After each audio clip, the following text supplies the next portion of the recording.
Welcome to NBA basketball. This is 2K Sports bringing it to you live. It's Tuesday night basketball. It'll be And the players exchanging a few friendly words prior to tip-off, the getting-to-know-you stage of the proceedings. Oklahoma City landed the Thunder in a fine Western Conference battle here at the Chesapeake Energy Arena. Thanks for tuning in, everyone, to this broadcast of NBA basketball. I'm Kevin Harlan, and with me today, Steve Kerr, Clark Kellogg, and our sideline reporter, Doris Burke. Now a chance to check out our starting lineups. And guys, what are we going to be looking for in this one from Alexander? He is so creative, Kevin. That's what I love about watching him. As good as anybody in the league at breaking down a defender one-on-one. And the other most noticeable thing about him to me is his passing. I mean, he makes things so easy for his teammates. All they have to do is get to the right spot on the floor, and he'll get it to him. Take a look at the Cavs. Winning their last 3 games. They'd like to make that 4 in a row here tonight. Kevin, this game decides whether they'll come out on the top or the bottom of the season series because they've split the prior 2 games, and this is it, the third and final meeting. You know, Steve, in a rubber match like this, teams do play with a lot of intensity and a lot of heart. Because really, if you don't come out on top and you've got some boys on the other squad, I mean, you know you're going to have to hear from those guys all off-season. And that sometimes is worse than the pain of losing the game. The trash talk you're going to hear. Now here's Durant.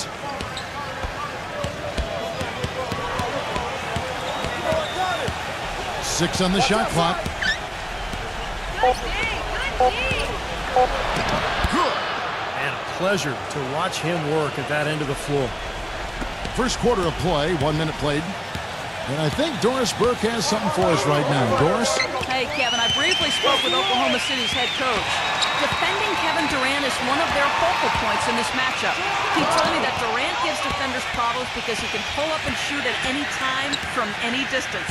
He said usually you can try and funnel and trap a player, but with Kevin, there isn't really a way to force him out of his range. All right, Doris, thank you very much. Last game for the Kings, they picked up the W against the Thunder in Oklahoma City. And I think, Kevin, you know, it really showed how important it is to have a strong bench performance. You go out on the road, you can't rely on your starters night in and night out. The reserves have to contribute and help them out. I think we definitely saw that, Steve, throughout the game. They were really tied together as a team. Didn't make any difference who was out on the floor. You'll take every road game win you can, and they're happy with that one. Here's Booker. After the made shot from Hampton. Outside Williams. The pass to Alexander. 6 to shoot. Oklahoma City needs to get off the shot. Cantor's shot is off. Kings have gone 3 of 4 from the field to start out the game. They set the pick. Here's Hampton. It's rebounded by Booker. Great job right there to body him up and affect the trajectory of that shot. Yeah, that was definitely a forced miss, Clark. He couldn't get off the shot he wanted. Pass to Cantor. Puts the lead pass in front of him. Foul call that time on the way up. That'll give him 2 chances at the free throw line here. And the defense fouling there to prevent that layup, forcing 2 free throws here. A nice job that time of attacking the paint and drawing the contact. They'll take that.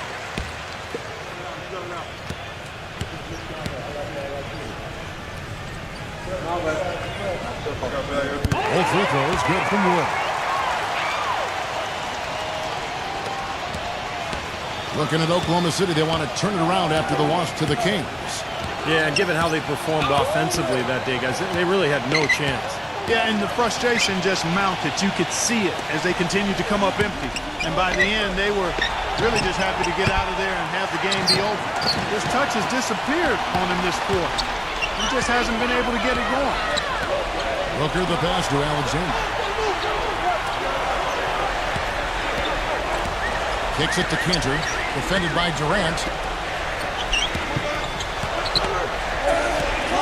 Right side, Williams. Misses off the left iron. Most of the time, that shot will go down. Or the defenders have to make sure they tag it. Number 9. 11 feet out, and he hits it. Good job there recognizing the mismatch and then just going straight up with the shot. He's got a major height advantage. Pick by Williams. The feed to Booker. Launches it. And again, no good by Oklahoma City. The shots aren't dropping yet. They've missed 4 of their first 5 shots. That's some tenacity inside, battling for the second chance points. Anderson, he's checked in for the Kings. The Thunder have hit all 4 of their chances so far in this one. And you look at the numbers for this season, guys, from the free throw line, they're shooting 77%. And, guys, that's really an upgrade over how they shot last season. Not a huge upgrade, but an upgrade nonetheless. Oklahoma City trailing. Last time they faced off, it was right here at home where they couldn't get it done. And in that first matchup, they got absolutely manhandled on the boards, guys. So they're going to have to do a much better job tonight in the paint if they're going to win this game. You know, even though he doesn't really have a long-range ability on a consistent level, he can knock down some openers. Hampton, defended by Alexander. Here's Hampton. Laid in with a nice touch off the glass. Back to what Steve just said, in terms of rebounding, they did not have a good time of it when they squared off previously. And once things started to go bad for them, guys, and they did go bad, I mean, they were that much less aggressive on the glass, and that's a no-win formula. Boy, that pass was in the air a long time. Long enough for him to get a finger on it anyway and send it out of bounds. So it's the Thunder now. They trail by 1. Here's Booker, defended by Herman. Down to 5 on the shot clock. And that one's good. He has 6. Wow, this has been a thriller. I mean, the way these teams are battling, just going back and forth. Would you like to bet that this game may end on a buzzer beater? How much would you bet? So the Kings call timeout. They're first. Well, he's got to get everybody on the same page. I mean, that's the reason for this timeout. And if that happens, I think they can improve and start playing better. You know, it's a coach's job to always try to be 2 or 3 steps ahead of the opponent and to look for that extra edge if you can. And I think he feels like he might have seen one. And so it's Oklahoma City with it. Following the shot by Kevin Durant. Alexander gets rebounded by Hampton. Passes it to Herman.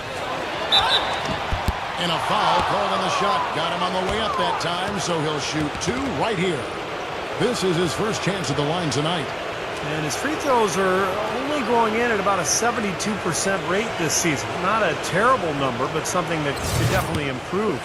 And somehow it's become a real struggle at the free throw line. He's lost his way there. I mean, he's not having anywhere near the same success he had there last season. The Kings making a switch here.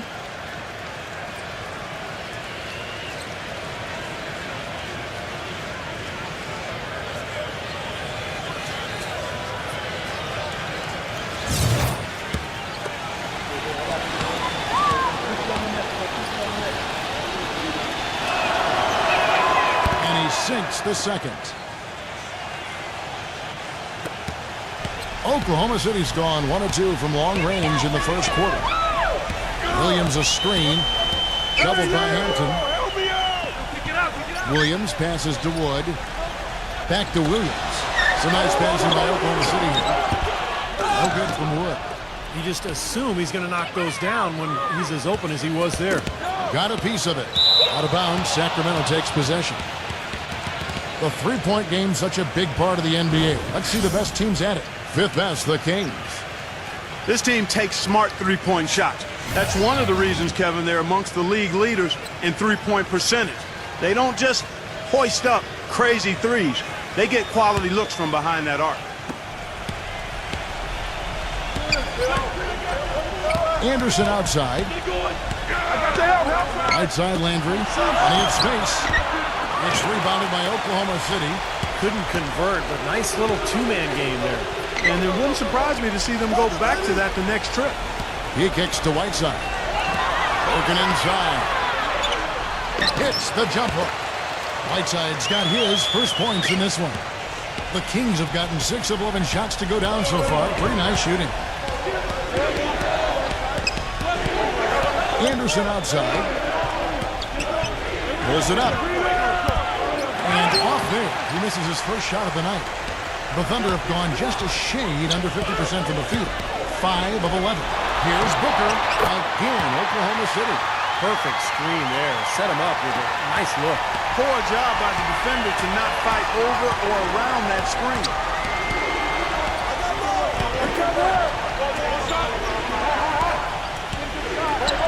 Tipped. And the Thunder pushing it up now.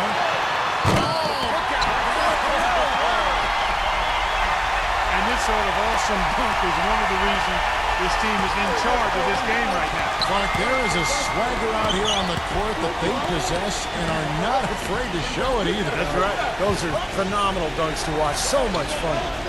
Now here's Durant, coming off a stellar performance against Oklahoma City.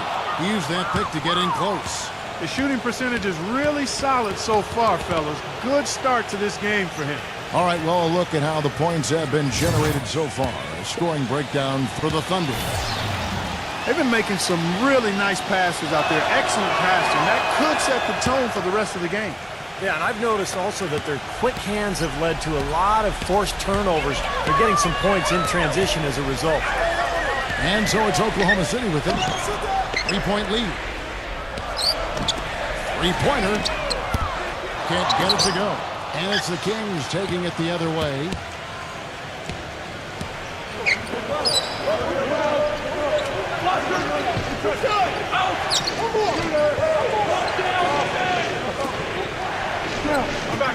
Shot clock at 6. The Kings need to get off a shot here. Richard, and the shot clock expires. 24-second violation. Already it's February. Hard to believe. Let's see how the West is matching up. Taking a look at Oklahoma City. They're trying to get in the playoffs here. If they stay the course, they will. And, of course, there's the Kings, a game behind. Well, right now for the Kings, you know, they've really battled this year to avoid the same fate they suffered last season when things got pretty ugly. Well, you always want to turn things around after a bad year. I think that's what this club has done. I mean, they're not the most talented team in the league, but they've I think, performed admirably, and they've probably done exactly what they hoped to do when the season started. And here are the Kings now after Oklahoma City gets the 3.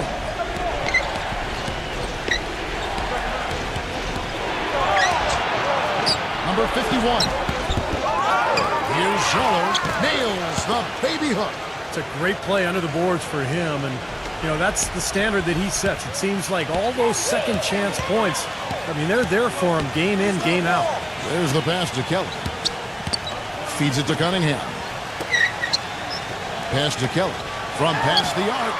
And the Thunder, another 3. And they've set up countless buckets off assists. That's a huge part of what they've been doing here today. A lot of dime dropping going on out there, Steve. They set the pick. 36 seconds left to play in the first quarter. Ill-advised dunk attempt there. He aimed for the highlight reel and ended up on the blooper reel. Out of bounds, Sacramento takes possession. And the Kings making a change here. Jones is checked in.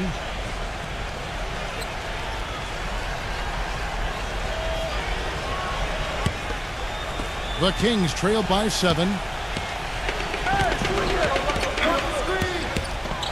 23 seconds left here in the first quarter. That's the kind of defense required when he's got the ball near the hoop. They were right in his face. Here is Cunningham. Really had troubles in the loss to Sacramento. Passes it to Murray. He feeds it to Cunningham. And that concludes the first quarter of play. Coming up Monday. And now the second quarter just getting set to start. And when you consider how the Thunder are doing, Steve, Clark, what do you think? And I'm just so impressed with the long-range shooting. They have really lit it up from outside. Yeah, the sharp shooting from deep, a big part of their lead, and they're playing with confidence and shooting it well. They've got Robinson, and it's Cunningham in at the 3. That's the group for Oklahoma City getting going here in the second. He's got a nice stroke from long range, and you know, he's not likely to pass up those opportunities when he gets them. Now here's Jones.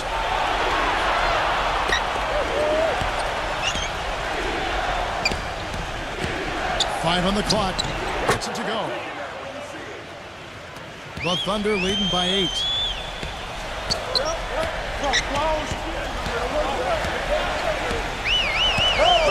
Back to Robinson. And the pass to Murray. Oklahoma City moving the ball around. Lock at 6. And a miss there on the triple. The Kings trail by 8. Allen off a pick from Zeller. Here's Richard. And it comes off the front of the rim. Oklahoma City's gone 4 of 8 tonight from three-point land, shooting 50% on the 3-ball here. Cunningham. Kelly defended by Jones. Here's Murray. No good with the triple. The Kings shooting reasonably well, 45%. Now the dish to Jones. Rejected by Murray. This one for 3. Sacramento gets it back. Here's Zeller. And at last they get one to fall. Zeller's got his second bucket of the game to go. Number 5. And 2 free throws coming up as he misses that one. Drawing the whistle and a lot of contact there. Well, at least the defender got his money's worth on that one. Yep, that was an easy whistle for the official. The Thunder shooting their 6th and 7th free throws in the game.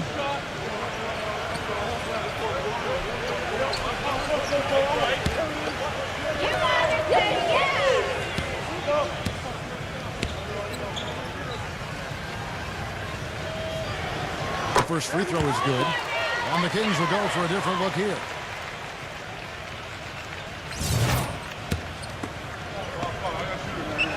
He's perfect from the line this time. And at the free throw line, it's all about consistency with him. Same routine, same stroke.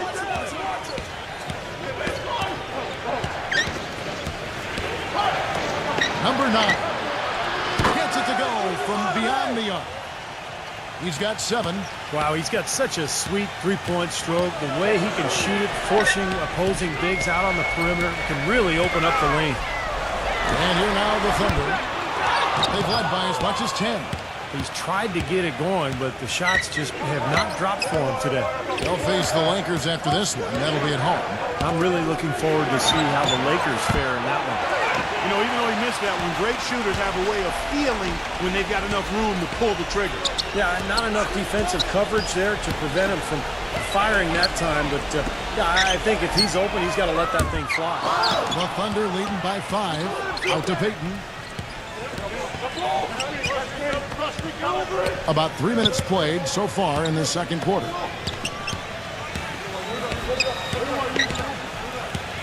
Outside Williams.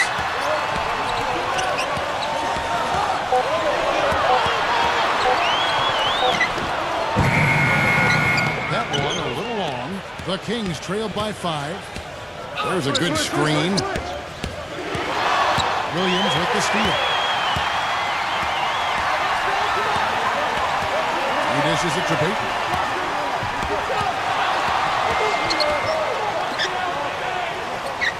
Pass to Wood. Kicks to Williams. 6 to shoot. That's good. Sacramento's gone 1 of 3 from way outside since the start of the second quarter. It's Allen on the wing. Shoots it up. From out on the wing, he knocks it down. Allen's got his first basket. Well, with him, what immediately comes to mind is the long-range shooting. I mean, he can knock down shots from anywhere, and of course, that forces the defense to locate him at all times. And something else I think of with him is that three-point shot from the corner. I mean, that's his shot. And we've certainly seen him drain a bunch of them. Now a timeout called by Sacramento. Looks like he saw some things out there that needed adjusting and wants to talk it over a little bit with his club. I don't think you can ever go wrong burning a timeout if you see something you don't like and you need to talk about it. Let's go to the 2K leaderboard and see which teams have been the NBA's best in the rebounding department. In third, the Thunder. Yeah, this team's success has always been tied to their rebounding. Just a physically dominant club.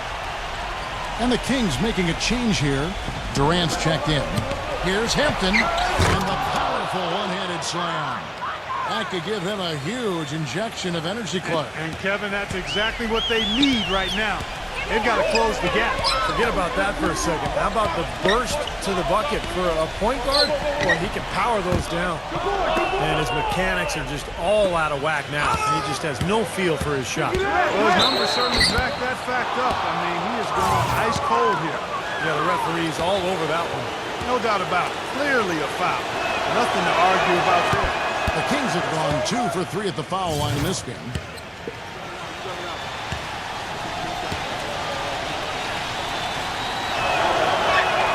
And he's good on the second. The Thunder leading by 4. Payton outside. Outside Williams. He passes to Wood.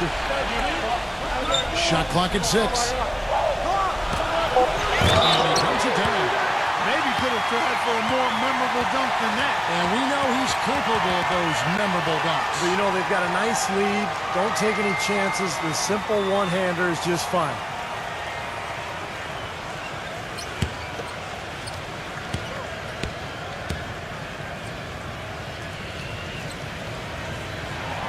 Still haven't seen them miss a shot from the line in this quarter, so they're doing a nice job of protecting the lead. Well, they're cashing in from the line. I mean, they're making them pay for fouling them right now. So it's Sacramento. 7-point differential. Leans inside, and a foul on the shot. He'll go to the stripe for 2. That's on Enes Kanter. The Kings have made 3 of 5 free throw attempts. And as a team, they're shooting about 75% on the year. And this year, they haven't quite been able to maintain the free throw percentage they had last season.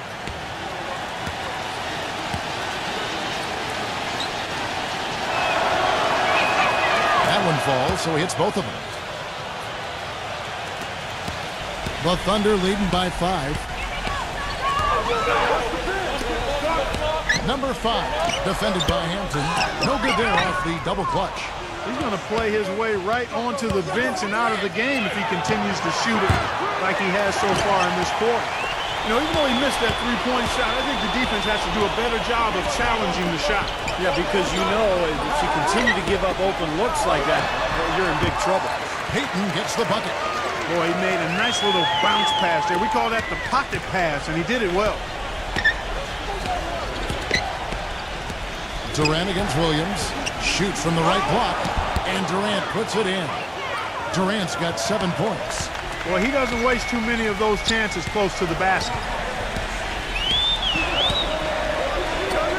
The tray. Kevin Durant with the rebound. He's trying to shoot his way out of it, guys, and as long as they're in the lead, he's going to continue to try to find his rhythm.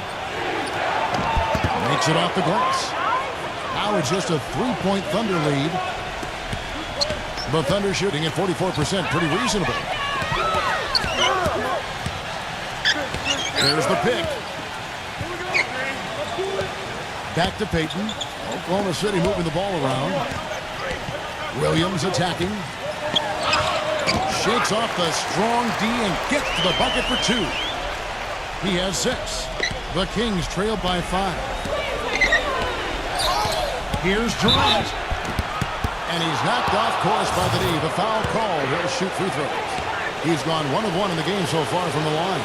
Well, you got to admire what he's been able to do at the free throw line this season, shooting better than 90% from the stripe. And I think it's clear he's gotten better in that department since last season. I mean, he looks a lot more comfortable at the line now, and he's getting better results.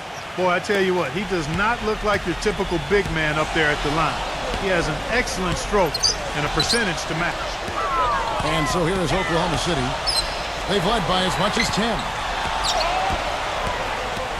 Alexander passes to Wood.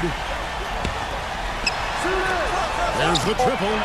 The shot's good from Alexander. Alexander's got 8 points.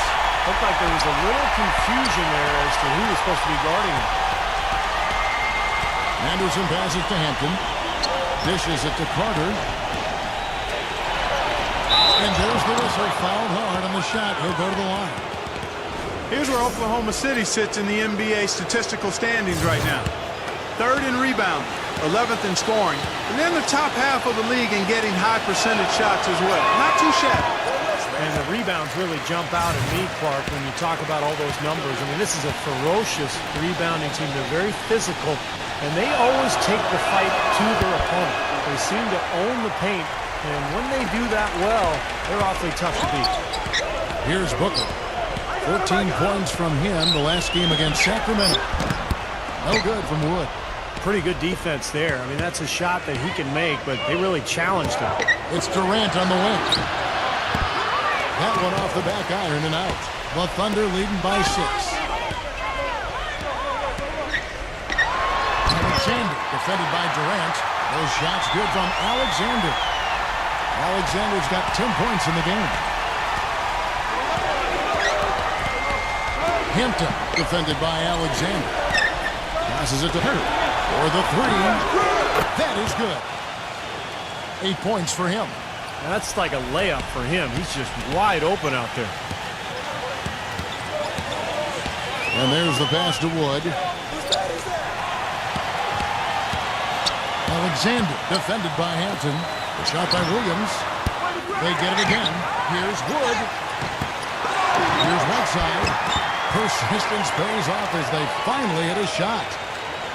Whiteside's got his second bucket of the night.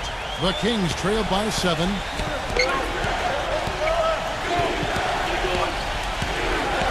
It's Durant on the wing. Another 3 for Sacramento. And one thing that Durant has made very clear in his young career is that he's going to be a factor in clutch situations. He wants the ball in his hands with the game on the line. You know, he's got that lean, thin body and looks a little wispy and carefree out there. But underneath that jersey beats the heart and edge of, I think, a killer in terms of putting the ball in the basket. Whiteside. And another shot.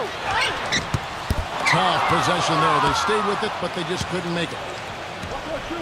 And Anderson kicks to Durant.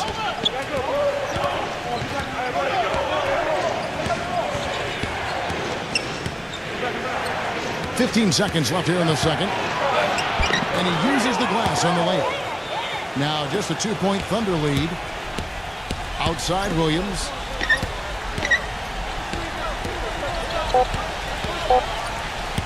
One second left. Good. He hits the jump shot.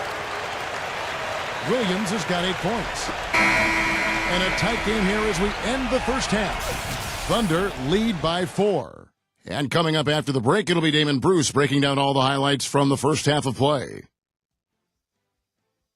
Now, presented by Sprint. Welcome, out in The Sprint Halftime Report, presented by Sprint. Well, both sides have assessed what they need to do over the break in halftime. We'll see now if one can pull out a way here in the third. What a game we're seeing from Kevin Durant. It didn't take long to see what kind of game he was going to have today. He came out very aggressively and had a terrific first half. You know, you look at his shot chart, it's all graped up. I mean, he's right at the rim. He's driving the lane again and again. We've got a moment. Let's set the floor. Brought to you by Gatorade. All fueled up for the second half. On the court right now for the Kings, we've got Durant, and it's Hubbard in at the 2-guard. And it's the Kings with the ball after the made shot from Booker. Hampton passes to Herder. Lets it go with the 3. But they get it back. The Thunder leading by 6. Puts it up from 17. And again, it's Oklahoma City. That's a clean look they gave him there, fellas, and he drains those. And here in the second half of play, we're just over a minute in. Pass to Hampton. Some nice ball movement here by the Kings. There's the bucket. Good. He's got 10. That's far too good a look to give them from behind the arc. Well, that's 3 of the last 5 makes, having been behind the three-point line. So, got to make some adjustments defensively.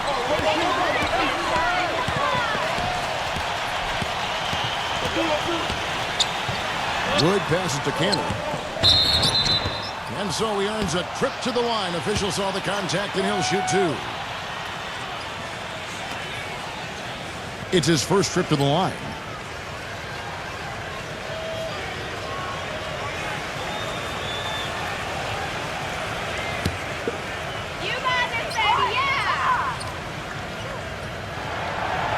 first one drops.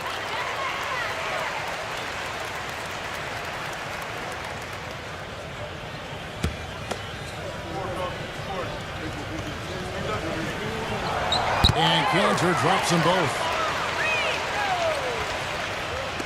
Just a little over 90 seconds gone in the third quarter.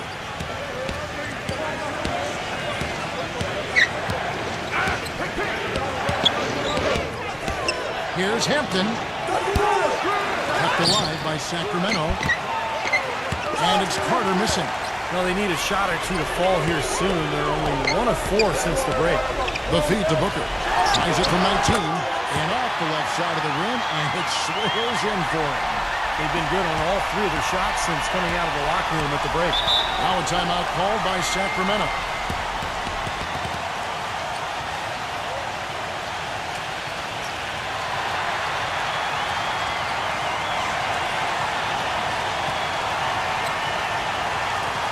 And now a quick rundown of the leading free throw shooters at small forward this year. It's a pretty sure thing whenever one of them gets to the line. Kevin Durant is second. Well, there are some smooth strokes among that group, guys. What else can you say? As a coach, you want your small forwards to be aggressive in getting to the basket. I mean, that's a must. And with these players, whether they draw the foul or get a layup out of it, it's a win-win. Pass to Turner. 6 on the shot clock. Number 9. And another 3 for Sacramento. You know, if you were only looking at the way he's played offensively, you'd think his team would be ahead. They set the pick. He kicks it to Booker. Shoots the 3. It's hauled in by the Kings.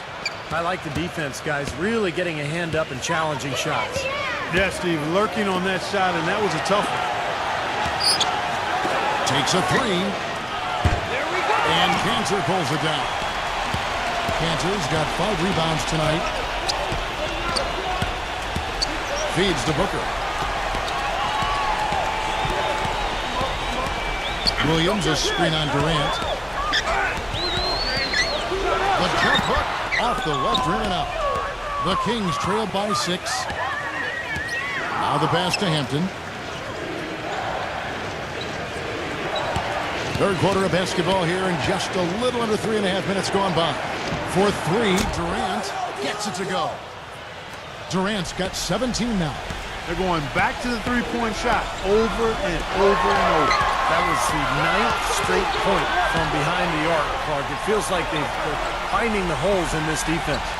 Picked by Williams. Here's Alexander. And he was fouled on the way up. 2 free throws now for him. The Thunder have gone 9 of 10 from the line, so making the most of their chances. You got these, no problem.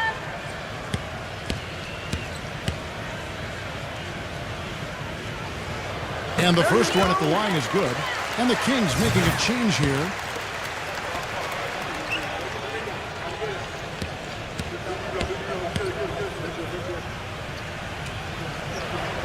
Good on both. Can you believe the job they're doing at the foul line since halftime? I mean, they've been perfect so far. Yeah, sometimes it's contagious. Everybody starts to get comfortable and relaxed, and everything goes in the hoop. And it's the Kings with the ball, trailing by 5. Can't get it to go. And it's Oklahoma City the other way. They've led by as much as 10. You've got to like what they've been doing down there in the low post, Clark. I do. I love it. Their rebounding has been outstanding. So important in a tight game. Well, the drive to the bucket was nice, but how about the finger roll finish? Beautiful. Here's the 3. Up again. The follow-up jam. Well, most of all, I just love the work he puts in on the offensive glass. So many of his points come on putbacks just because of sheer hustle. And another aspect of his game that I really like is how effectively he sets picks. It's overlooked sometimes, but he does a great job of positioning and getting there at the right time to set a screen to help a teammate get free. And even 3-on-3 break. And it's blocked by Booker. Pass to Robinson. Some nice passing by Oklahoma City here. Alexander passes to Cunningham. And he draws body contact. Looked like a blocking foul, and he was in the shooting motion. So he'll head to the free throw line. Let's quickly check out the scoring breakdown here for the Thunder. I thought maybe they'd cool off a bit at halftime, but they've just continued to shoot well. Something else you like to see is how well they've shot their free throws tonight. Zeller, who's checked in for Sacramento.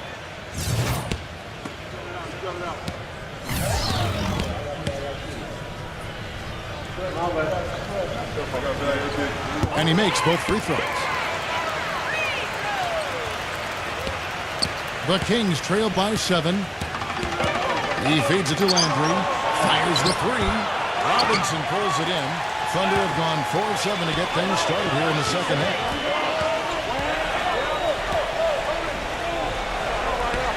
Pass to Kelly. Here's Alexander. And again, no good by Oklahoma City.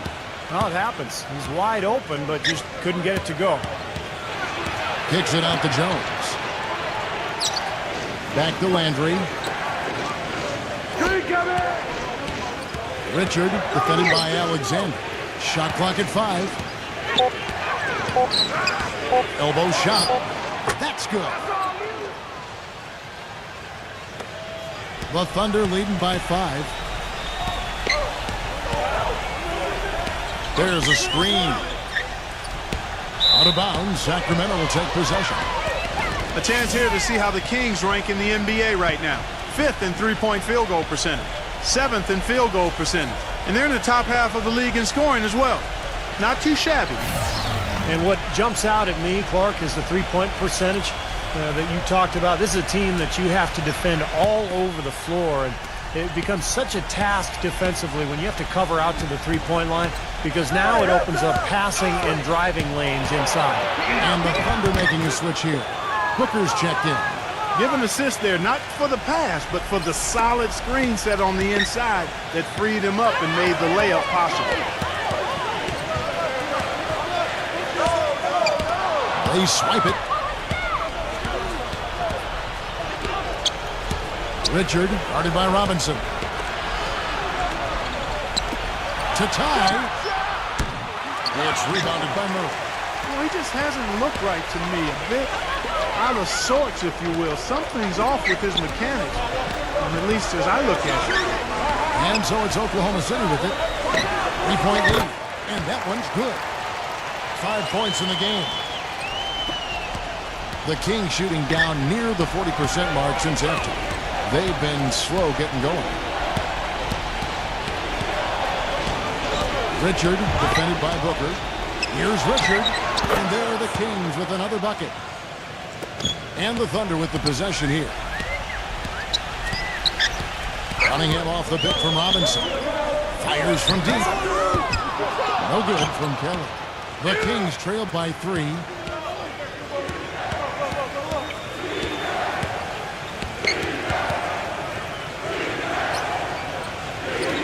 The dish to Zeller. He's covered by Murray. Shot from 6. And the Kings check on 2 more. Boy, they are just destroying them in the paint. You could say that again, Steve. The defenders just aren't aggressive enough down low. Here's Booker. He's got 10. Again, the Thunder score. It hasn't happened as quickly as he would have liked, but he's finally putting some points on the board in this game. Richard, defended by Booker. Here's Richard. And there are the Kings with another bucket. And his confidence has come back since halftime after really a rough first 2 quarters. Timeout is called. First of the game for the Thunder. Well, he's got to get everybody on the same page. I mean, that's the reason for this timeout. And if that happens, I think they can improve and start playing better. You know, it's a coach's job to always try to be 2 or 3 steps ahead of the opponent and to look for that extra edge if you can. And I think he feels like he might have seen one. The Kings making a switch here.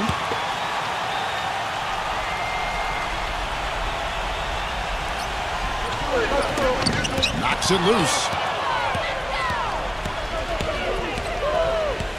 Outside Durant. Robinson on him. A fader. And there are the Kings with another bucket. You got to like his shot selection today. He set a good example for the rest of his teammates. Passes to Kelly. He dishes it to Booker. He passes to Kelly. There's the three. Hits the bucket. 8 points for him. Guys, we're not through 3 quarters of play, but 6 lead changes already in this one. Yeah, it's been a really good game for sure. I mean, it looks like it's going to stay tight throughout. Yeah, very competitive action. I agree with you, Clark. I mean, this one could come down to the last few minutes the way it looks. You know, even though he missed that one, great shooters have a way of feeling when they've got enough room to pull the trigger. Yeah, not enough defensive coverage there to prevent him from firing that time. But, yeah, I think if he's open, he's got to let that thing fly. And as hot as he's been this quarter, the game plan should be simple. Get him the ball and get out of the way. And the Kings making a change here. The Kings trail by 5. Not sure if they're aware of the 2-for-1 opportunity they have. Well, they need to be. Richard, defended by Alexander. Lets it fly. No good from Durant. The Thunder have gone 8 of 13 on shot attempts to begin the second half.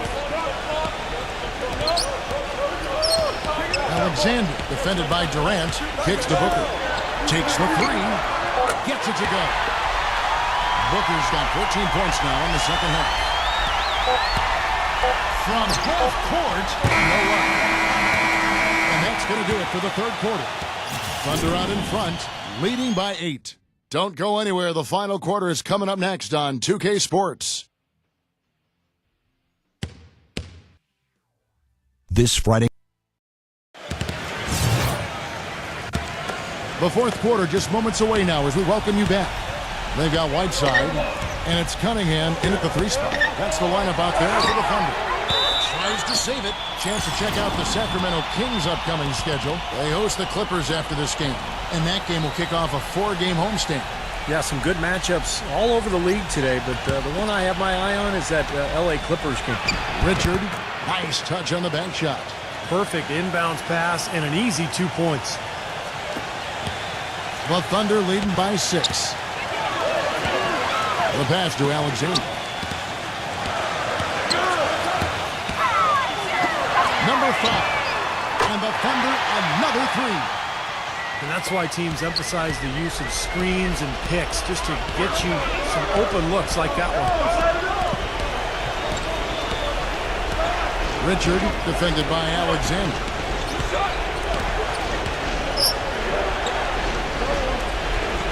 Six to shoot. Here's Richard, and he knocks down the jumper. Well, he's having a great half here. Exactly the opposite of the first. Thunder shooting with confidence, 50% from the field so far.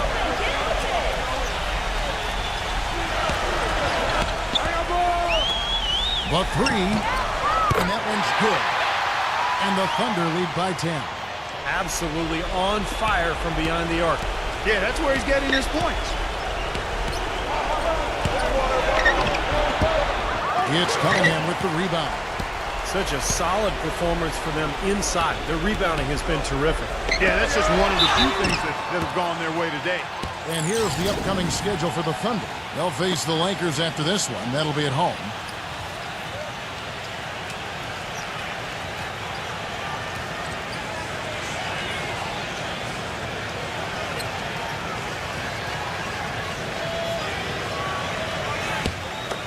Come on, you can hit this. That free throw good for Murray.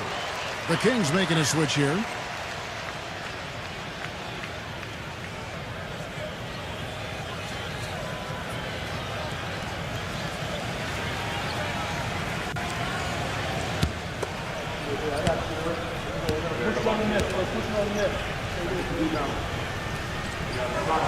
That's also good, so he hits both free throws. A little over a minute and a half of the fourth quarter gone now. Anderson outside. Pass to Hampton. Number 51. And count it. 2 points with a chance for one more at the free throw line. Boy, the deeper we get into this game, the more offense we're seeing. And that goes for both teams, Steve. Everybody firing on all cylinders right now. And the Thunder making a change here.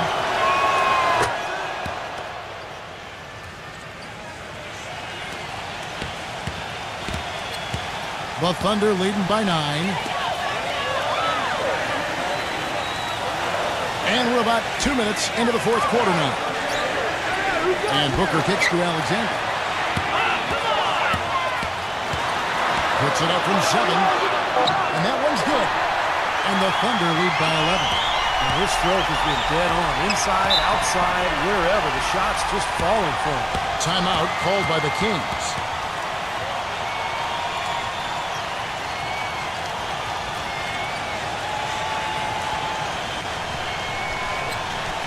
Let's go quickly over to Doris Burke for an update. Yes, Kevin, Mike Brown was just going over the plan with his team. He is not pleased with the score and implored them to try to make a push right now, saying, "We don't have time, fellas. If we can't make a dent soon, I'll have to pull the plug." Pretty blunt, Kevin. Back to you.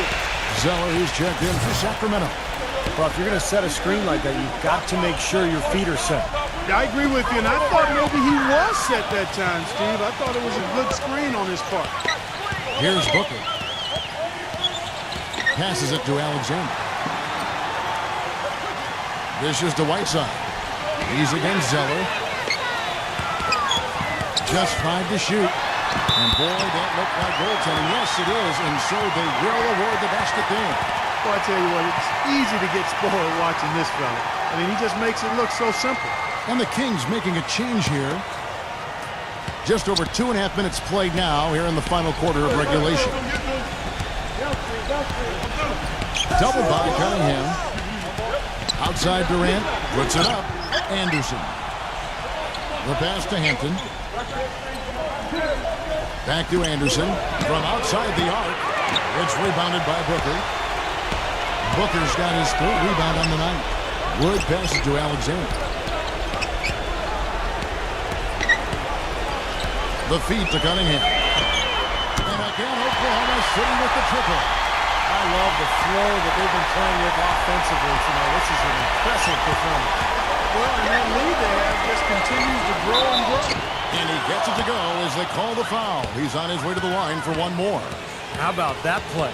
Great body control. Still manages to finish the play despite the contact. You know, when that whistle blows, you're not done. Get greedy and find a way to knock it down. Enes Kanter's checked in for the Thunder.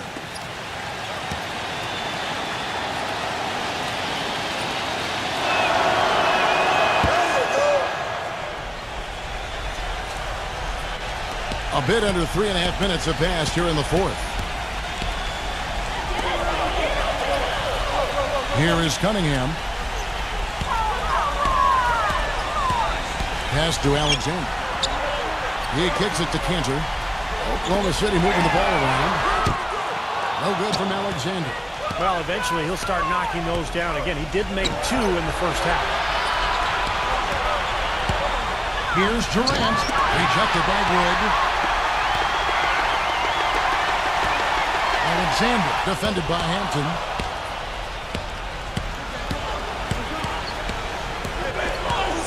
Outside Durant from the arc. They got on this roll a while ago, and they just haven't looked back. Getting the feel out there from long range, guys. That's his 2nd 3 of the half. Feeds to Booker. Well-timed pass, and he goes straight to the bucket for the layup. Booker's got 16 points here in the second half. I tell you, he's really carrying a lot of the load offensively, and that's almost always good news for them. Anderson with the ball. Now guarded by Cunningham. No good from Durant. The Thunder leading by 14. He feeds it to Booker. It's rebounded by Miller. He operates pretty well in traffic, guys, but that was a tough play to finish off. Tips it, controls the rebound, and puts it back up and in. 8 points for Cody Zeller. Hard work and soft hands, guys. That's what made that play possible. No simple offensive rebound there. Going for the tip-in. But that's the way you've got to go. If you have good position, you've got to get after it and go for that second chance opportunity. Pass to Cunningham. Lock at 6. Alexander defended by Hampton. No good from Alexander. The Kings trail by 12. Durant off a pick from Anderson. An easy layup after coming off the pick. 27 points for Kevin Durant. Well, he's found his game and his rhythm this quarter. He's gotten into a nice groove. Time called here. The Thunder decide to talk it over. Well, he's got to get everybody on the same page. I mean, that's the reason for this timeout. And if that happens, I think they can improve and start playing better. You know, it's a coach's job to always try to be 2 or 3 steps ahead of the opponent and to look for that extra edge if you can. And I think he feels like he might have seen one. And the Kings making a change here.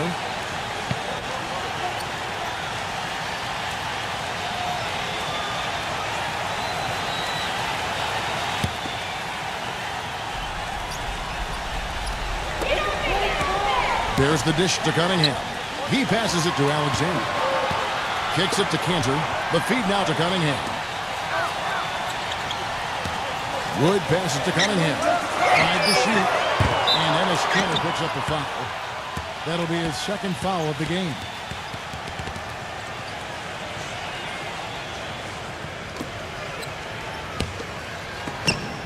The Kings trail by 10. Outside Durant. Passes it to Hampton for 3. And good on the basket. Book it. Boy, the shots finally dropping for them in bunches. And I'll tell you what, the complexion of this game has totally changed. You know, that kind of offensive eruption was the only thing that was going to get them back into this one. And here now the Thunder. At one point, they led by 16. Here's Wood. The Thunder with another miss. I'll tell you what, for what's really an elementary shot, he looked a little nervous on that release. From 13, and again it's Sacramento converting. And they have to mix it up defensively. That was just too easy. The Thunder leading by 5. Alexander defended by Hampton. There's the pick. Here's Alexander. Carter with the block.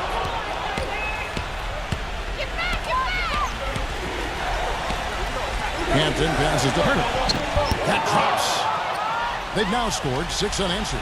And it feels like the energy has just picked up big time here. Both teams now feeding off each other's intensity.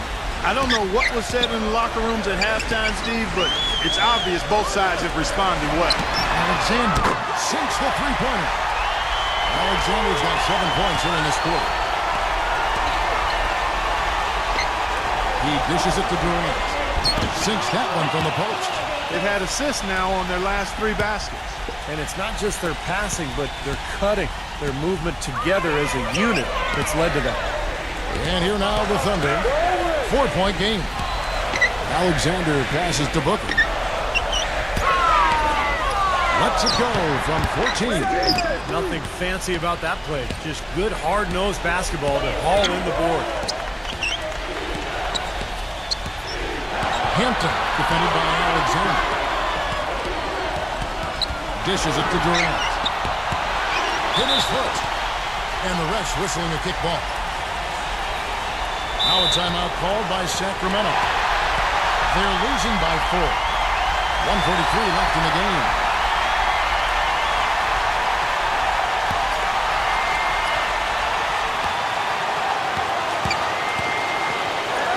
Number 9. And the 3 off target. 9 times out of 10, he's going to knock that one down. He'll spray that one on you. There's 1:26 left in the 4th. Cunningham kicks to Booker. And there's the pass to Cunningham. 4 on the shot clock. It's intercepted. And the Kings pushing it up now. Durant's running. Misses from short range. Terrific defense at the rim. They got right in his path. You know, that's part of what great defenders do. They get not only in your path, but in your head a little bit, too. He's simply a machine at the offensive end. I wonder how far behind they'd be if he wasn't having this kind of quarter. Now a timeout called by Oklahoma City. They lead by 2. There's a minute left in the 4th quarter.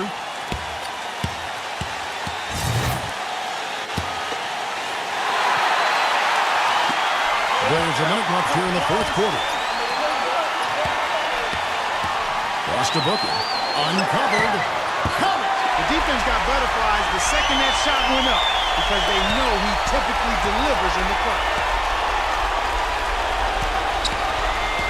Outside Durant. He passes to Hurd. Launches it. Thunder with the rebound. And now we've got the intentional foul. And the Thunder making a switch here. Williams is checked in.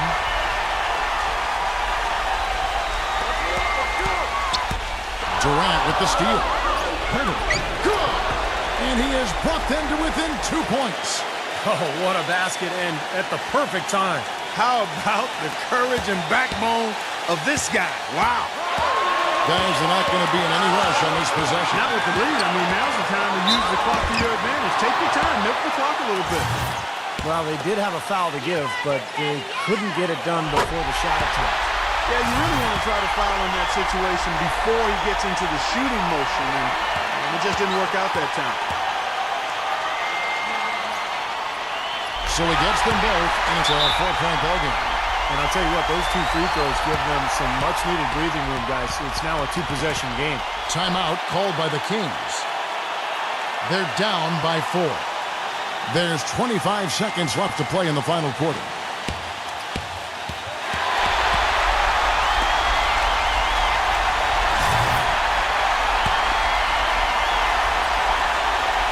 Just 1 second between the shot clock and game clock. Number 9. Yes! Big time finish. Emphatic. He hangs on the rim, too, just for good measure. Hey, there's nothing wrong with a little showboating out there. Oklahoma City's gone 4-7 with the long ball here in the fourth quarter. And they're going to prolong the game here with an intentional foul. Yeah, no question the right call at this point. You can't let them just dribble it out. That's right. I mean, you got to send them to the line and hope for a few misses. So he goes 2 for 2 at the line, and it's a 4-point ballgame. Sacramento's gone 2 of 5 on 3-point shots since the end of the third quarter. And an intentional foul right there.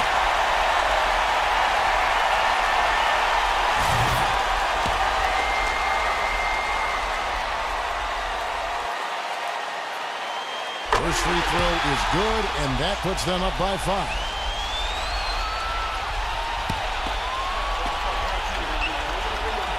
And so he drops them both. It's a 6-point ballgame. And you can wrap this one up. Great job to stay cool at the line and polish it off. Nails the triple. Hey, you gotta love to see that kind of range. He's been lighting it up from outside. Now a timeout called by Oklahoma City. They're in front by 3. 7 seconds left in the fourth quarter.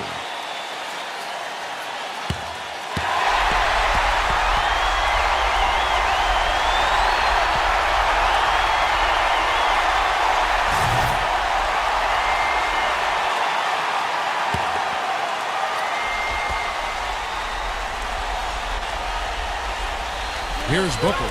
And an intentional foul there stops the clock.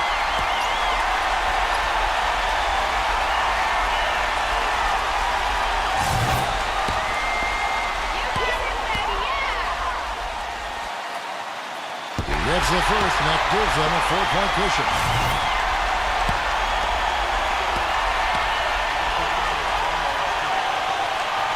And he hits both free throws here. So now it's a 5-point game. Durant just inside the line. Williams with the defensive end. So it's Oklahoma City picking up the win. They pulled off this win, Clark, with respectable performances on both ends of the floor. Yeah, I think it was just really a nice overall effort, Kevin. Thanks for joining us for this presentation of NBA basketball on 2K Sports. For Doris Burke, Steve Kerr, and Clark Kellogg, this is Kevin Harlan saying see you next time. But first, let's check out the Jordan player of the game.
Thanks for tuning into the NBA here on 2K Sports. It's Tuesday night basketball.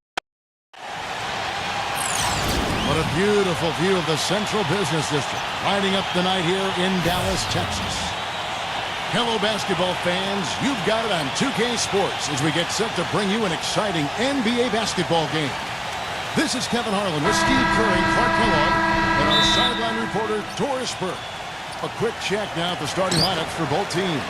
And guys, what are we going to be looking for in this one from Noel? Kevin, he has a great knack for blocking shots from the weak side. And he can always sense the right moment to leave his man, come over and help, and chase down the shooter. And he can wipe that offensive glass too, Steve. I mean, he turns a whole lot of misses into makes. Last game for the Pacers, they lost to Orlando.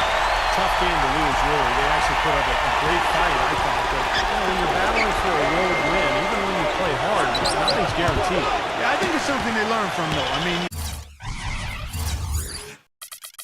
you have to convert the positive, even from a loss like that, into momentum for your next game. They got to take what they did well and kind of double down the efforts here tonight. Let's go quickly over to Doris Burke for an update. Guys, I spoke with the head coach of the Pacers. He told me it's a fun challenge trying to slow down a team that's so cagey and opportunistic offensively. He said, of course we've done our scouting, but this is the first time we've seen them firsthand this season. So it'll be interesting to see if we can take them out of their sets and slow them down. And guys, they'll have to be solid defensively. Back to you. And Doris, thank you so much. And guys, how do you view coach's strategy in terms of limiting those shooters? I think he's got the right idea. You've got to make the shooters as uncomfortable as possible. Well, that's easier talk than walk, Steve. I mean, they rarely get rattled. They shoot with such great composure, even under the most intense defensive pressure.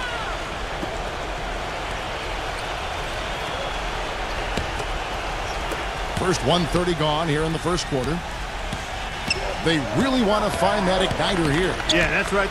Kevin, the offense has basically been running in place. They got to get going. Now here's Gordon. Right now averaging 7 points a game. That doesn't go either for Gordon. Still looking for that first two. Both 4 now. And it's out of bounds. The Mavericks able to retain possession here.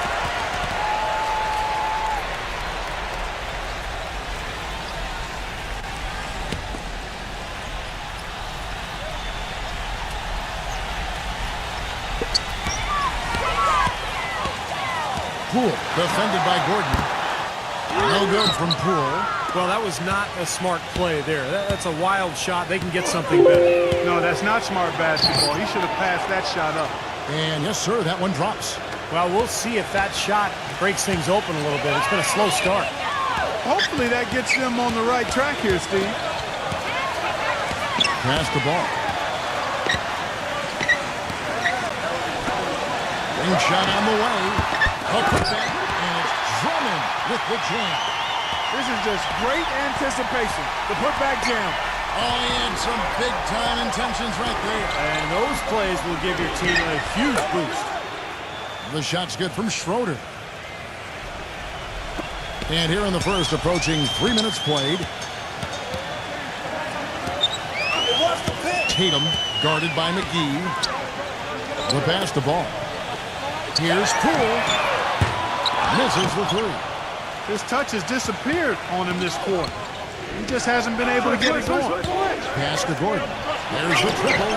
Shot's good. That's just a case of two teammates working perfectly together. One setting the screen and the other using it to get that separation. Passes it the ball. Dallas moving it around. And the basket Poole. Hits it from three-point range. He has 6. Hasn't been able to get it going offensively. It's been a slow start for him. First quarter play, and just over 3.5 minutes in. Here's Schroeder. And a foul called on the shot. Got him on the way up that time, so he'll shoot 2 right here. Yeah, the referee's all over that one. No doubt about it. Clearly a foul. Nothing to argue about there.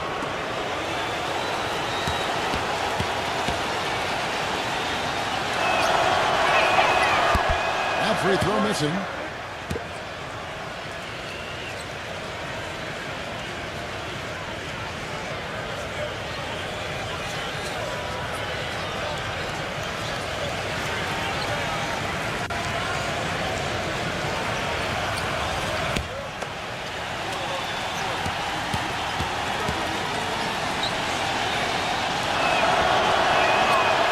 second from the line. And we're just over 3.5 minutes into the first quarter. They set the pick. To the paint.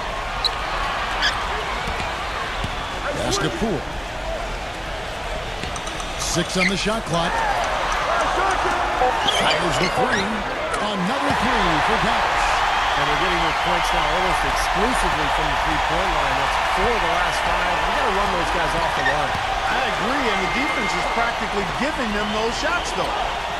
Now here is McGee.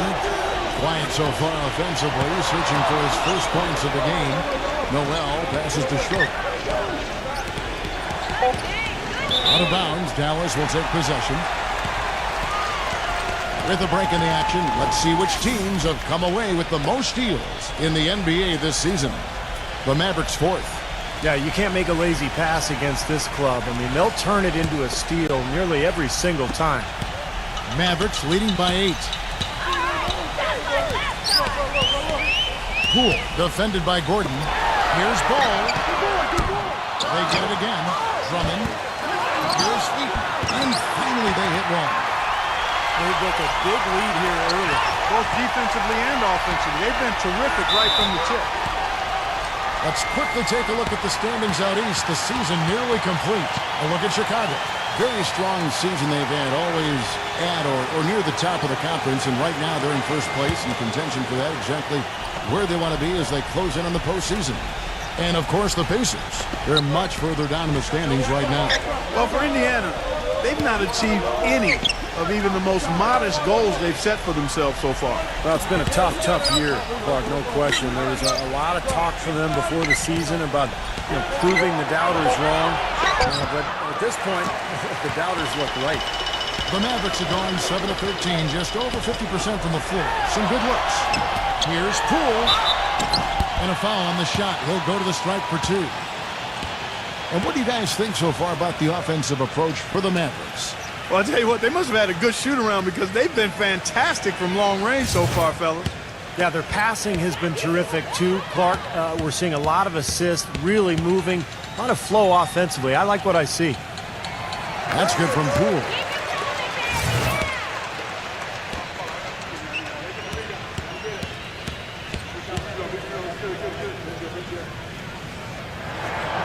Both free throws good from Poole. Steady work at the free throw line. Just what we're used to seeing out of him. Here's Schroeder, defended by Ball.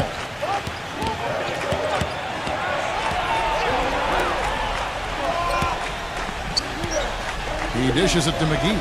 Just 5 on the clock. And it's sent back by Drummond. Passes it to Ball. Tatum. Good on the three-point shot.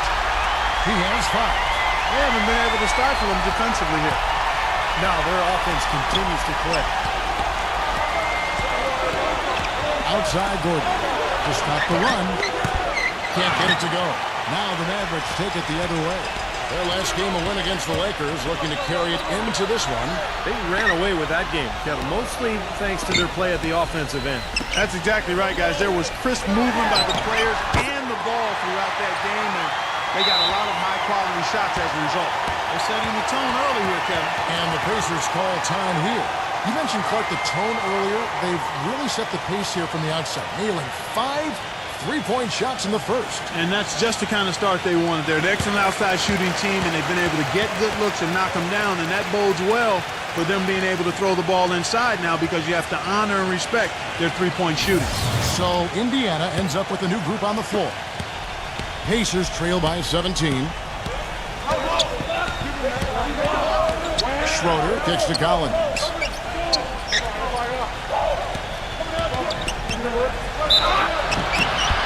It's going to be 2 free throws. Drew contact on the shot. Oh, man, he's on the highlight reel every night. And if you're guarding the rim defensively and he's coming at you, look out. And don't forget now, a walking highlight reel every time he steps on the court. His flair for the dramatic makes him worth the price of admission all by himself. First free throw is good.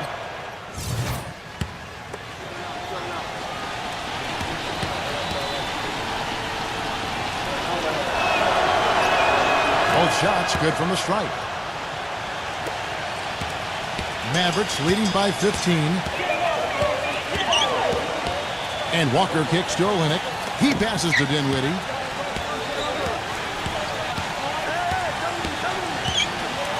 And foul called as he misses. He'll go to the line and shoot 2. Let's see where the Pacers are, Kevin, in terms of the NBA rankings right now. 7th in free throw percentage, 8th in blocks, and they're in the top half of the league in getting steals as well. Not bad, but could be better. I'm impressed most with their free throw shooting that you talked about. This is a team that really focuses from the foul line. They shoot the ball well from there, and as a result, they're constantly looking to attack to try to get those free points at the free throw line. The Pacers making a change here. Brown's checked in. Both free throws good from Dinwiddie. Pacers trail by 17. Brown kicks to Grant. The feed to Collins. Hart the pass to Grant. And a miss there on the triple. Maverick shooting an impressive 60% early. The pass to Dinwiddie. Back to Walker. Pass to Dinwiddie. It's up a 3. The rebound by Grant.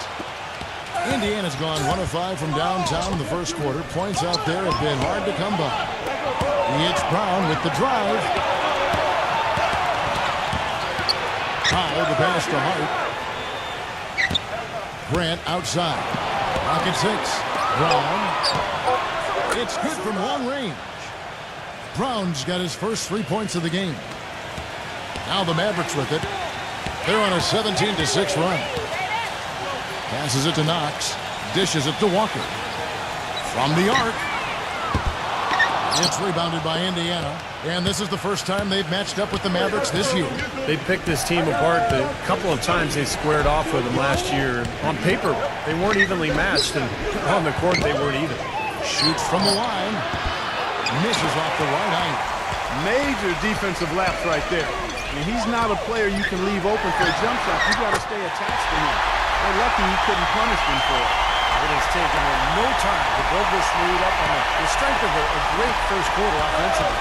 And they need to continue to put pressure on the defense and try to really run away with this one from here. Now, here's Grant. He just could not put it together in that loss to Orlando. From outside, off the mark. Mavericks leading by 17.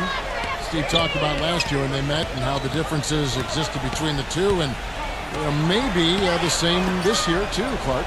Well, that's the way you would expect it to play out, Kevin, but this is a different season. It's early, and we still can't be really sure if the makeup of these teams is the same as last year, so I think we're going to see something a little different. Now Brown, following the miss by Kemba Walker from deep, and that one's good. 44 seconds left to play in the first. Doubled by Grant. Olenek defended by Hart. Olenek dishes to Walker. No good on the 3. In terms of rebounding, it's been a sensational opening quarter. I like sensational. That's a good word for it. Here's Powell. The three-pointer, no good. Feeds it to Walker. There's the pass to Dinwiddie. Back to Walker for the 3. No good. But they get it back.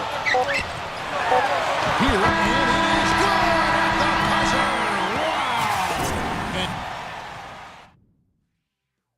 Tune in Wednesday, March 1st. The Chicago Bulls. And welcome back. It's been all one-sided so far through the first quarter as our second quarter gets underway. And guys, we've seen a confident-looking Mavericks team out there. And it's really been a dominant effort on the glass. That's been the key here. Yeah, they've established nice low-post presence, which always tends to help you on the rebounding battle. All fueled up and ready to go. Let's reset the lineups, courtesy of Gatorade, as the second quarter gets going. On the court for the Mavericks. There's Brown with the 3. No good. Now Dallas takes it the other way. Olenek sets a screen for Walker. Gives him the lead pass. Here's Knox. The Pacers pull it in. Boy, that's a warm-up jumper there. I mean, when you're a pro, you can't make excuses for missing that. The screen from Brown. Grant, right side. Green kicks to Martin. Down to 5 on the shot clock. The shot by Powell, no good. He feeds it to Brown. Outside, Green. From downtown, the shot's good. Brown making the play. Green's got the opening basket here in the second quarter for the Pacers. Dinwiddie passes to Knox. Walker. The dish now to Olenek. Lets it go from deep. The rebound by Grant. Grant's got his 4th rebound with that last one here tonight. Powell kicks to Brown.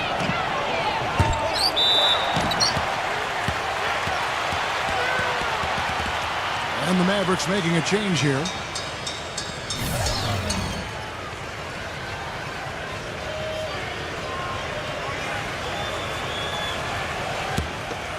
A minute and a half gone here in the second quarter.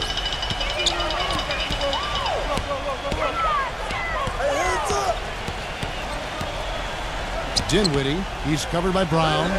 Lets it go with a 3. No good from Knox. Pacers trail by 14. On the wing, Brown. He has 5. Powell, that's good. That's something we didn't see at all from him in the first half when he had a goose egg from three-point land. Pass to Knox. Dinwiddie, he's covered by Brown. Offensive rebound, Mavericks. Goes back up, and the basket is good. Got it to go through on the contact, so a free throw coming up. A great opportunity for a three-point play. The Mavericks have looked good at the line tonight. They're perfect in 4 attempts. So an entirely new group in now for Indiana.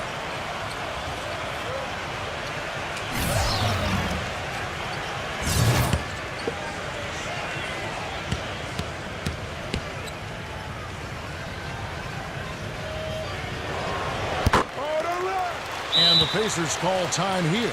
Well, they've really kind of struggled offensively here. So I think this timeout is for him to really draw something up, maybe get an easy 2 and get their confidence back.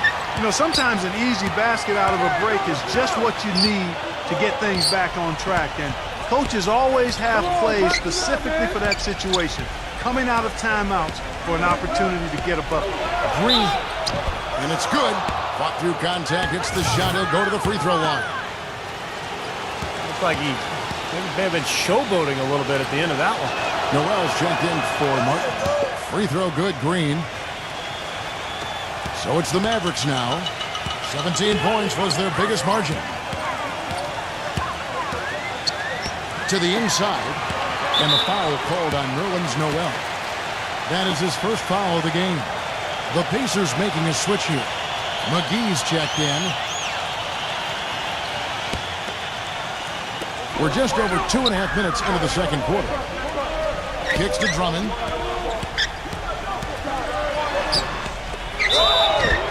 So he gets the whistle. Contact on the way up and 2 shots coming up. Well, probably the right play defensively. If you can't get the block, send them to the free throw line. Don't give them an easy 2. No easy buckets inside. Force free throws and work to keep them out of the lane next time around. The Mavericks haven't yet missed a free throw. 5 for 5. Easy boys, come on! Free throw good, Drummond.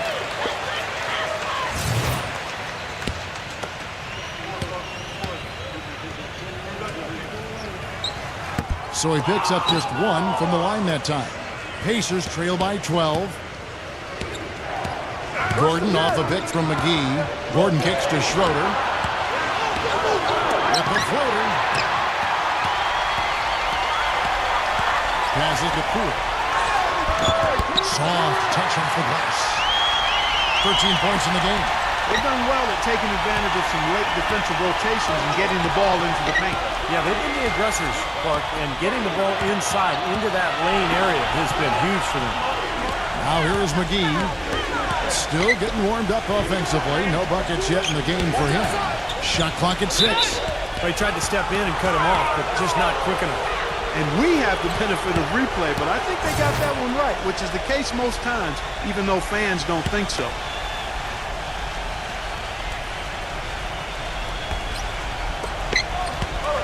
Now the pass to Schroeder. They set the screen. 6 to shoot. Blocked. Down low.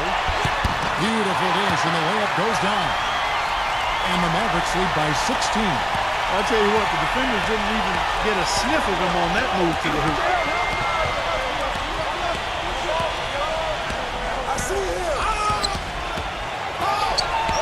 He kicks to Noel. Pass to Schroeder. Fires from deep. Schroeder's got 8 points.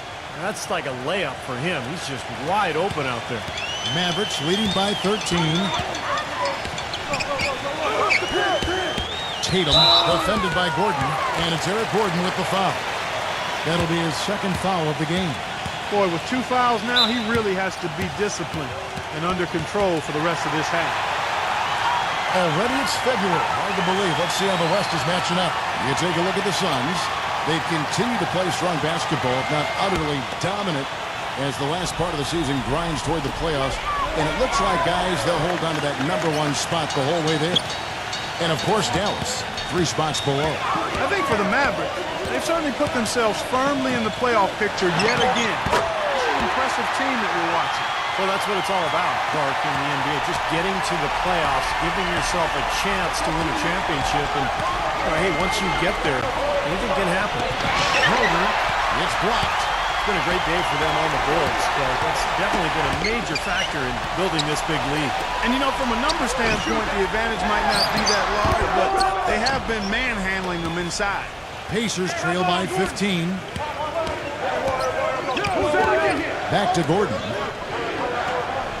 There's the 3. And again, it's the Pacers from deep. They are absolutely stroking it from outside. I mean, textbook perfect. Good balance, nice high release, splash. And so here is Dallas. 17 points was their biggest margin. There's the pick. McGee with the block. Now here's Gordon. McGee up top. Back to Gordon.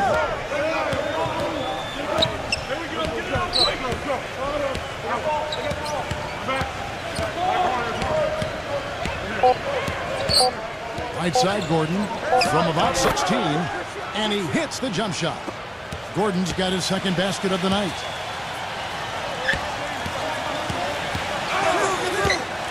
Passes it the ball. A 3-pointer off the mark. Not able to find it here in the second. He's off stride and off track just a bit after that one he had earlier. Here's Gordon. He has 5.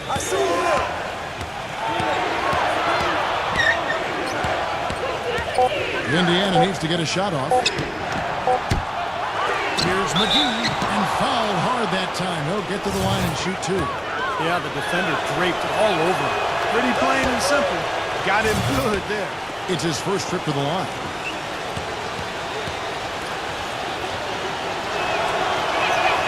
Both free throws good from McGee.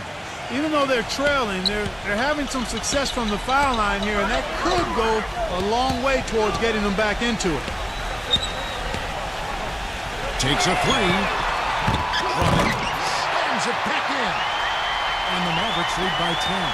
Well, something special about him, guys, is just how good he is at winning the so-called second shot game, going hard to the offensive glass, salvaging points with his putbacks. And he also loves to jump into the passing lanes and pick you off. And he likes to shoot the gap. Backfires on occasion, but like a great base runner, he seems to pick his spots pretty well. And out of bounds as the Pacers gain possession. Here now the league's highest scoring teams the past 10 games. What a stretch it has been for these guys. 5th, the Mavericks. Yeah, what an impressive run for this club. Everybody seems to be scoring well at the same time. This club is really putting up big numbers. Gordon. Now here is McGee, averaging 8 points a game. Schroeder passes to Noel. Here's Schroeder. He dishes it to Noel. And again, it's Indiana converting. Wow, he was just wide open there. That's way too easy.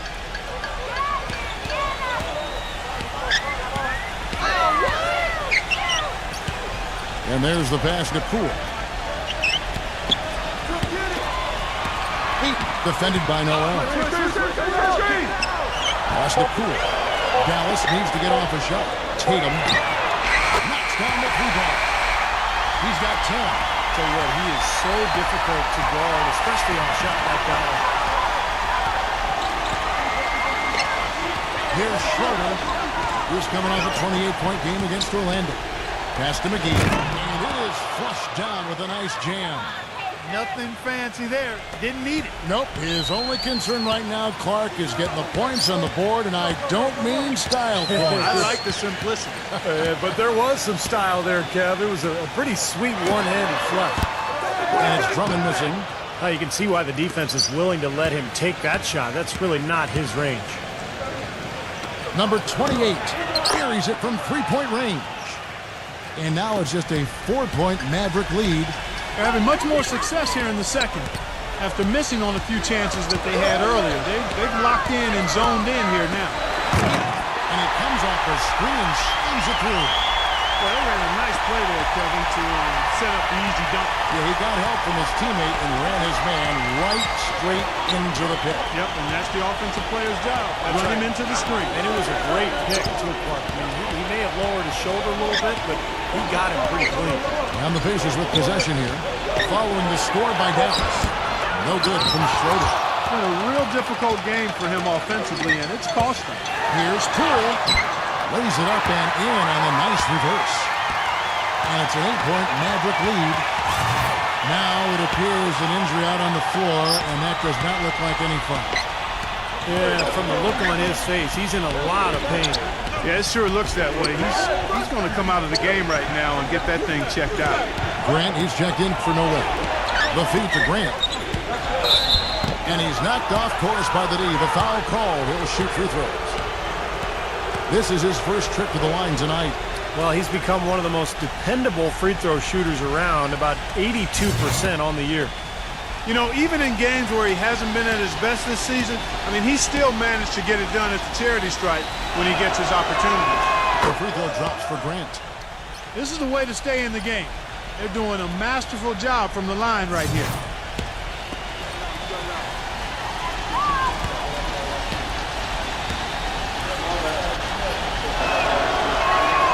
So he gets them both.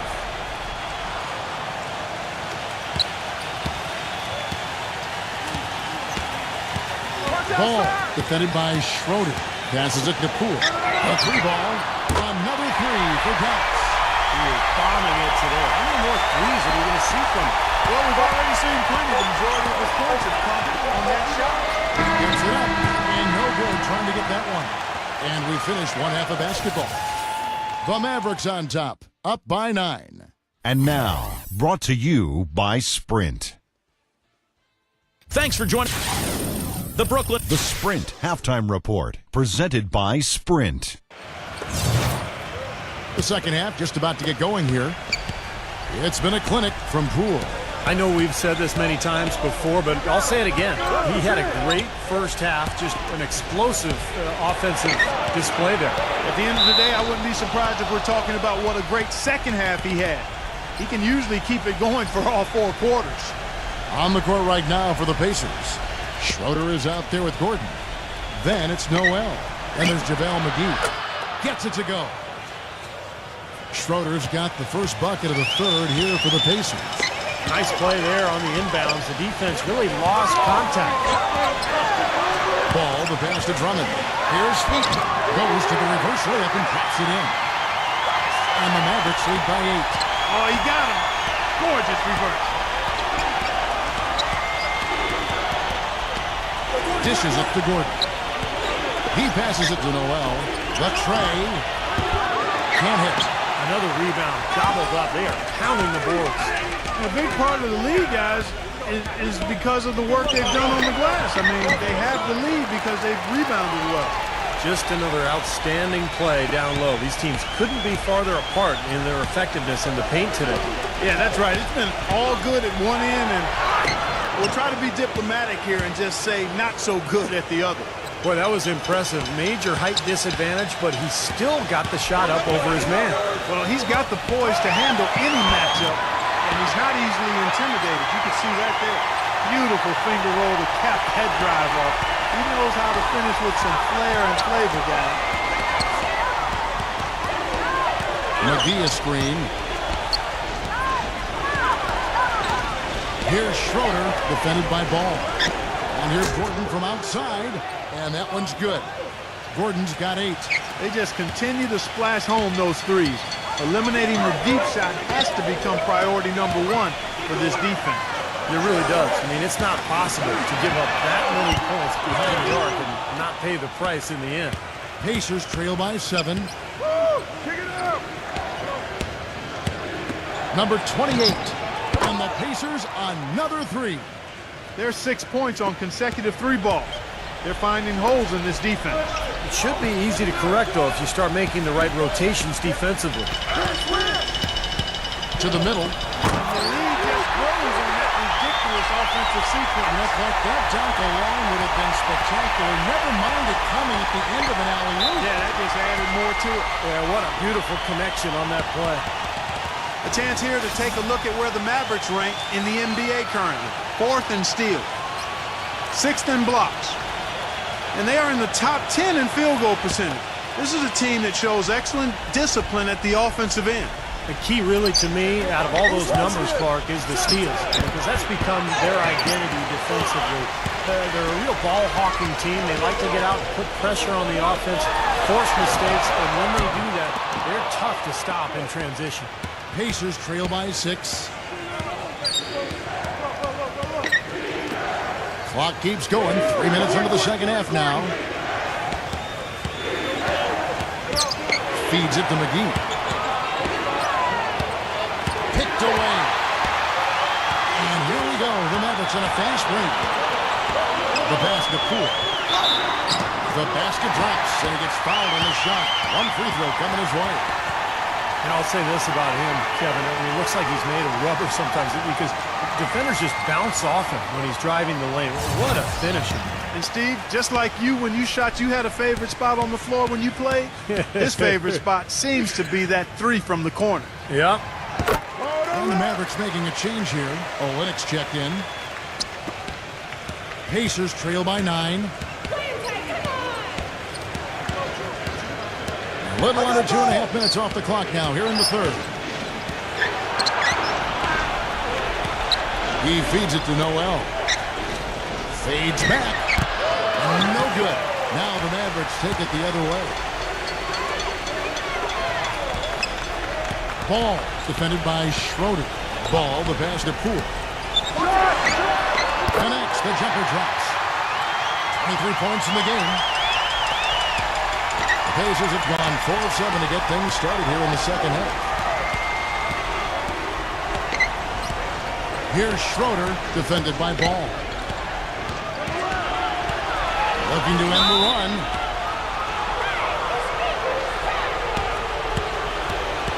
The Pacers making a switch here.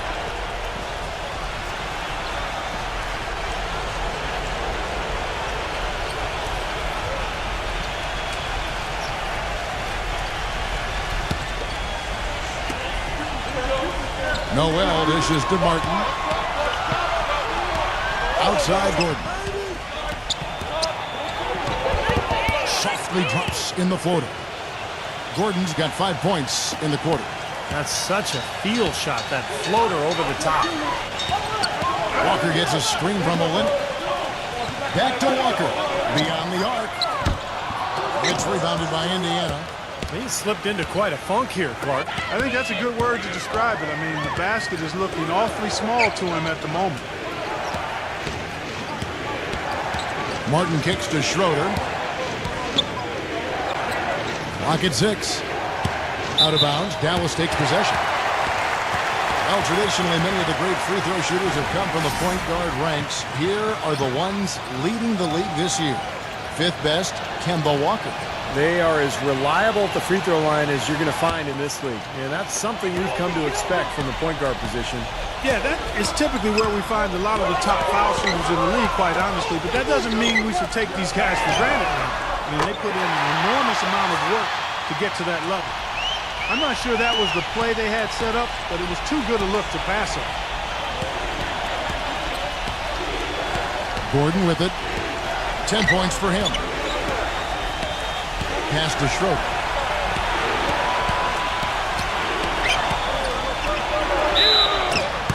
And so he draws the foul on the shot. A trip to the line to shoot 2. Let's see what the Dallas Mavericks have coming up. They host the 76ers after this game.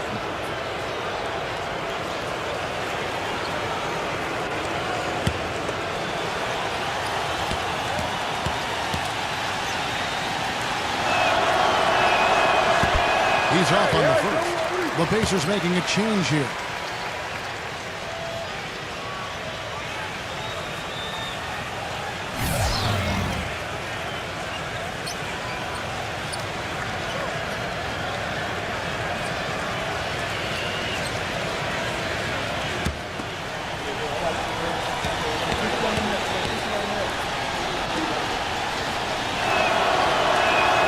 And he sinks the second.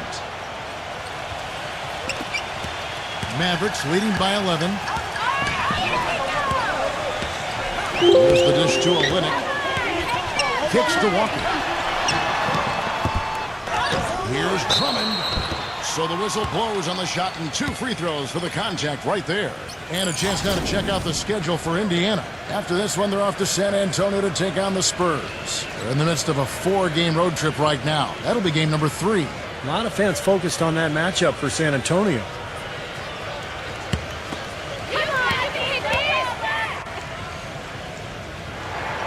That one is off. JaVale McGee's checked in for Indiana.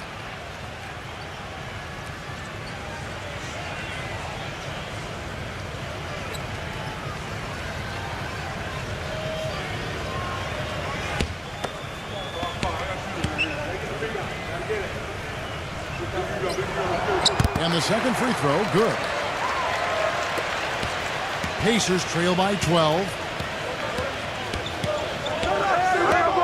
Here's Schroeder. He's got 14.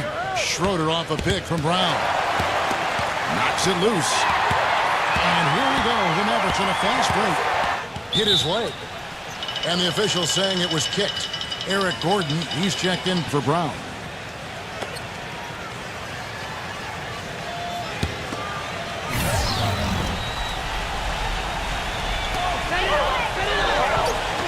Passes it to Dinwiddie.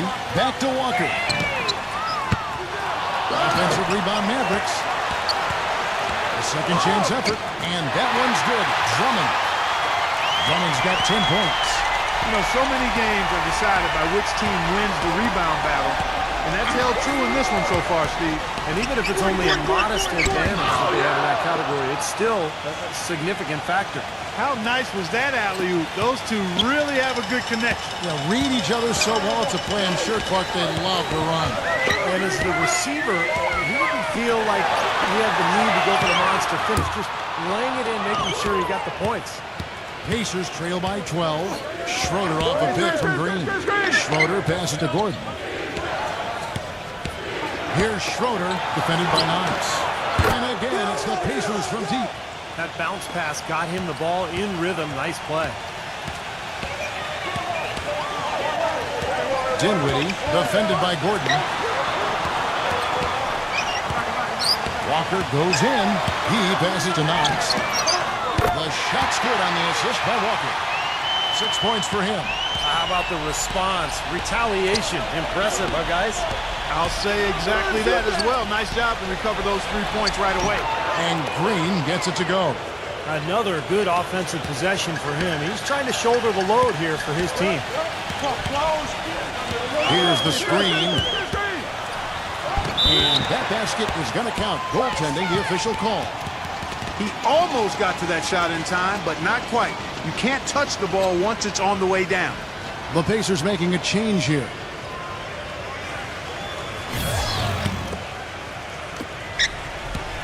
Pacers trail by 12. Here's Schroeder. 17 points in the game. He kicks to Gordon. The three. That's good. Gordon's got 13 points. Getting a feel out there from long range, guys. That's his second three of the half. Defended by Gordon. Here's Ball. Another three for Dallas. That shot becomes effortless for him when the D is so relaxed. They got to get more intense. Gone 2 of 5 from beyond the arc so far. And there's a minute 45 left in the third quarter of the game. Here's Schroeder. Rejected by Ball. And here we go. The Mavericks in a fast break. And that basket's going to count, folks. Gets the goaltending call right there. He got there late, but you do have to like the aggressiveness to go after the block. But that one's going to count. The Pacers making a switch here. Collins is checked in. And the Pacers with possession here. They trail by 14. Here's Schroeder. Right now averaging 11 points a game. He dishes it to Noel. Backs him down. 9 feet out. Shot is good off the back rim and in. Noel's got his second bucket of the game to go. He can finish in the post. That's one thing we know about him. Tatum defended by Schroeder. Off the mark there with the three-point shot. Pacers trail by 12. Pass to Collins. Number 28. And he was fouled on the way up. 2 free throws now for him. The Pacers have shot 9 of 11 at the free throw line. Well, pretty good numbers this season at the line for this club. Right around 78% as a team. One of the things they've done, guys, is taken pride in their free throw shooting this season. And rightfully so. And the first one drops. And the Mavericks making a change here. Olynyk's checked in.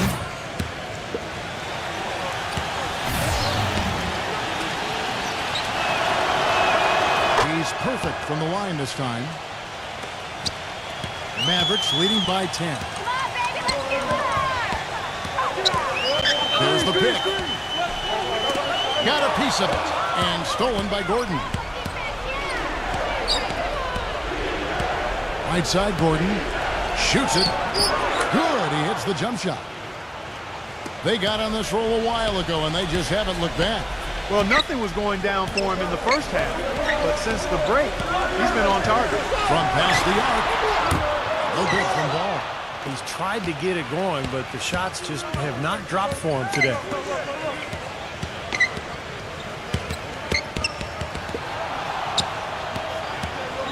Here's Schroeder.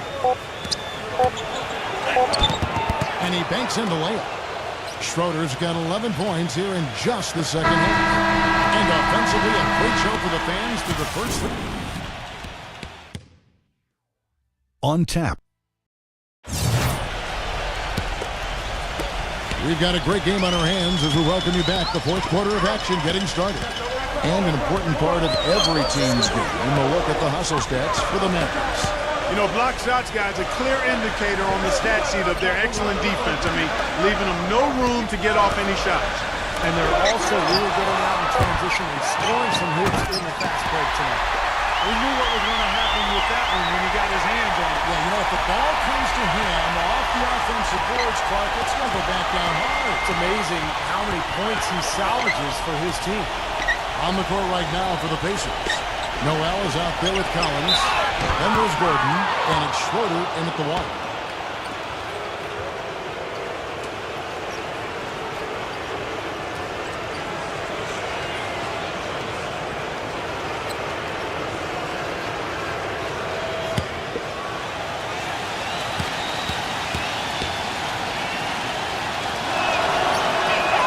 And the first one at the line is good. JaVale McGee's checked in for Indiana.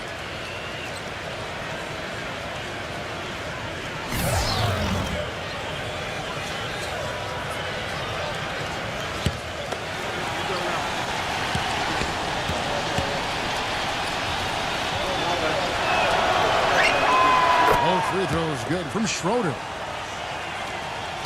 Mavericks leading by 6. Ball defended by Schroeder. McGee with the block. 60 seconds off the clock here in the 4th. Collins kicks to Schroeder. Number 28 defended by Olynyk. 5 to shoot. A shot. They'll get another chance. For 3. No good. So the Mavericks will take it the other way. 17 points was their biggest margin.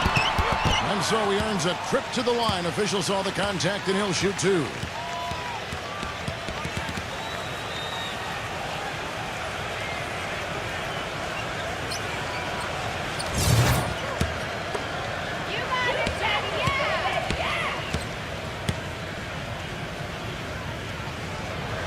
And he knocks down the first one. And the Mavericks making a change here.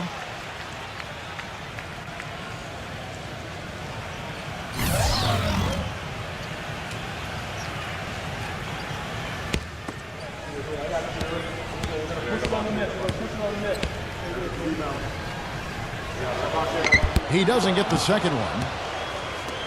Pacers trail by 7. McGee sets the pick for Gordon. That's good. Perfect screen there. Set him up with a nice look. Poor job by the defender to not fight over or around that screen. Tatum. And it's blocked by Collins. And it's going to be out of bounds. The Pacers will take it. Noel's checked in for Collins.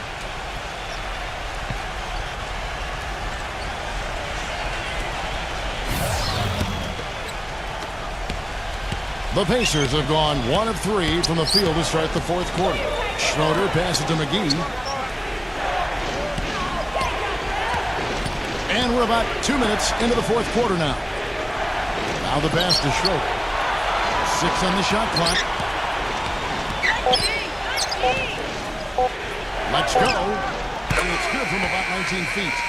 Schroeder's got 4 points this quarter. What a display of offense we've seen today, and it's only getting better. Well, both defenses have been on their heels all day, and it's begun to take its toll. Shots good by Walker. Well, they haven't gotten much production from him, but they remain in the lead. Schroeder kicks to McGee. Some nice passing here by Indiana. Get the perimeter! Pass to Schroeder. Foul call that time on the way up. That'll give him 2 chances at the free throw line here.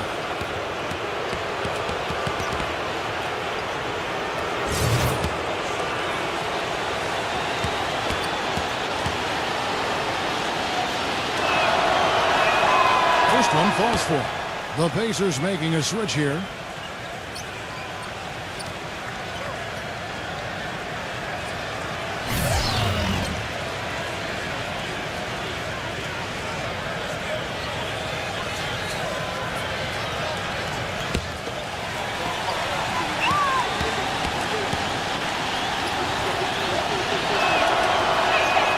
Both free throws good from Schroeder.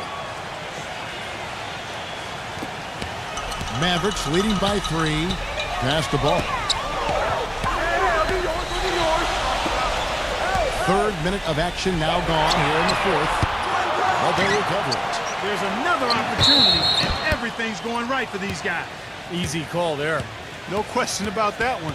You could hear the impact from where I am.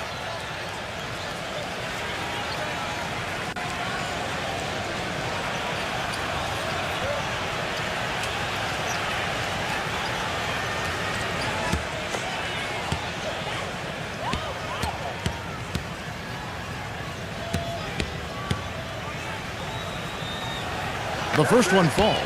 The Pacers making a switch here. Grant's checked in.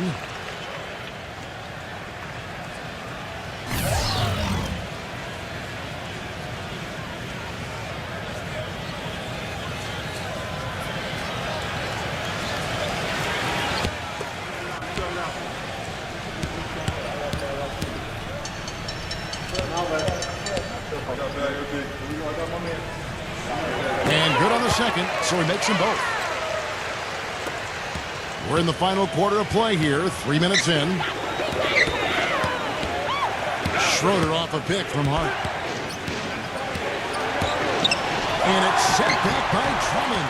You've got to like what they've been doing down there in the low post, Clark. I do. I love it. Their rebounding has been outstanding. So important in a tight game. That's kind of a shocker. The defense was there, but it wasn't right in his face. Kind of out of character for him to miss those. He just picked up his 4th personal foul, and now he's got some foul trouble hanging over his head, guys. Eric Gordon, he's checked in for Indiana.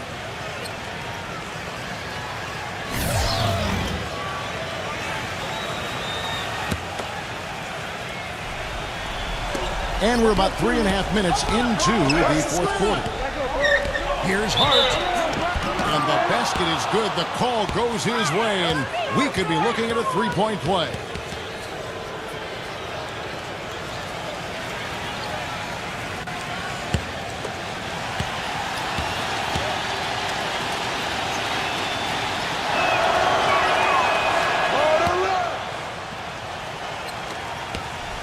The Mavericks have gone 2 of 7 from the field in what's been a cold start to the 4th quarter for them.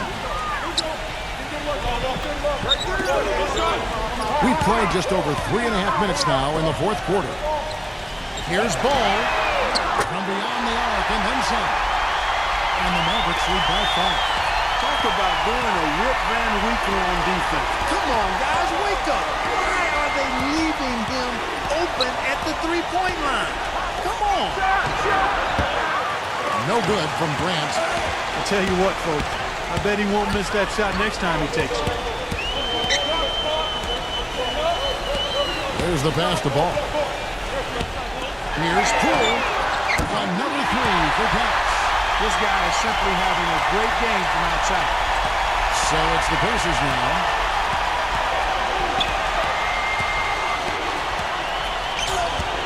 Kicks it out to Gordon. And they wasted no time getting those 3 points back. Gordon's got 15 points in just the second half. Ball defended by Schroeder. Tatum. But they get it back. Nice job on the offensive line.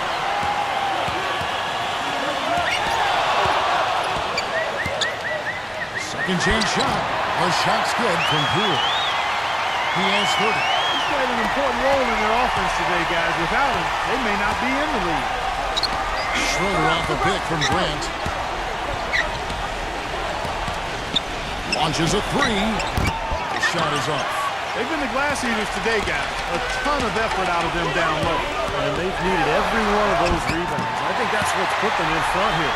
Boy, I tell you what, he's having one of those days where if he takes it, he makes it. Pacers trail by 9. Schroeder off the pick from Noel. Schroeder passes to Grant. Buries the long-range jumper. He's not going to miss many of those, if any. Not when he's got that much room. The Mavericks have gone 6 of 12 from the field here in the 4th and even 50%. And the Mavericks call time here. Well, he sees something that he doesn't like. I'm not sure what it is, but I think he's going to make some changes here. I think you've got to make your adjustments pretty quickly like he's doing here. Otherwise, things can get out of hand. So this is a good timeout. Let's catch up with Doris from the sideline. Over that last break, Kevin, I got a chance to hear what head coach for the Dallas Mavericks said to the team. He told his guys, listen, we've got to make the most of every opportunity right now. We can win this game, but it's all about making every single possession count.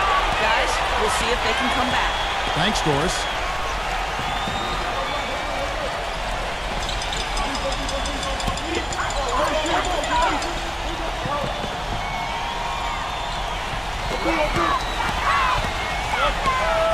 Ball defended by Schroeder.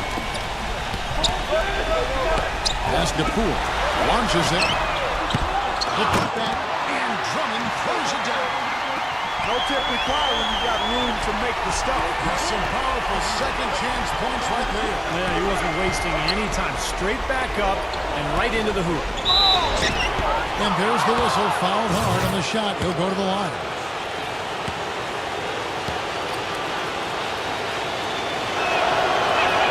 And he makes the first.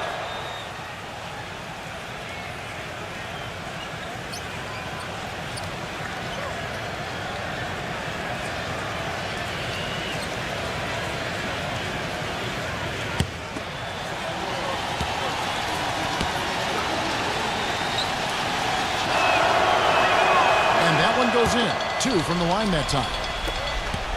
Mavericks leading by 6.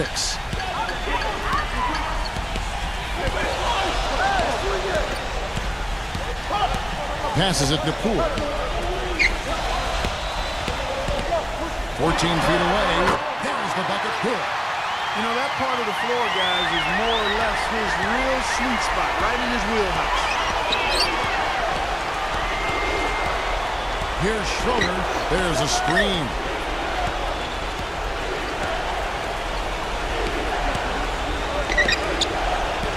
Back to Grant. Just 5 to shoot. Here's the teardrop. And the layup is up and in. They've raised their field goal percentage just above 50% here.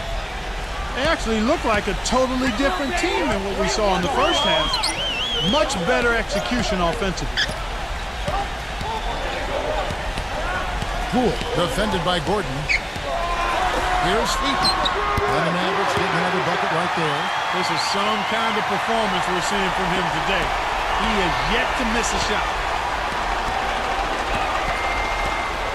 Here's Schroeder. Back to Grant. He passes to Schroeder. Some nice passing here by Indiana. Number 28. The shot will not go. Excellent D there from Drummond. Tatum. A feather touch on the finger roll. Beautiful. And it's a 10-point Maverick lead. And we may have an injury here that does not look good. Yeah, from the look on his face, he's in a lot of pain. Yeah, it sure looks that way. He's going to come out of the game right now and get that thing checked out. JaVale McGee's checked in for the Pacers. Here's Schroeder. 1:56 left in the fourth quarter of this one. Gordon gets to Schroeder. And the Pacers can't get it to go. He's going to play his way right onto the bench and out of the game if he continues to shoot it like he has so far in this quarter. That was a layup. And you've got to knock that down. You've got to convert when you get those opportunities.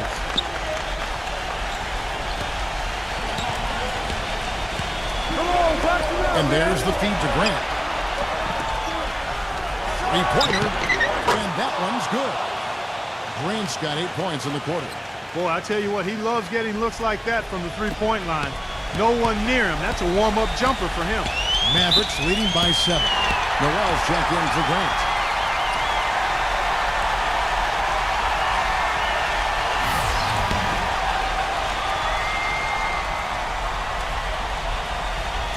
Get open, get open!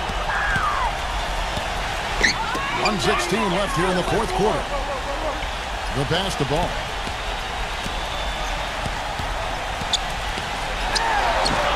Tatum. They get the rebound.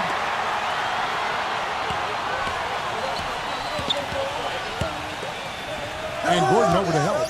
Pass to Poole. Ball defended by Schroeder.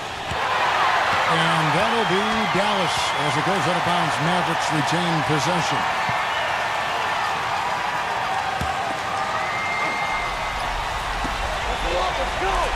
Shot clock at 6. Three-pointer. Gets it to go. And the Mavericks lead by 10. Well, they're going to walk out of here with a win and send this crowd home happy. A very solid performance in a lot of areas for them. And the Pacers call time here. They're trailing by 10. 41 seconds left in the fourth quarter. So Indiana ends up with a new group on the floor. 41 seconds left in the fourth quarter. Powell dishes to Martin. And the three off target. Dinwiddie passes to Walker. They're not finished yet. They're going to make sure about this win. Yeah, that's how you close out a game, Steve. Got no way you can come back from this deficit. Just not enough time left on the clock. How about this performance in the face of the injury, playing through a lot of pain out there? The Mavericks shooting it really well. 54% from the floor. Passes it to Dinwiddie.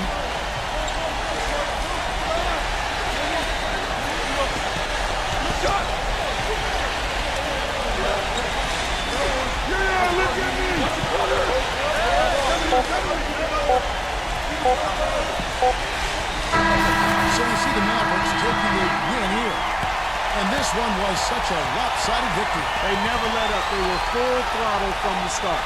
And that'll do it for Clark Kellogg, Steve Kerr, and Doris Burke. This is Kevin Harlan saying so long and thanks for joining us as we leave you with the Jordan Player of the Game.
Welcome to the NBA here on 2K Sports. A Tuesday night NBA.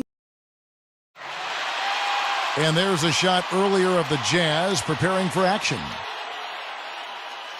It's the home of the Jazz here in Utah as 2K Sports brings you today's action.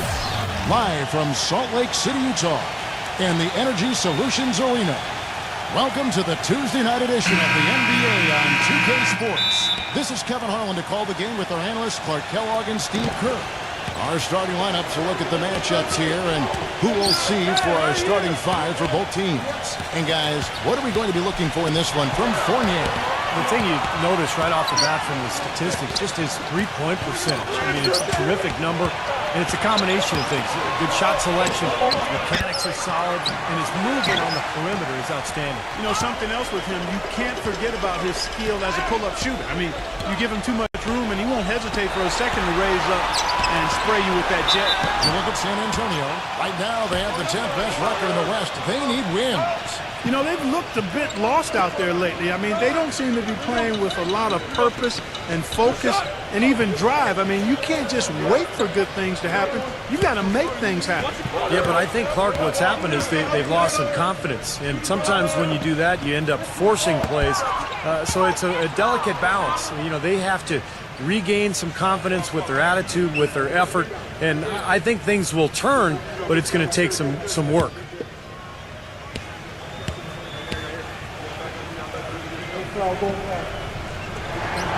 And he can't get the second one to drop either. Coming up empty that time. For the Utah Jazz, they won their last contest, that game against the San Antonio Spurs. You know, so often in the NBA we talk about how you have to earn your points the hard way, but it didn't seem like that was the case. Everything came pretty easily. Too many of their points came the easy way, Steve. You're right, on dunks and layups against a defense that didn't really put up much resistance. And there's the first bucket of the game. Yeah, that's a nice tone setter out of the gate. And let's get this update now from Doris Burke, who's across the way on the sideline. Well, Kevin, Greg Popovich had a few moments to share with me. A big point of emphasis for him was playing within themselves on the offensive end. He said in both of their losses to this team earlier in the year, they were allowing themselves to get baited into poor shots, and it cost them. To be at their best, he feels, they need to continue to play their game through all circumstances. Let's see if they can handle it. Well said, Doris. Thanks. And important in every game, but early on here, guys, we'll be looking out for how they manufacture opportunities. Well, I know Coach is worried about their shot selection at times, so I'm not surprised at what he had to say. Steve, I don't know a coach who doesn't worry about shot selection. You talk about something that riles up most coaches, it's seeing their guys taking bad shots. The Jazz shooting their third and fourth free throw attempts of the game. And as a club, they're kind of in the middle of the pack in the NBA in terms of their free throw shooting, about 76%. That free throw good from Lillard.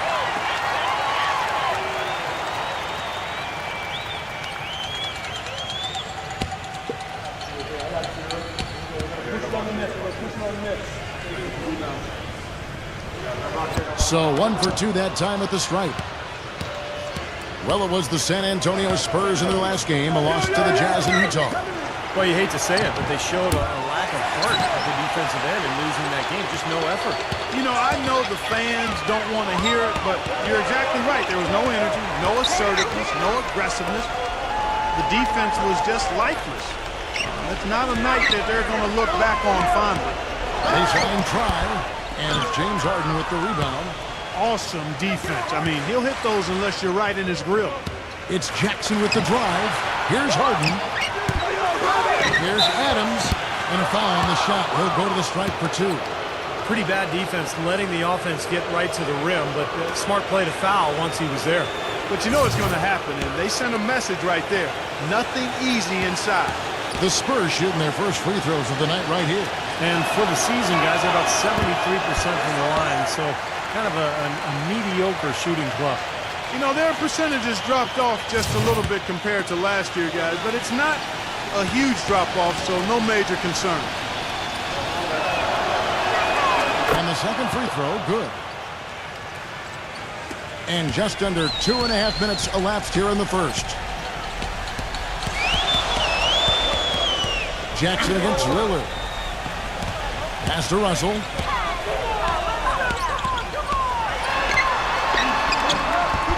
And he gets the friendly spin, and that one drops. Russell's got his second bucket of the night. San Antonio trailing here. Last time they met was in Salt Lake City, Utah, where they fell to the Jazz. It was not a very inspired performance for them, particularly defensively. I thought, they gave the hostile crowd a lot to cheer about, frankly. Yeah, they allowed a lot of free runs to the hoop, a lot of open jumpers, and in the end, the opponent's shooting percentage was right through the roof, and you can't win when that's the case. On the wing, Jackson. And the go-ahead bucket, no good. Jazz have gone 2 for 4 from the field so far today. Harris kicks to Russell. There's the dish to Lopez. Harris setting the pick for Lopez. Williams passes to Harris. Fires from deep. And Russell with the basket on the assist from Tobias Harris. Russell's got 7. That's like a layup for him. He's just wide open out there. Jackson kicks to Adams. Fournier. Nice ball movement by San Antonio. Passes it to Harden. From the arc. It's hauled in by Harris. Things have kind of gone south for him here in the quarter. Lillard against Jackson. Lillard dishes to Williams. Williams missing again. Spurs trail by 5. Here's Jackson. Got it. Good job in the low post.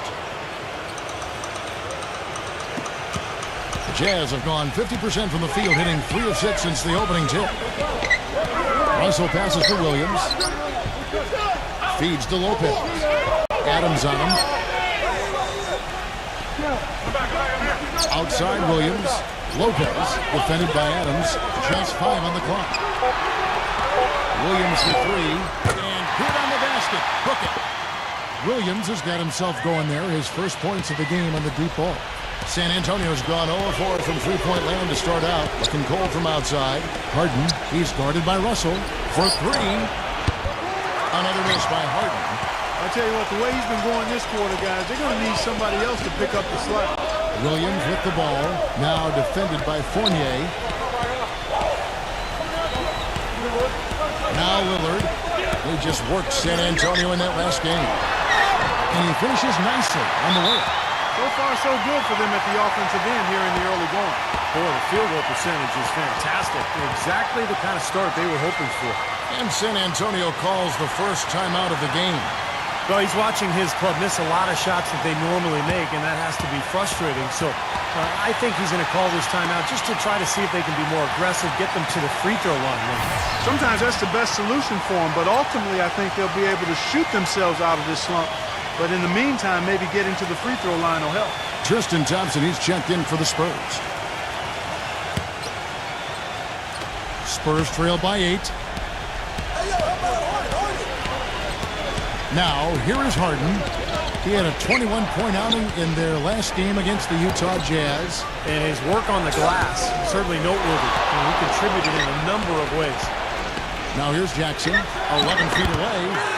Here's Thompson, makes it off the glass. Thompson's got his first points in this one. Well, most of all, I just love the work he puts in on the offensive glass. So many of his points come on putbacks just because of sheer hustle. And you know what? He is also relentless on the boards. He works as hard on his rebounding as anybody here going to see. Here's Williams, averaging 8 points a game. That's good. That was an outstanding pick that gave him the room to bury the jump shot. Underrated, but not undervalued. Harden gets a screen from Thompson. Jackson with it. He's picked up by Russell. The 3. And yes, sir, that one drops. Fournier's got his first 3 points of the game. Jazz leading by 5. Lillard outside. Williams has a screen for Lillard. So the whistle blows on the shot and 2 free throws for the contact right there. And while there's a break, here's a collection of the shooting guards that have made an impact with their passing this season. The leading assist men among 2 guards.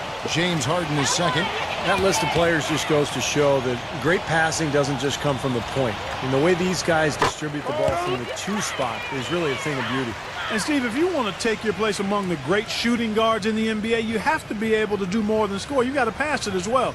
And a lot of these guys can't.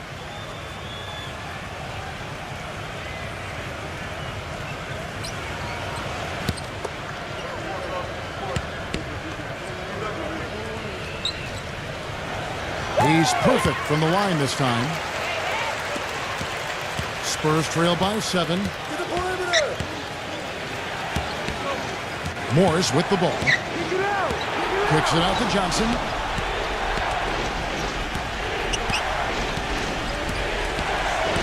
Down low. Here's Thompson. That's good. Thompson's got his second bucket of the game to go. He really made that mismatch pay off. A defender giving up that much size isn't going to be able to put up much resistance near the basket. Now, here's Lillard. 5 points in the game. Here's Cauley Stein. And Clavert kicks to Matthews. Hands it from downtown. Matthews has got himself going with the triple, his first basket of the game. Here's Johnson. Right now averaging 5 points a game. Number 30. He's covered by Matthews. Shot clock at 6. Excellent D there from Cauley Stein. He's far too tentative in the paint, and even more so when the defender is up tight on him like that time. That's a 2 for Matthews, and he buries that one, drilling the rim on the way down. And it's a 10-point Jazz lead. Johnson dishes to Morris. There's the three. Rebounded by Claver. Almost surprised that he had that much room to work with. Beverly the pass to Lillard. Here's Cauley Stein. Matthews against Johnson. Pass to Toppin. Back to Johnson. Number 30. That's in, coming off the assist from Johnson. And that kind of defense is just not going to cut it, guys. They have to get a hand in his face. There's a good screen. Lillard gets the screen from Claver. He feeds it to Beverly. Outside Matthews. They get it again. Spurs trail by 7. The pass to Johnson. A good finish at the rack off the slick feed. You know, there's no better sign of how efficiently a team is operating than their assist numbers. And theirs are fantastic. It's just beautiful basketball to watch, Clark. Timeout is called, first of the game for the Jazz. Yeah, and guys, I think he feels like he can make a few improvements during this timeout. Just kind of make a couple of adjustments, get his club back on track. You know, coaches are always tweaking and tinkering with things mid-game. Actually, sometimes they overdo it. Martin's checked in for Utah.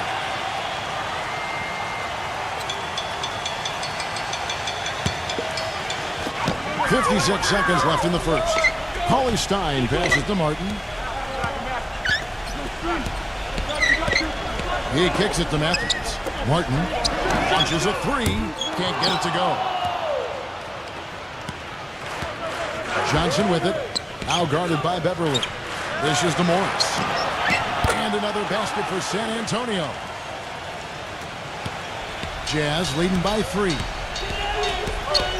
There's the screen. And Matthews kicks to Beverly. Back to Matthews. Nice ball movement by Utah. Jacks up a 3. Utah the rebound. The feed to Beverly. Back to Matthews.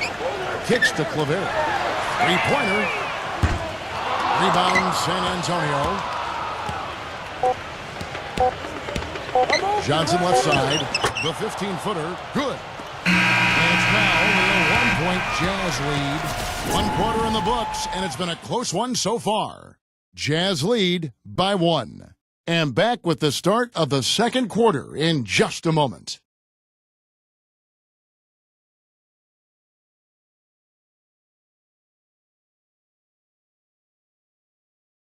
This Friday.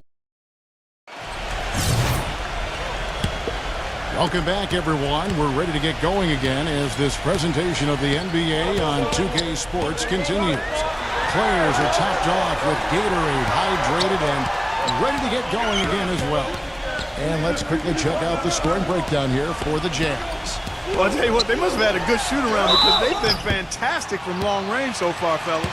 Yeah, their passing has been terrific, too. Clark, we're seeing a lot of assists, really moving, a lot of flow offensively. I like what I see. And a chance here presented by Gatorade to see who's on the floor, all fueled up and ready to go for the start of the second quarter. On the court for San Antonio, they've got Tristan Thompson, and it's Morris in at the 2.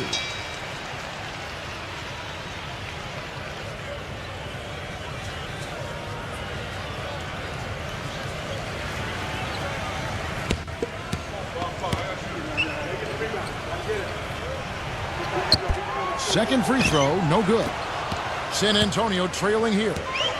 Thompson, a screen on Matthews. The 3 from Johnson. It's rebounded by Reed. That's not his shot at all. Way too far beyond his range. Here's Beverly, defended by Toppin. Beverly, the pass to Reed.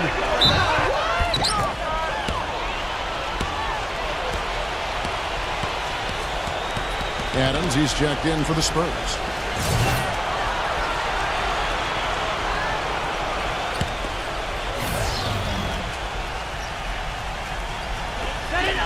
Here's Beverly. Offensive rebound. Kate lays it up and in on the nice reverse. And the Jazz lead by 4. You know, he didn't need to make the layup complicated. I mean, it's not a trick shot contest, but he decided to go for a little extra flavor on that one. So it's San Antonio now. Johnson, the pass to Sharp. From outside, off the mark. Jazz leading by 4. Martin dishes to Beverly. Here's the screen. Passes it to Reed. Feeds to Matthews. Martin back to Matthews. He kicks it to Beverly. 6 on the shot clock. Lets the 3 fly. Matthews no good. Spurs trail by 4. Sharp. He's covered by Matthews. Johnson outside.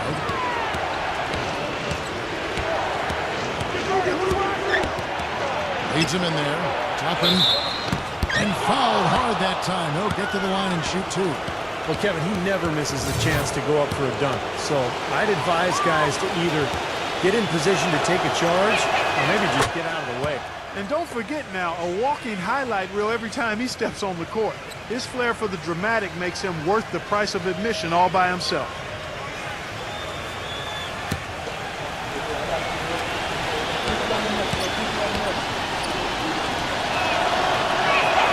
Both free throws good from Toppin. Boy, I tell you what, he does not look like your typical big man up there at the line. He has an excellent stroke and a percentage to match. Martin with it. Guarded now by Morris. He dishes it to Beverly. All alone. Can't get it to go. Now San Antonio takes it the other way. Pass to Sharp.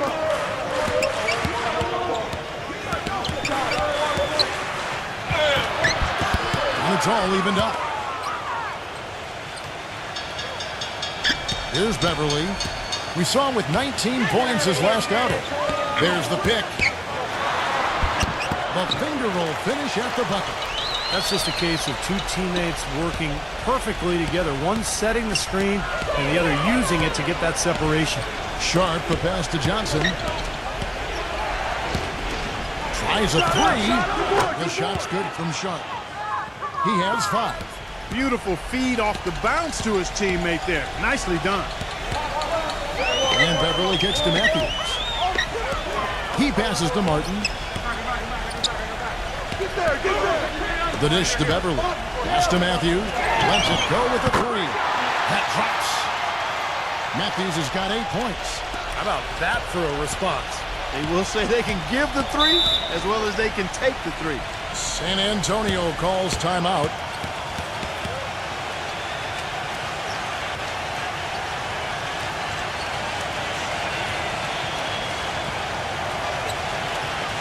And now we've got a moment to see how the Jazz are doing ranking-wise, Kevin. 9th in steals, 16th in free throw percentage, and the assist category not going too well, the bottom third of the league. That indicates a need for more movement and shot making. What they try to do, Clark, is pressure the ball. I mean, you talked about the steals per game. That's the key number of all those stats. They pressure the ball. They really create havoc for the offense. And when they take you out of the flow of your offense, it really makes the ball stop, and the game becomes very difficult for the offensive team. That's a second personal foul. If he gets another, it probably puts him on the bench for the rest of the first half. The Jazz have hit 4 of 8 from the free throw line so far. Folks, that's 50%. Not great work there. Easy points, come on! That's good from Beverly.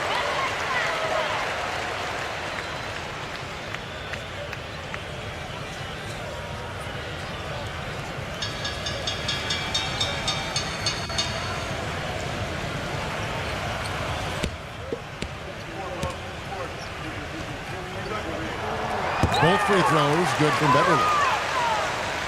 And here in the second quarter of action as we approach 4 minutes played.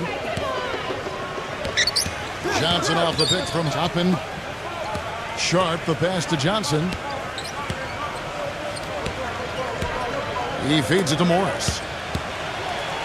And goaltending is going to be the call. So they get the basket there anyway.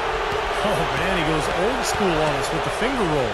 He got there late, but you do have to like the aggressiveness to go after the block. But that one's going to count. That whistle got a big response from this crowd, and it is not a favorable one, let's say. I'll tell you what, the fans can't believe that they made that call. The Spurs making a switch here. Jackson's checked in.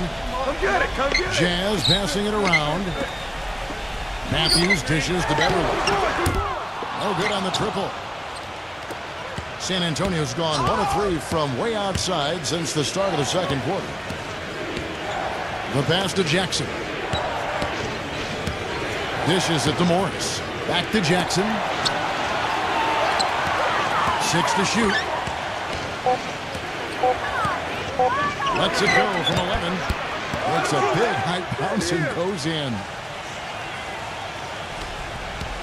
The Jazz have gone 3 of 7 shooting the ball here in the second quarter. There's a screen. There's the feed to Matthews. Kicks it to Beverly. He tries for 3.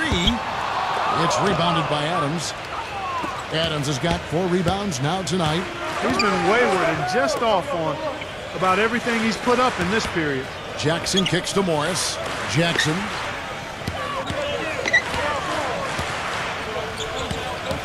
Just 5 to shoot.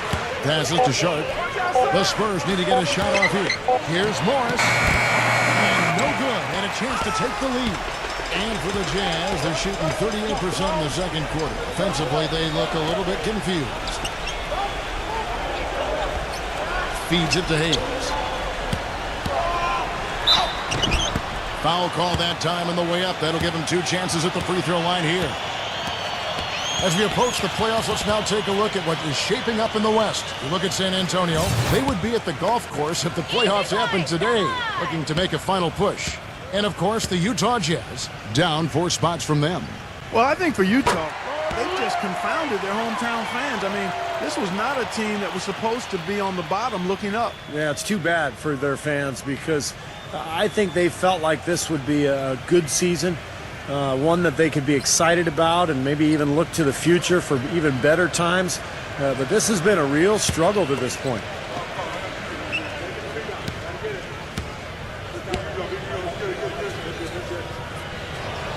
And that one goes in. 2 from the line that time. Spurs have gone 4 of 8 so far here in the second quarter. The drive by Jackson. And no question, he got bumped on that shot. Definitely no room for discussion on that one. This is his first chance at the line tonight.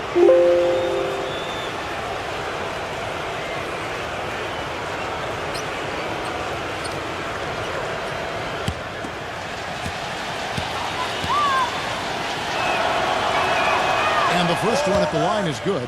Brook Lopez is checked in for the Jazz. Jackson hits both of them.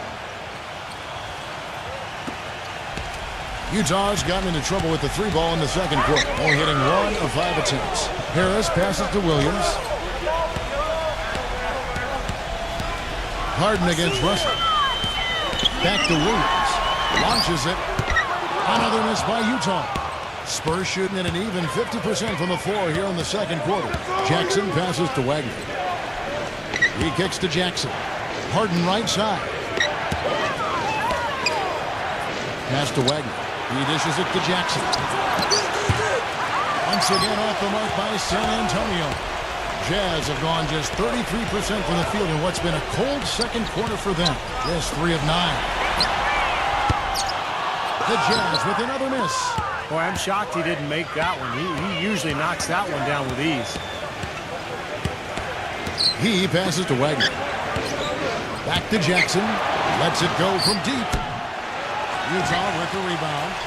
Williams has got his 3rd rebound on the night. A drive by Russell. Here's Beverly. Good, and the assist goes to Russell. Beverly's got 8 here in the quarter. I really like the fact that he's getting the touches he needs here after not scoring a single point in that first quarter. Harden gets a screen from Wagner, and it's blocked by Lopez. An even 3-on-3 break. Williams dishes to Beverly. Rejected by Wagner. Here's Fournier. He's guarded by Williams. Lets it fly. The shot's good from Fournier. Fournier's got 5. Utah leading. Outside Russell. Harris a screen on Harden. Russell kicks to Williams. Back to Russell. The Jazz working the ball around now. Williams can't hit. If he can improve on what's been a shaky day for him thus far, they could stretch this lead out. Harris, right side. Beverly.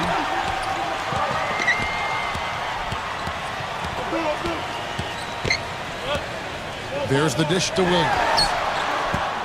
Again, a miss by Williams. Nobody anywhere close to him. Where's the defense? He's got to make that shot, though.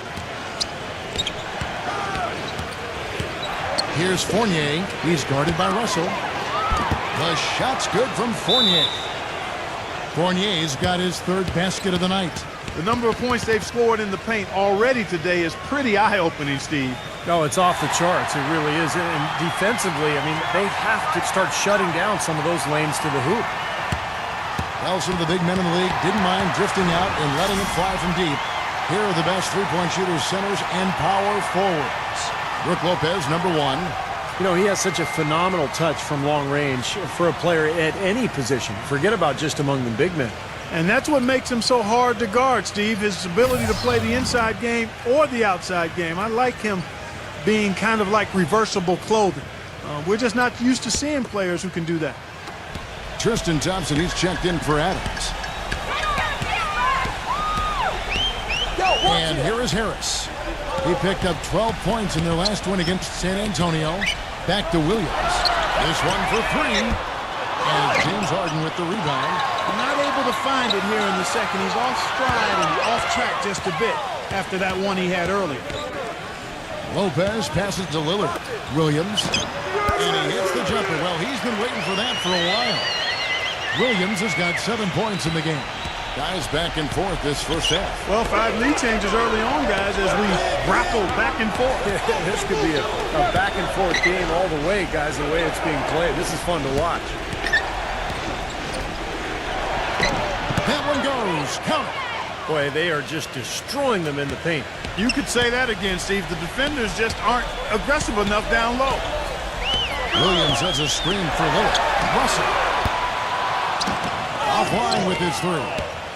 The Spurs have gone 7 of 14 in the second quarter, shooting to the tune of 50%. Now the pass to Wagner. Jackson. And it's San Antonio with another. Well, it looks like he's finally found his footing in this game. His first quarter was a real struggle, but he's gotten it going now. Now Russell.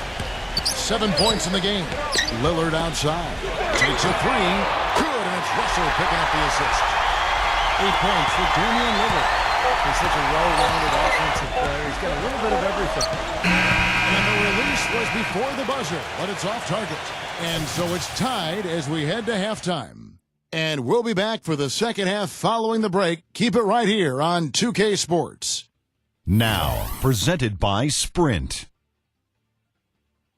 So good to the Timberwolves. The Sprint Halftime Report, presented by Sprint.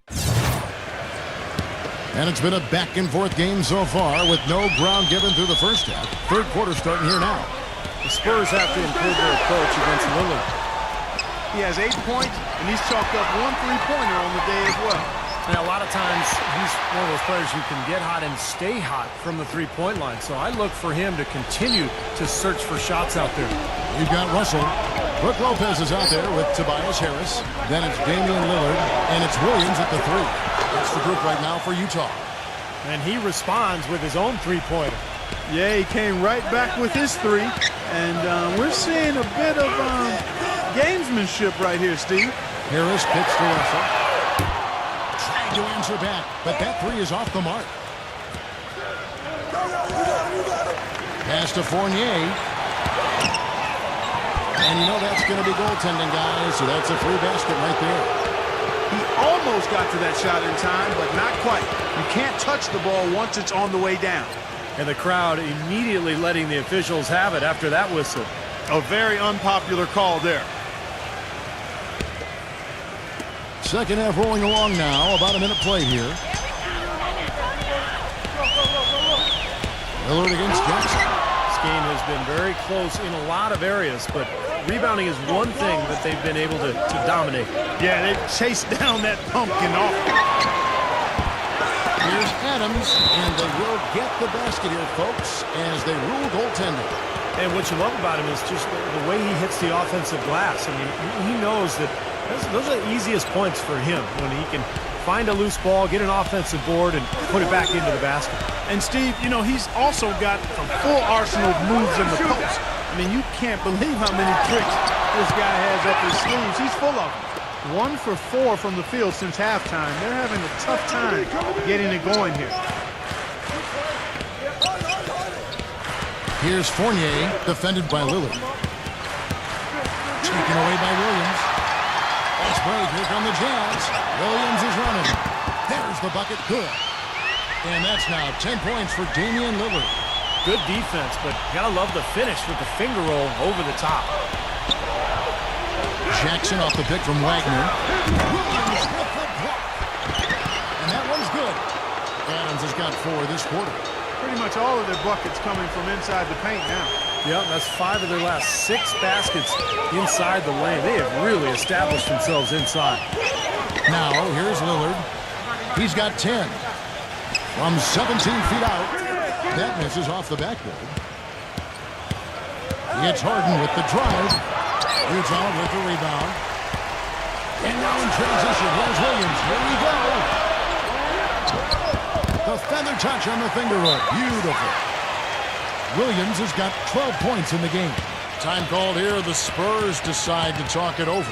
Yeah, and guys, I think he feels like he can make a few improvements during this timeout. Just kind of make a couple of adjustments, get his club back on track. You know, coaches are always tweaking and tinkering with things mid-game. Actually, sometimes they overdo it.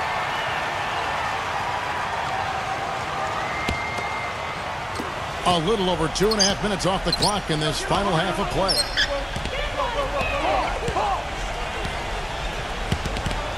Pass to Wagner. Harris is there. Well, that's finishing the defense there. He made a good effort on that possession defensively and then closed it out with the rebound. Lillard outside. Back to Russell. Rockets hits. That ties it up. Russell's got 9. The Spurs have gone even 50% from the floor here in the third quarter. 4 of 8. Jackson dishes to Fournier. Again, the miss by the Spurs. Utah's gone 1 of 2 from beyond the arc since coming out of the break. Williams with the ball. Now guarded by Wagner. And they take the lead. Lopez has got his first points of the night. Good ball movement. He put that pass in the ideal spot, right where it needed to be. On the wing, Jackson, defended by Lillard. He feeds it to Fournier. Pass to Wagner. Baseline jumper. Gets the bucket. The Jazz have gone 5 of 9 on field goal attempts since halftime. Harris outside. Back to Lopez. And it's going to be out of bounds. The Spurs will take it. While we have a moment, let's now take a look at the top shot blockers in the NBA. Brook Lopez, number 1. He's an absolute beast in the paint, Kevin. He takes an awful lot of personal pride in protecting the paint and protecting the rim. San Antonio with the ball. And Fournier kicks to Jackson. Drops in the tray. Jackson's got 6 in the quarter. The defenders need to talk to each other. The communication lacking there on that three-pointer. Outside, Russell. Williams kicks to Lopez. And that one hits back iron. Spurs leading by 3. Dishes to Fournier. And the officials whistle a foul on the shot. The bucket's good. He'll go to the line. And let's take a moment here to get your guys' take on scoring so far for the Spurs. Boy, their passing has been picturesque, a thing of beauty in both halves. More than a few of their baskets have come off assists. And they're attacking the gaps in the defense with their quick, aggressive drives into the paint area. That one misses for Fournier. The Jazz shooting 43% for the game. Williams kicks to Lillard. And down it goes, jamming that one home. Tremendous stuff from a guy, Clark, we think more of for his passing. Yeah, but he's got tremendous leaping ability and a surplus supply, too. Well, that's a great aggressive move and 2 big points, too. Oh, and here's the one-handed jam. This game's going to take a big swing. Clark, if the Duke continues to clear out like that and give up easy dunks. Yeah, that's the kind of defense we expect to see in a blowout, Kevin, or even an exhibition game, not a close game like this. Look how frustrated Steve is over this. Well, I just, you know what, Kev? Come on, Kev. I just like that he didn't choose to just lay it up. I mean, he threw it down with force. Now here's Jackson. 14 points for him. And stolen by Lillard. And there's the feed to Russell.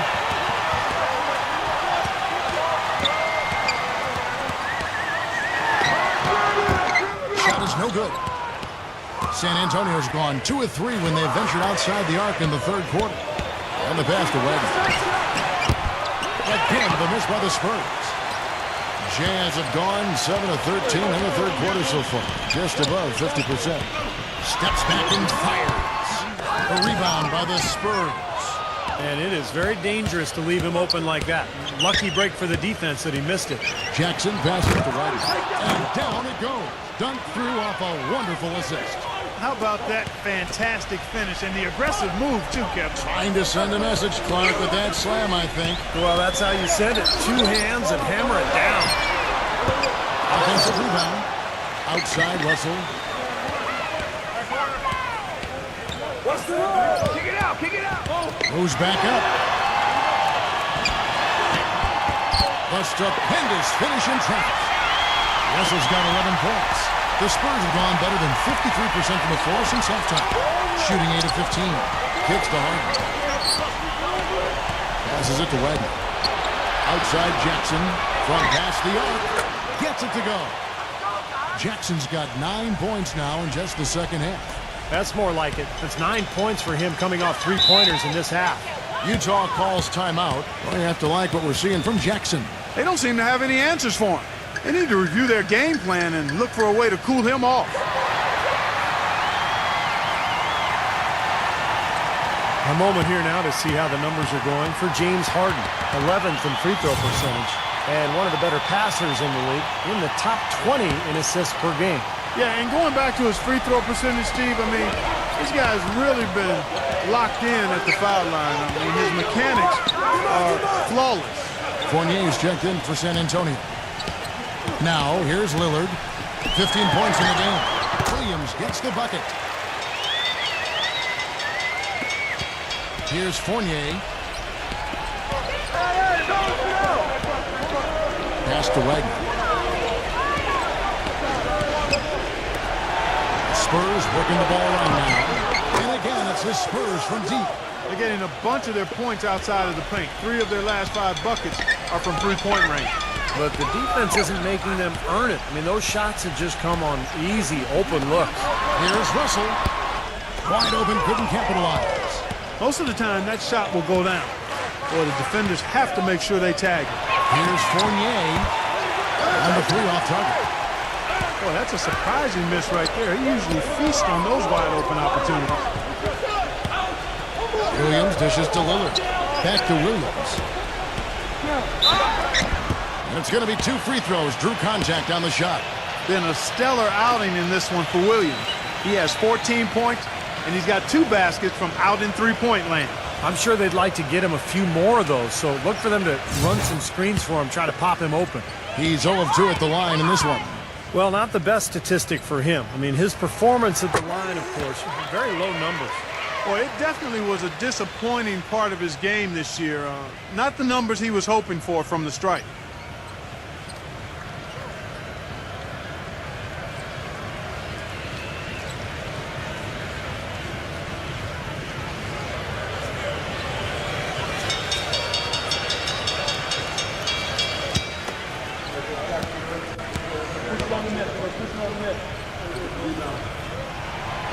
That one misses, so he goes 1 for 2.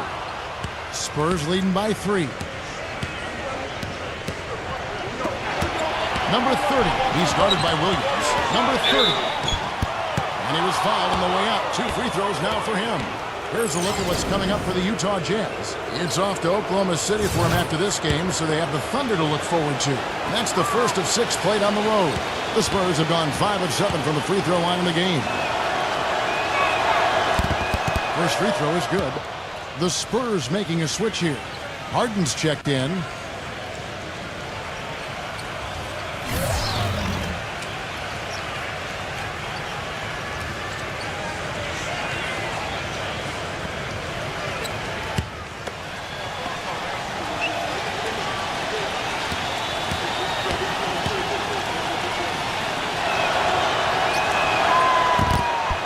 No good on the second free throw. Kevin, it's disheartening to see them keep missing opportunities to extend the lead at the line. I mean, when you have a chance to put a team away from the line, you want to take advantage of that. You don't want to give them a chance to come back on it. Reggie Jackson's checked in for Johnson. San Antonio leading. Here's Fournier. 11 points in the game. Oh, good on the three. Well, with that much space off the pick, you've got to drop that in. Yeah, you got to make that one. I mean, that's a high-quality shot you should make 9 out of 10 times. The Spurs have made 2/3 of their free throws tonight. 6 of 9 to be exact. So he makes 1 of 2 as the second one misses. Utah's gone 1 of 3 from downtown since halftime. Feeds it to Lillard. Shoots the three. James Harden with the rebound. Harden's got 6 rebounds in the game. Very little success for him behind the arc today. Just 1 3-pointer in the first half and still none in the second. Here's Fournier, averaging 19 points per contest. 5 to shoot. He kicks to Harden. Fires for 3, and that one's good. Harden's got his second basket of the night. Jazz trail by 6. 7-second difference, shot and game clock.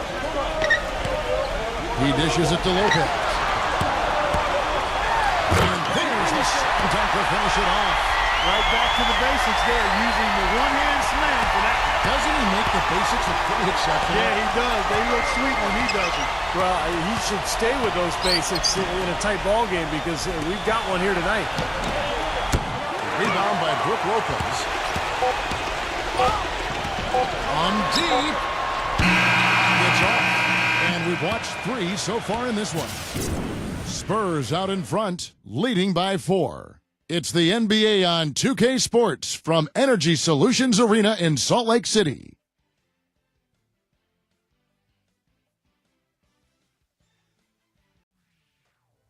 This Saturday.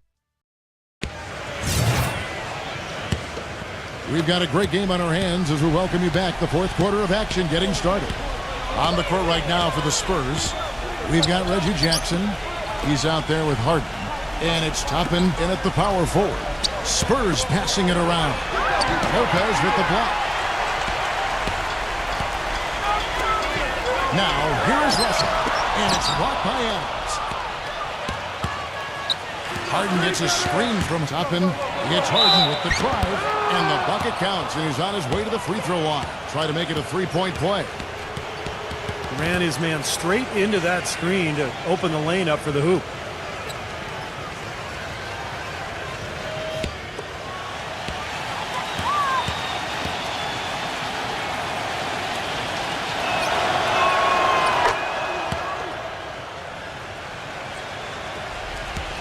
Jazz trail by 7. Lillard outside. Lillard left side, and that one's good. Well, they were sleeping on defense. The defense really didn't do its job. I mean, a little slow to react to the ball getting into the paint. That's costly. Well, and at this stage of such a tight game, I think this is when tired legs start to show. And the defense can become vulnerable in the low block. The open shot from Jackson cannot hit. The Jazz go the other way with it. Williams kicks to Harris. Williams passes to Lillard. The dish to Russell. And misses it off the right side of the rim. This has not at all been the kind of performance they've needed out of him. First minute and a half of basketball played here in the fourth quarter. I tell you what, that's too good a look to pass up there. Even though it didn't go, that's one you got to take. Lillard dishes to Russell. They set the screen. Williams, that's a two-pointer. Good, and it's Russell picking up the assist. Russell's got his fourth assist in this one. Spurs leading by 3. Jackson off the pick from Adams. Back to Jackson. He passes to Sharp. Toppin. From deep. No good from Sharp. Jazz have gone 2 of 4 from the field since we started the final quarter of play. Lopez outside. Lillard.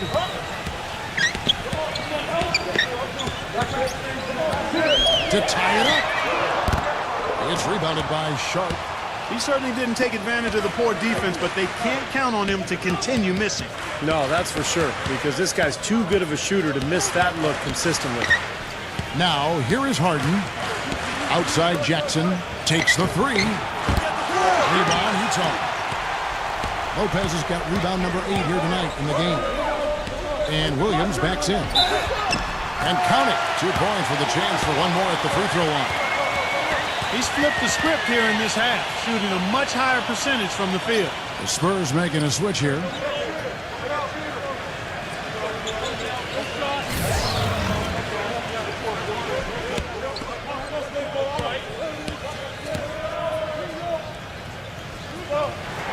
That one drops. He ties it up.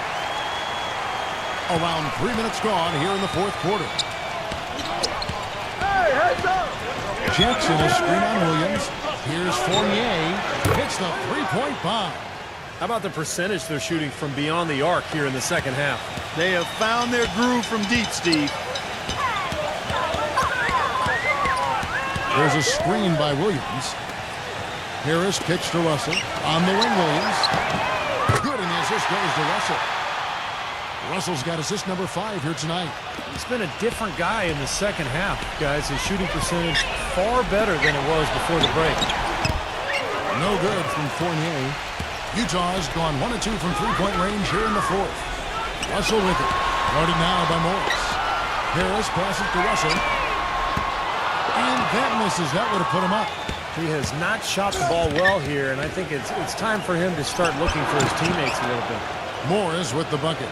You know, the only tough part of that basket for him was getting into such good position. The rest of it seemed easy. Now here's Williams. Williams gets a screen from Russell. Williams double team. Fournier, and we're going to have a jump ball. It's tied up there. And so it's San Antonio with it. Spurs have gotten only 3 of their 9 field goal attempts to go down since the end of the third. Pretty cold down the stretch. Morris with the ball. Shot clock at 6. Here's Jackson. Lopez with the block. Fast break. Here come the Jazz. Jumps up. And it's slammed in by Williams. I'd say that fast break went according to plan. It sure did. A good job getting it started and a better job finishing it off. Now, here is Morris. Here's Jackson. The 17-footer goes down. Jackson's got 11 in the second half. Sometimes folks forget about his decent mid-range jumper. He can knock those down all game given a chance. Utah calls timeout. Terrible, Utah, you got nothing. Let's catch up with Doris from the sideline. Yeah, during that break, the head coach of the Jazz had some words for his team. He's looking for whatever they have left in the tank. He said, I know it's been a hard-fought game, but now's not the time to leave anything in reserve. If you're tired, come out. Otherwise, I expect you to be going all out, full speed. Guys? And thank you for that, Doris. Beverly dishes to Russell. The Jazz working the ball around now. Back to Williams. Pass to Russell. He feeds it to Williams. Kicks it to Russell. 6 to shoot. High post try. And too long on the shot. San Antonio leading. Here's Fournier. And 2 free throws coming up as he misses that one. Drawing the whistle and a lot of contact there.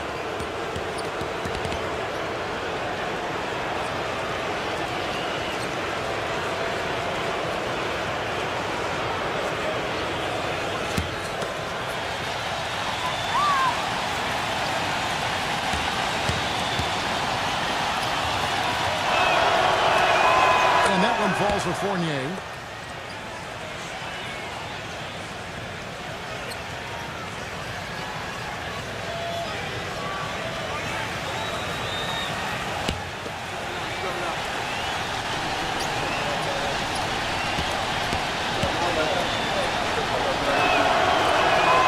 So Fournier nails both of them.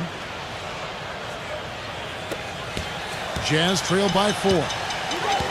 Clark, some tough offensive sets. They want to turn it around. Yeah, they need a basket just to regain some momentum here, Kevin. The drive by Russell. From beyond the arc. And that one's good. Beverly.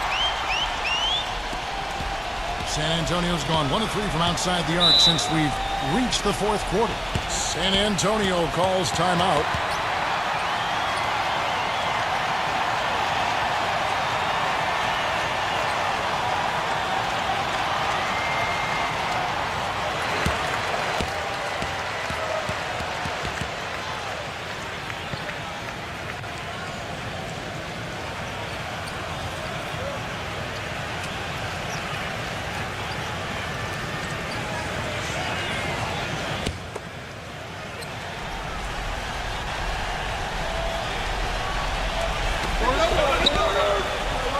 And Fournier kicks to Jackson. Morris. The pass to Wagner. Six on the shot clock. Pass to Adams. And finishes it off with a one-handed jam.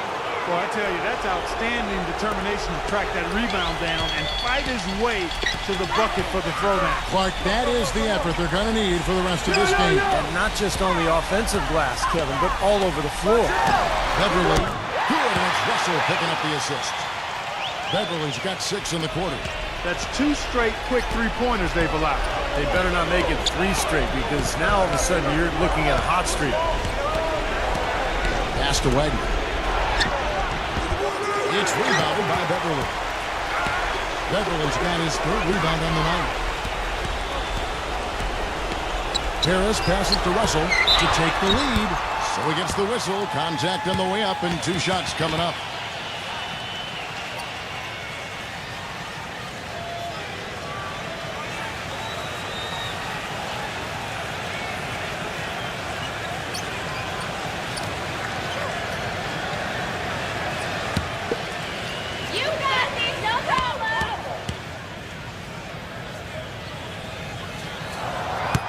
That one is off.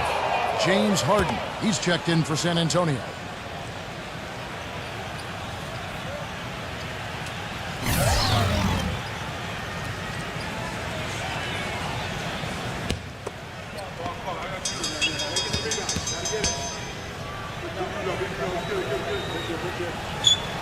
And they now lead as the free throw drops for him. I thought the pressure might get to him a little bit, but he did enough to put them in front. Jackson off the pick from Wagner. From outside the arc. It's hauled in by Harris. Harris has got rebound number 8 now on the night. Lillard. The jump hook. Another shot, and that's 2 points on the layup. And it's 6 points for Brook Lopez. He was the first one to react to that miss. Excellent anticipation on his part. A hustle play on the putback by him. And here's Harden. Outside Jackson. Here's the 3. The rebound by the Jazz. Lopez has got double-digit rebounds now in the game. And Damian Lillard with the bucket on the assist from Tobias Harris. Harris has got his 3rd assist on the night. And there's the pass to Wagner. And there's the whistle, fouled hard on the shot. He'll go to the line. Well, at least the defender got his money's worth on that one. Yep, that was an easy whistle for the official. All right, we'll take a look now at how the points have been generated so far. A scoring breakdown for the Jazz. These long-range shots look like layups out there, guys. Something that also stands out tonight is the number of assists they have. I mean, that's a mark of a good club.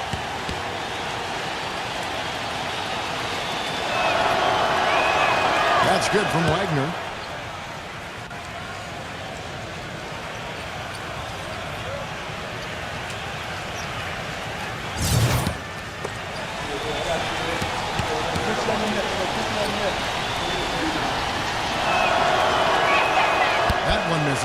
Boy, the struggles at the line this half really starting to haunt them. You just cannot afford to miss free throws. It's like skipping breakfast.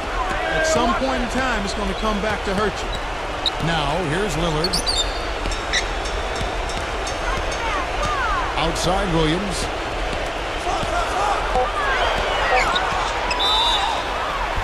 And the defense didn't have position. They whistle a blocking foul, and he'll go to the line.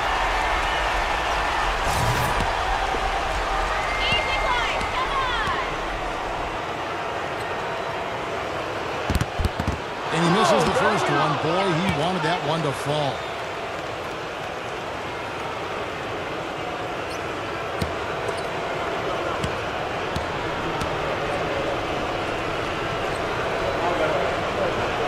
And he ends up making the second, and that puts them up by 5. San Antonio calls timeout. They trail by 5. 1:44 left in the fourth quarter.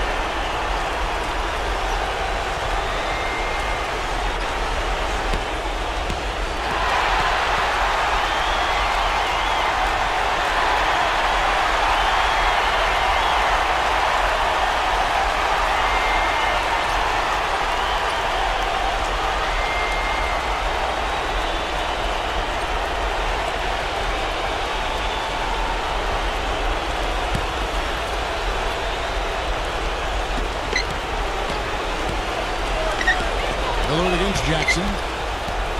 Dishes it to Harden. Lets a floater go, and the layup is good. Gotta love the teardrop. Just put it right over the defender. Utah calls timeout. They lead by 3. 1:33 left to play in the final quarter.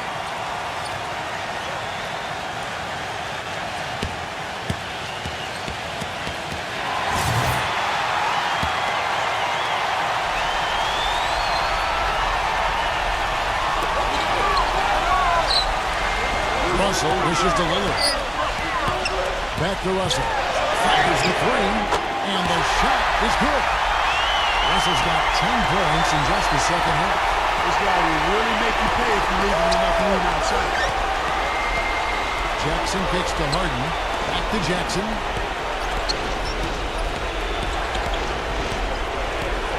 The feed to Fournier.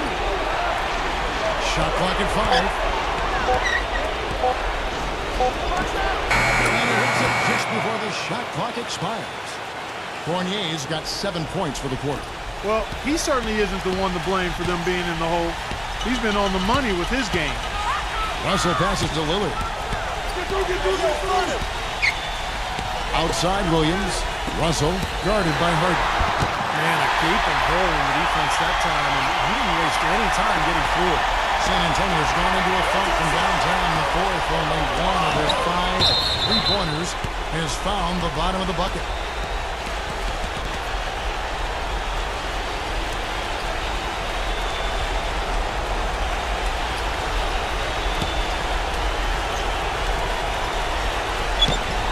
Seconds left in the fourth quarter of this one. Good! And now they trail by just 4. They ran that inbounds play perfectly there to get the quick hitter. Utah's gone 4-6 from beyond the arc in the fourth quarter so far. And Lillard kicks to Williams. And now we've got the intentional foul.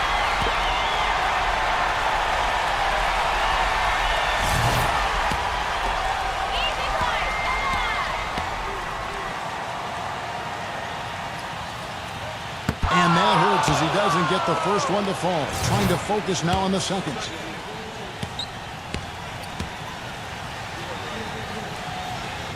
And he does get the second one. And that puts them up by 5. About 7 seconds separating the shot and game clocks. Wagner passes to Fournier. For 3. Yes! And he has brought them to within 2 points. And that is the shot of the game. Well, he's got the guts and courage to take it and the skill to make it.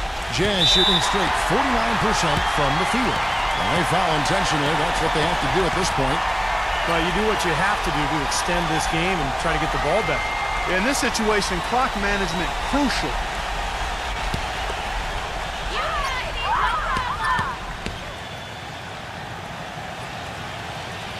He drops the first one, and that makes it a 3-point lead.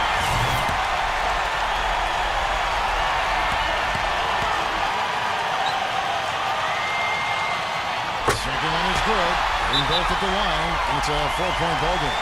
And I'll tell you what, those 2 free throws give them some much-needed breathing room, guys. It's now a 2-possession game. San Antonio calls timeout. They're trailing by 4. 17 seconds left in the game. Guys, what do you think? Well, they're drawing up the only thing they can here. You just get off a quick one and then go ahead and foul. I think free throws are going to be front and center the rest of the way here.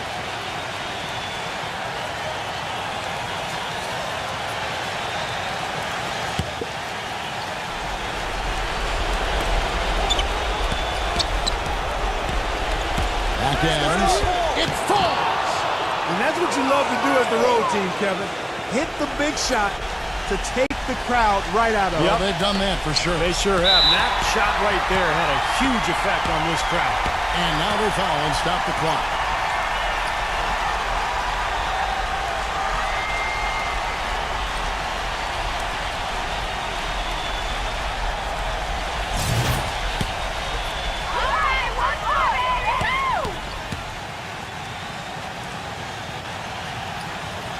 He hits the first one, and that makes it a 3-point lead.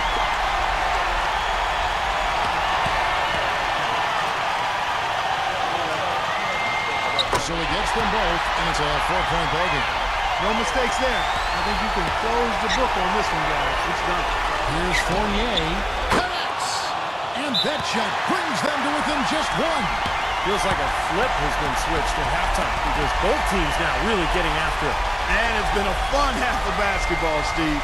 Utah calls timeout. They're up by 1. 5 seconds left in the fourth quarter.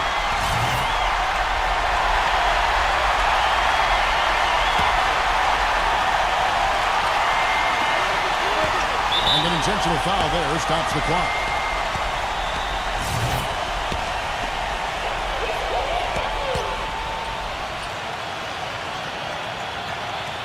So the first one drops, and that will put them up by 2.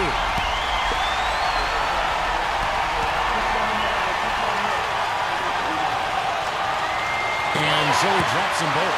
It's a 3-point game. And the free throws make things a lot more simple for them. Now you just have to guard against the 3-point. And so it's Utah who's spiked by with a win. Clark, it was anybody's game right to the very end. Yeah, it was. The coach is happy with the outcome, but maybe not so much with the margin. Well, that'll do it for us. For Clark Kellogg, Steve Kerr, Endorse Burt, Kevin Harlan saying so long. And as we end the game, we bring you our Jordan Player of the Game.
Hello and welcome. I'm Damon Bruce. Good to have you along for the NBA here on 2K Sports. Tuesday night in the NBA. It'll be the Portland Trail Blazers facing off against the Golden State Warriors. And now our broadcast swings out to Oracle. It's an all-Western Conference matchup in today's game as the Trailblazers come into town for this one. Thanks for joining us on this Tuesday night edition of the NBA and all its great action on 2K Sports. This is Kevin Harlan alongside Steve Kerr and Clark Kellogg. And now a quick check of our starting lineups for both teams. And guys, what are we going to be looking for in this one from Barrett? And I don't know if there are too many players who start the break as well as he does. It's not just the accuracy that he has on his outlet passes, but how quick he makes them. And you know what else, Steve? Watching him run the pick and roll is like watching poetry in motion. I mean, this guy has that basic play down pat. He's unstoppable when he runs it. Today's game continues this Golden State Warriors homestand. In the middle of the pack, standings-wise, they're 13 games out of first. And Kevin, they can kind of put an emotional hammer down on these guys tonight. They're already 2-0 against them in the season series. One more win and they'd have the season series locked up. And you know, one thing about that, Steve, is I think it allows them to play with great freedom and confidence tonight. I mean, they know what they can do against these guys. They've already done it. It's now just a matter of locking in and doing it again. The defender a little hesitant to offer resistance as he bursts to the hoop. Let's go quickly over to Doris Burke for an update.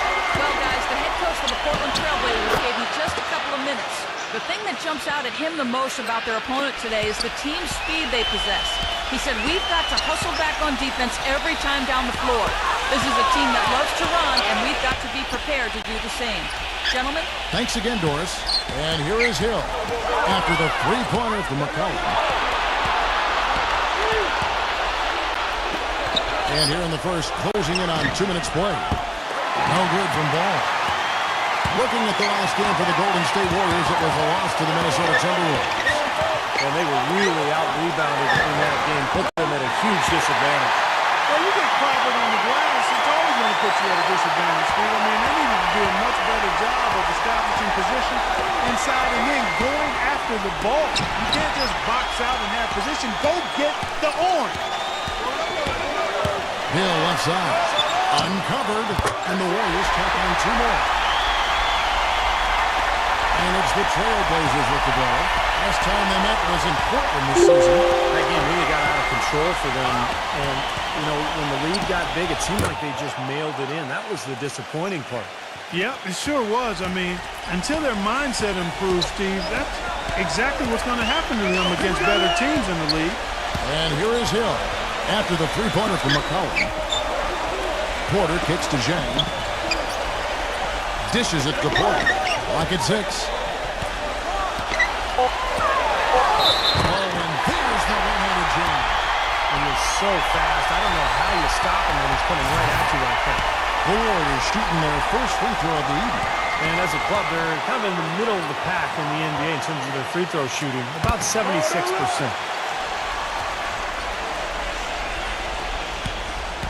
Looking at Portland, they want to turn it around after the loss to the Rockets. Well, you hate to say it, but they showed a lack of heart at the defensive end in losing that game. Just no effort. You know, I know the fans don't want to hear it, but you're exactly right. There was no energy, no assertiveness, no aggressiveness. The defense was just lifeless.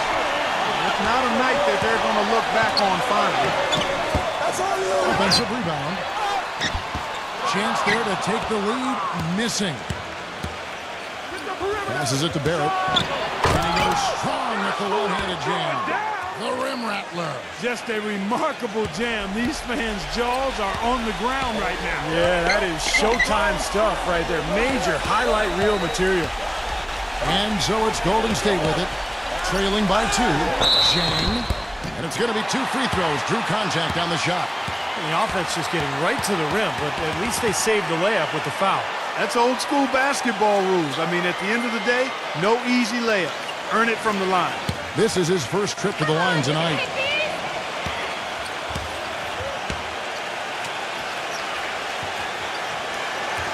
That free throw good from Zhang.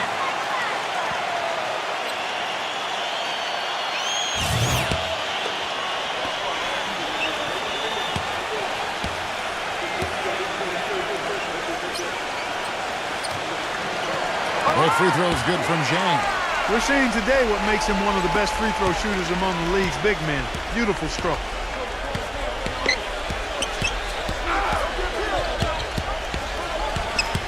And thrown by Jang. Goes up. Rips down the breakaway slam. Boy, extremely opportunistic defense leading to those points there. That dunk clock coming within seconds of the steal. Love the way they convert from defense to offense. But that's what happens when you get all 5 guys on a string defensively ready to react and make a play. No matter who it is, that kind of defense is not going to cut it. Jang gets the screen complete. Tried to come right back with the 3 of his own, but it's no good. The pass to Barrett.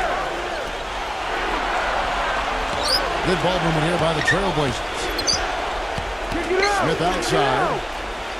Pass the ball. Back to Smith. Just 5 on the clock. From deep three-point range. No good from Ball. In this quarter, he's really been off the mark. He just looks a little bit unsettled. Porter defended by Barrett. Okogie. The pass to Dang. Three-pointer. They get it back. Outside Hill. He kicks to Porter. It's back to Hill. Second shot opportunity. Good. He hits the jump shot. So timeout called here. The first for Portland. Boy, he wants to get everybody on the same wavelength. That's for sure. He may change up some things here as well. Looks to me like he saw something that wasn't on the plan and picked now is the time to address it. I don't have a problem with that. With this break in the action, we can see the top passing teams in the league, courtesy of the 2K leaderboard. Number 5, the Warriors. You know, when your team has a lot of assists, like these guys do, it basically is a testimony to unselfish play, patience, ball movement, and player movement. And the lead goes right back over. This is a seesaw affair. The game's there for the taking, but neither team seems to want it. Here's Dang, defended by Ball. The shot's good from Okogie. Several lead changes going on here in the early portion of this game. Yeah, but neither team really able to jump ahead. Yeah, 5 times already the lead has changed. Ball. Tries to keep it alive. Out of bounds, Golden State takes possession. Here we can see, Kevin, where the Warriors rank in the NBA right now. First in rebounding, 4th in scoring, and they also show up in the top 5 in assists. They've got scores, and they're a pretty good passing team as well. And probably what impresses me the most, Clark, out of all those stats you're talking about is the rebounds per game, because this is a team that has become very physical. They'll put a body on you, and they'll really dominate the paint if you don't stand up to the task and really attack them back. Rebounding is going to be the focal point for them in this one, fellas. I can feel it. Yeah, it's a physical game, and so far the numbers show that they've got the edge on the glass. This is really ugly, guys. I mean, he can't get anything to go. Kicks it to Porter. All sorts of time. He clangs that one off the back iron, and down it falls. Trailblazers trail by 4. They could use a big shot here to get this offense going. Sure could, Kev. I mean, too many empty trips. They need some points. There's the dish to McCollum. Passes it to Ball. Here's Barrett. Off target from three-point range. The Warriors have gone 8 of 15 from the field, shooting above 50% here tonight. Porter kicks to Jang. He feeds it to Porter. This one for 3. And it's Portland with the rebound. He just has not been able to get into that groove yet, guys. But as a whole, it hasn't affected them too much. There's the pass to Ball. Feeds to Smith. He dishes it to McCollum. He passes the ball. Here's Humbucker. Laid in with a nice touch off the glass. Nice pass. That one was right on target. And the Warriors decide to take their first time out here.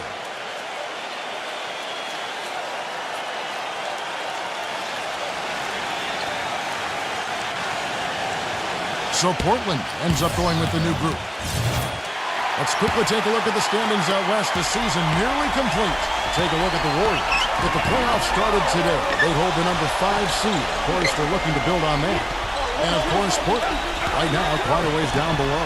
You know, for the Trailblazers, I mean, they found themselves once again struggling through the latter part of the season, and they've had a lot of challenges, and it wouldn't surprise me if they're not part of the playoffs. Yeah, no playoff games for them. And, you know, I'm not sure what the answer is for this franchise, but hopefully they can add some talent this offseason, whether through the draft or free agency, and get the pieces together to help them get going in the right direction. Portland trailing here. Shoots from the elbow. Here's man, and there's the whistle. Fouled hard on the shot. He'll go to the line. They get Russell Westbrook. I just love his ability as an on-ball defender. It's so important to have people like that on your roster because the pick and roll is the way the game is played today. But he's as good a pick and roll defender as I've seen. And I think part of the reason for that is he has a real good sense of when to go over the screen and when to go under, depending on who the ball handler is. The first one falls.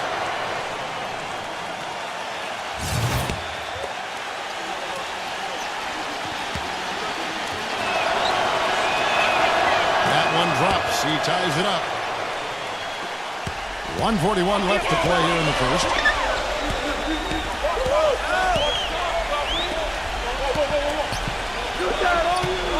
There's the three. Number 88. Right through the knee for the layup. And the Warriors lead by 2. You see the defense get caught standing around that time, giving up an easy second-chance bucket. Simply need more of an effort on the boards there, Steve. And so here's Portland. Out to Anthony. From beyond the arc, the shot is off. Golden State's gone a meager 106 from three-point line since we got started tonight. Oladipo misses. Most of the time, that shot will go down. Or the defenders have to make sure they tag it. Now the feed to Anthony. Pass to Anthony. Takes a three. And the shot is good. Guys, no one team gaining control early on. Give and take, back and forth, the whole way thus far. Yeah, 6 lead changes already. And as Rasheed Wallace once said, both teams playing hard, my man. The Trailblazers shooting 32% to begin this game. Now 8 seconds separating the two clocks. Here's Anthony, and it's blocked by Oladipo. Take a look at the rebound totals, guys. That's +5 now on the glass. And, Steve, I don't think there's any question which team came out with more energy and enthusiasm. Anthony dishes to Carmelo. Again, the miss by Anthony. 1 second left. Jump shot is good. A good close contest so far as we finish the first quarter. Tune in next.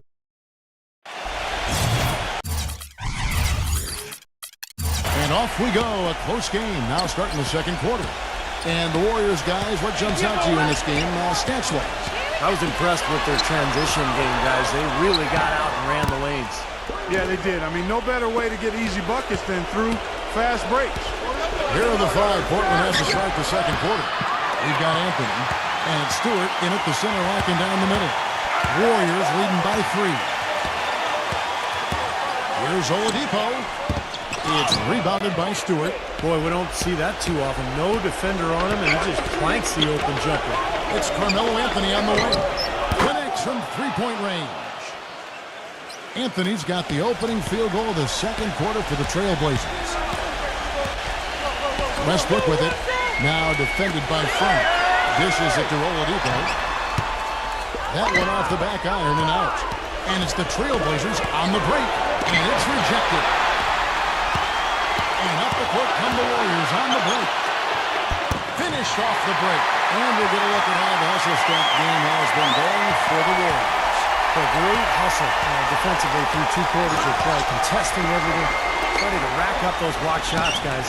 Another big aspect of their game tonight has been the fast break, transition opportunity. They're really keeping it up tempo so far. And here's Westbrook, following the three-pointer by Carmelo Anthony. Got that one up quick. He has 5. That's his first triple of the game. It was a dry first half for him from long range. No good from Maine. game has been very close in a lot of areas, but rebounding is one thing that they've been able to dominate. Yeah, they've chased down that pumpkin often. And the Warriors making a change here.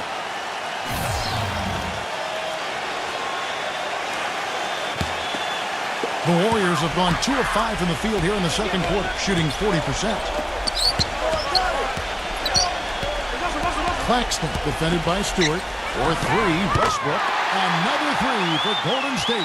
How about the passing? They are moving the ball without any thought, without any agenda.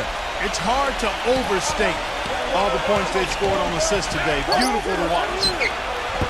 Anthony's shot is off. He slipped into quite a funk here, Clark. I think that's a good word to describe it. I mean, the basket is looking awfully small to him at the moment. 0-0. But they'll get another chance. The kick out to Westbrook. Pass to Oladipo. Back to Westbrook. Golden State moving the ball around. Now the dish to Oladipo. He kicks it to Porter. Outside Westbrook. 6 on the shot clock. Anthony out here. And that one's good. Westbrook. Trailblazers trail by 7. Quarter number 2, around 3 minutes gone by. Deep 2 from Anthony. Gets a very good look and converts. Anthony's got his first 2 points. 0-0. Covered by Anthony. Kicks to Oladipo. Pass to Porter. With the shot. The shot no good. Now the Trailblazers take it the other way. Following this one, they get to host the Pelicans. That game will be a quick pit stop before hitting the road again. Yeah, I'll be looking forward to seeing how that New Orleans game turns out for sure. It's Carmelo Anthony on the wing. Off the mark there with the 3-point shot. Warriors leading by 5. Oladipo, the pass to Porter. Carmelo Anthony comes up with the rebound. And it's the Trailblazers on the break. Here's strike. Again, the miss by the Trailblazers. Golden State's gone 2 of 3 when they've stepped beyond the arc in the second quarter. Westbrook kicks to Porter. A 3-ball. That's good. Porter's got his 3rd basket of the night right there. Great outside shooting fueling this one. And the defense getting bombarded. They just haven't been able to slow him down.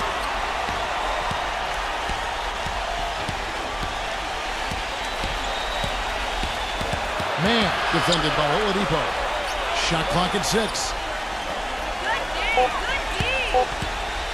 Anthony against Porter. And it's good with time running down on the shot clock. And 11 points for Carmelo Anthony. The Warriors have gone 5 of 11 from the field since the beginning of the second quarter. He feeds it to Oladipo. Jacks up a 3. Carmelo Anthony grabs the board. Anthony's got 3 rebounds so far in the game. Trying his luck deep. No good. Ouch. Another miss to add to what's been a miserable game for him from the field. Oladipo. And he converts the layup. I don't know who was supposed to be on him there, but clearly a mistake by the defense. Now timeout called by Portland. You know, all coaches hate defensively when you give up easy points in the paint. That's inexcusable. So that's the reason for this timeout here. I think it came down to the fact they were getting beat inside, and that's why the coach called timeout. They were not winning the battle inside. And the Trailblazers making a change here. McCollum kicks to Smith. Fires it up. The shot's good from Ball. Warriors leading by 6. Jang, the pass to Porter. Here's Dang, defended by Barrett. No good from Jang. Well played defensively. He really made that into a difficult look. Bamba, defended by Okoye.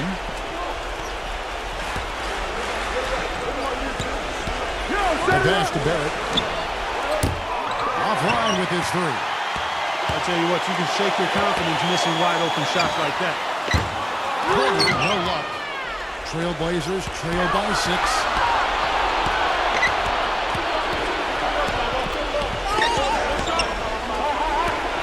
Barrett, guarded by Porter. And so he earns a trip to the line. Official saw the contact and he'll shoot 2.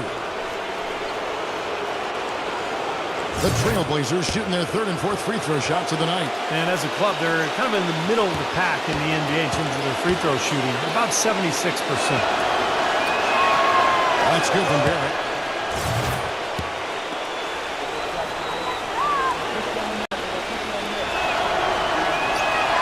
Both free throws good from Barrett. Warriors leading by 4. Here's Dang. He's coming off a 16-point game against Minnesota. Well, the pick works really well there. Nice job taking it right to the 10 for the layup. There's a screen. Pass the ball.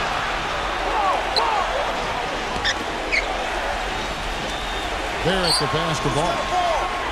Good ball movement here by the Trailblazers. Again, the miss by the Trailblazers. Golden State's gone for the three-pointers 7 times here in the second and been successful 3 times. Porter kicks to Zhang. And 3 off the mark. Even with every shot clanging off the rim, he seems determined to keep hoisting up these threes. It might be time to get inside of that offense. He hit a 3 in the first, but so far has been unable to capitalize here in this quarter. Feeds it to Porter. Lets it go with the 3. Rebounded by McCollum. McCollum's got his 3rd rebound on the night. He's going to play his way right onto the bench and out of the game if he continues to shoot it like he has so far in this quarter. Warriors leading by 6. Porter passes to Dang. Zhang gets the screen from Porter. Carries the long-range jumper. Zhang's got 5 points in the quarter. They're starting to get a little triple happy, falling in love with that three-pointer. Yeah, they're really starting to cast jump shots here in the second, Clark. I think they've got to mix it up and get the ball inside a little bit. Time called here. The Blazers decide to talk it over. Well, he's watching his club miss a lot of shots that they normally make, and that has to be frustrating. So I think he's going to call this timeout just to try to see if they can be more aggressive, get them to the free throw line there. Sometimes that's the best solution for them, but ultimately I think they'll be able to shoot themselves out of this slump. But in the meantime, maybe get into the free throw line ahead. Here's Porter. Foul call that time on the way up. That'll give him 2 chances at the free throw line here. Well, the Trailblazers have to improve their approach against Porter. He's got 8 points, and there's a nice number in his assist column as well. Yeah, it is a nice number. He's taken it upon himself to really find his teammates and to get this offense going.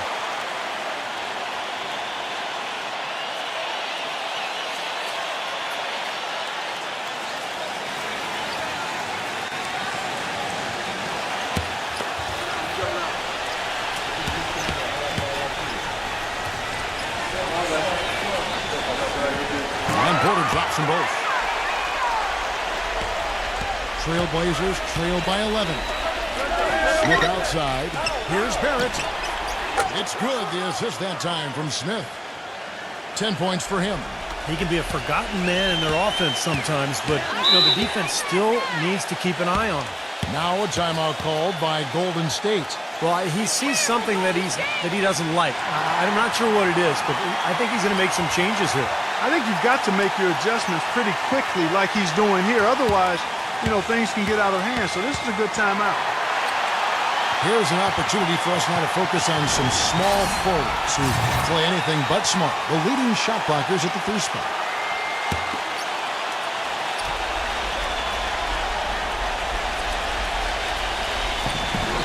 Here's Dang. It's rebounded by Barrett. Well, those chances are almost always 2 points for him. I guess the defense did what it had to do to bother him. Passes the ball. For 3. Warriors with the rebound. They've led by as many as 11 points. For 3. Hill. That's good. Hill's got 7 points. Well, you can't leave him alone, especially from long range.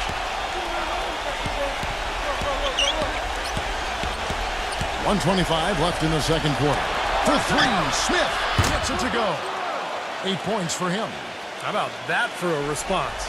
They will say they can give the 3 as well as they can take the 3. Here's Dang. He's got 13. 3-pointer. Claxton battles through traffic and lays it in. And the Warriors lead by 10. Well, coaches love him because of the hustle he's continually showing out on the floor. And I think where you really see it most is on the offensive board. And here's another thing I've noticed. You know, sometimes at the defensive end, he'll come out of nowhere to make a play on the ball, blocking a shot from behind when the shooter had no idea he was there. Here's Dang. The Trailblazers knocking down the tray. Quarter outside. The shot will not go. And this has not been a quarter for him to remember. Yeah, it sure hasn't, Steve. I mean, he's been doing this invisible man impersonation here, hasn't he? And the Trailblazers, another three. That's now a dozen straight points coming off wide open three-pointers. You know what it looks like to me out there, guys? I mean, it looks like All-Star Weekend out there. We know how much defense is played there. It's actually defense during the All-Star Weekend, no D. Now the pass, Okogie. Here's Claxton. Smith with the block. Here's Barrett. And a tight game here as we end the first half. And now, brought to you by Sprint.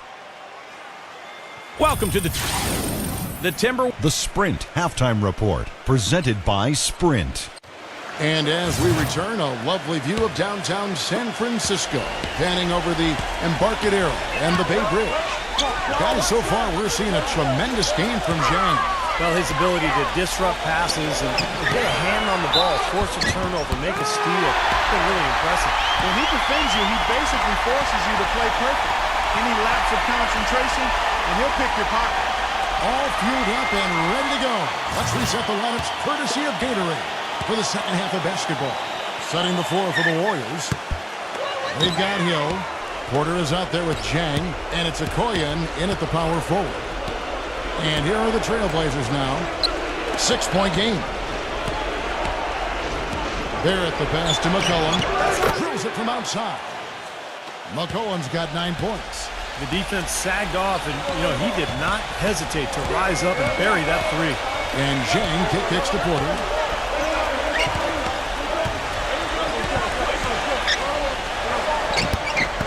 The shot is off. Now Portland takes it the other way. Pass the ball.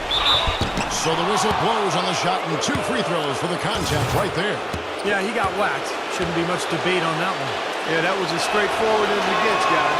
The Trailblazers shooting their 5th and 6th free throws of the game.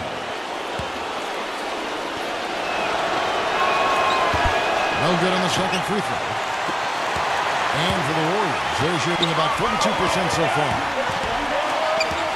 Porter passes to Dang. He dishes it to Porter. It's that three-point bomb. Porter's got 13 points. What are they thinking leaving him with all that space out there? Do they not know? Have they not heard that this guy is unbelievable? That's a layup for him. Here's Ball. Goes to the reverse layup and drops it in. 5 points in the game. What a move. He saw a window on the other side of the rim and whipped it around for the immaculate reverse.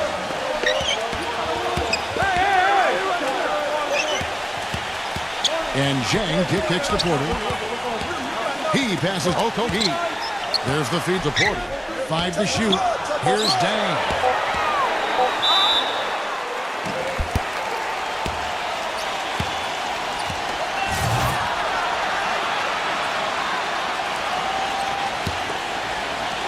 Into the third we go. 2 minutes in now.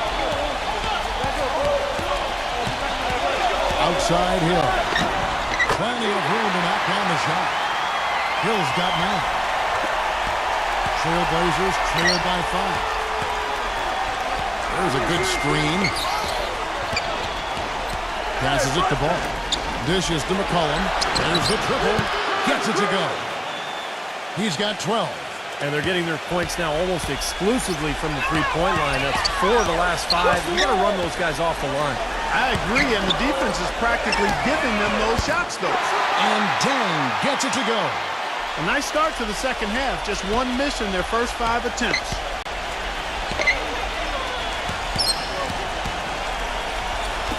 Here's Humboldt. And Portland again with the bucket. Feels like a flip has been switched at halftime because both teams now really getting after it. And it's been a fun half of basketball, Steve. Here's Dang. He's got 16. Porter kicks to Zhang. No good from outside. Trailblazers trail by 3. Ball, the pass to Smith. Trailblazers moving the ball around. Pass to Porter.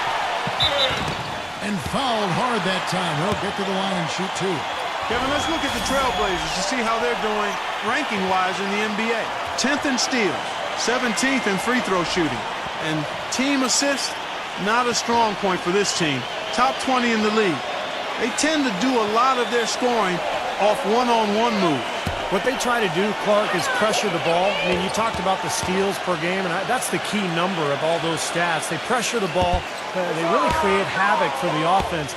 And when they take you out of the flow of your offense, it really makes the ball stop, and the game becomes very difficult for the offensive team. He hits the second from the line. The main thing there was that he got them a 2-possession lead despite the 1 miss. The pass to Ball. Shoots, and the jumper is good. He has 7. They're rolling now. 5 straight hoops to start this quarter. 0-0, defended by McCollum. Porter kicks to Zhang. Baseline drive, and that one's good. Zhang's got 5 points now this quarter. Trailblazers trail by 4. And here's McCollum. 12 points for him. Now, this is why the breakaway rim was invented, for plays just like that. Well, he almost brought the whole thing down, Clark, by hanging on that long. Yeah, he did, didn't he? There's a great dunk and also a great game we've got here. Nice defense from Stewart. Excellent, really solid job, actually, by the defense to get in his way as he was going up for that one. Pass to Dang, and it's blocked by Ball. And it's out of bounds. The Warriors able to retain possession here. And our 2K leaderboard up on the screen now, giving you a look at the small forward position and the players with the most rebounds per game this year.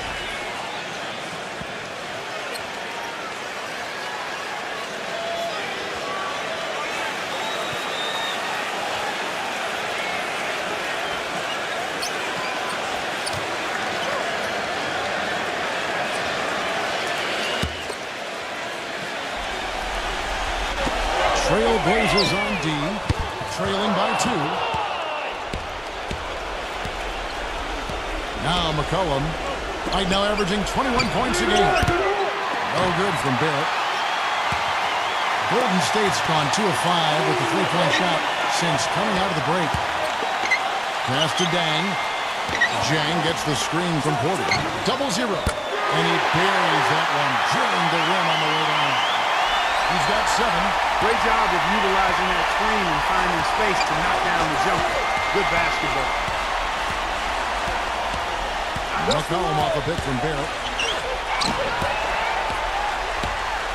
Now here's Porter. 14 points for him. 0-0. Defended by Ball. And he uses the glass on the way.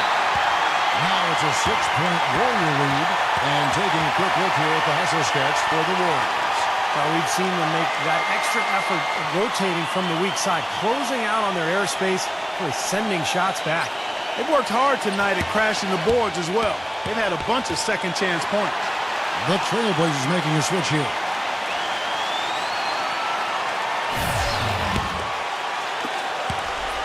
Trailblazers trail by 6. Anthony off a pick from Stewart. And there's the pass to Frank from outside the arc. That's in there. Anthony with the assist.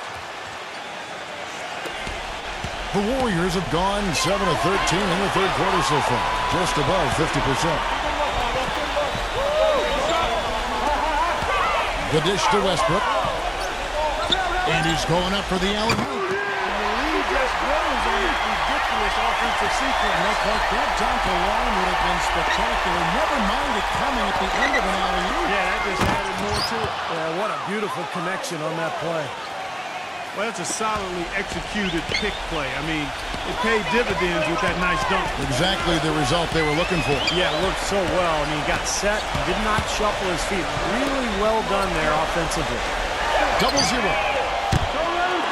Number 7. Some solid defense from Mann. Trailblazers trail by 3. Puts the lead pass in front of him. Shot's good by Anthony. Beautiful work in the transition game. That's how to do it. Attack early before the defense can get itself set.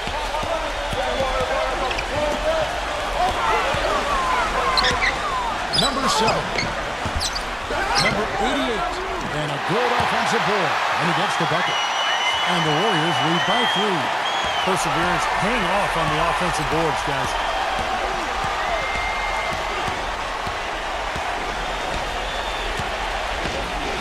He kicks it to Anthony. And that one hits back iron. And that's a tough one there because he's wide open. That's a shot he expects to make. You got to love the big bucket in the paint in this sort of grinded-out physical game. Yeah, that was your game, Clark. Pound it inside and take the ball right to the defense. That's what I tried to do, man. I knew my limitations. Trailblazers trail by 3. Some nice ball movement here by the Trailblazers. They set the pick. Pass to Mann. 6 to shoot. The game now all time. He has 6. They've gotten a bunch of good looks and have been absolutely lethal from behind the three-point line. Yeah, you got to get some bodies out there defensively, though. I mean, things are way too easy out beyond the three-point arc. Now a timeout called by Golden State. He did not look too happy about some of the things he saw on the court. So I would expect some changes here. I think it's the right move, quite honestly. I mean, they just didn't look sharp or at their best out there. So take the timeout and give yourself a chance to regroup. Now here's Westbrook. He's got 5, and that one's good. Porter's got 17. He's not going to miss many of those, if any. Not when he's got that much room. Anthony has a pick from Stewart. Anthony drives in. Ripped away. 3 on 3. Here's Oladipo. And this sort of awesome dunk is one of the reasons this team is in charge of this game right now. Clark, there is a swagger out here on the court that they possess and are not afraid to show it either. That's right. Those are phenomenal dunks to watch. So much fun. And that one misses. Trailblazers trail by 5. Mann passes to Anthony. No good on the 3. Boy, have they been hitting the glass hard or what? Kind of surprising it's such a tight game. Tell you what, very rarely will you out-rebound an opponent like that and not have it pay off. Now Anthony, after Westbrook's missed 3. That's good. Anthony's got 4 points now in the quarter. So far, going for more of an inside game here in this second half, and I like that. A little smash mouth basketball, taking it inside. Kicks it to Oladipo. 0-0. Gets the three-pointer to fall. 12 points for him. That's his first three-pointer of the half. Remember, he did make one in the first half as well. He feeds it to Anthony. Passes it to Frank. It's up a 3. It's rebounded by Golden State. Porter's got his 8th rebound here tonight. Kept alive. Feeds to Westbrook. A second chance effort. And out of bounds as the Trailblazers gain possession.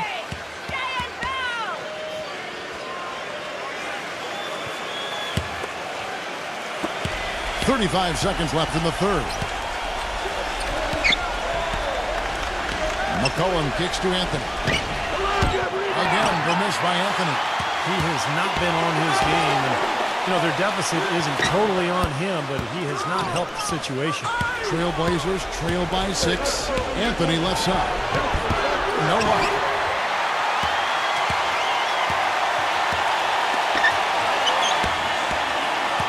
Here's Porter. That's good. Porter's got 19 points. He really made that mismatch pay off. The defender giving up that much size isn't going to be able to put up much resistance near the basket. Friday, March 3rd. Well, welcome back as we get set to start the fourth. On the court right now for the Trailblazers. They've got Anthony. He's out there with McCullough. And it's man in at the four-man position. You know, they've been outstanding on the boards, and it's a big reason why they've got a lead. Doing the dirty work down low. Rebounding is a team effort. Everybody's boxing out. Everyone is accountable for doing a nice job collectively. And it's good. Great looking bounce pass to set up that play. Trailblazers trail by 11. Anthony drives in. And he was fouled on the way up. 2 free throws now for him. And now we'll look at the upcoming schedule for the Portland Trailblazers. Following this one, they get to host the Pelicans. That game is the first and last of their homestand. And some good games going on, especially that Atlanta contest. That's interesting.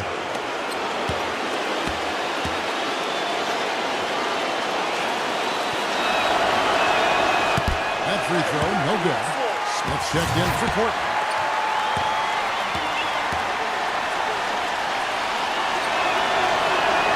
And he's good on the second.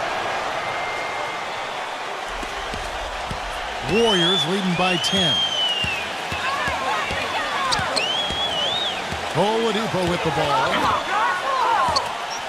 The kick out to Westbrook. Wide open look. No good off the front iron. The Trailblazers shooting reasonably well, 45%. He dishes it to Anthony. The feed to McCollum. The three. It's rebounded by Golden State. Porter's got double-digit rebounds now in the game. And that one goes in as he is fouled. It will be 3 points if he converts at the line. And his confidence has come back since halftime after really a rough first 2 quarters. And the Trailblazers making a change here.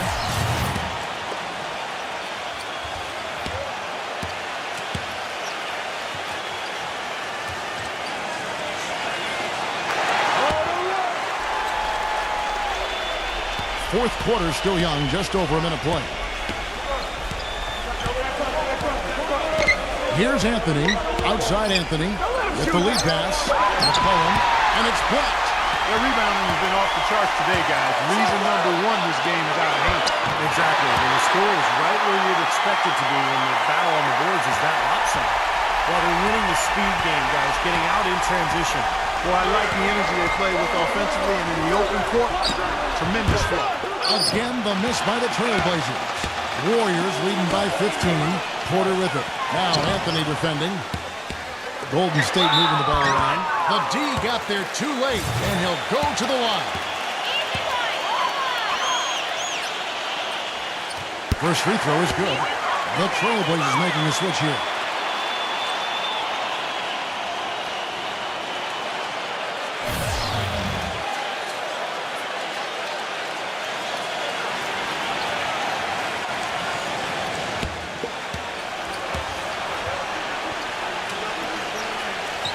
And that one goes in.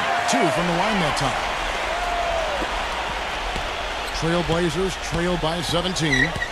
Clark, they've been looking out of sync offensively. You know what? A basket here would do a lot for their confidence. And the pass to Frank. Out of bounds, Trailblazers ball as Portland keeps possession. And here's a look at what's coming up for the Golden State Warriors. They host the Clippers after this game. And that'll be the 4th of this 5-game homestand. Shot to stop the run. There we go. And Westbrook pulls it down. Warriors leading by 17.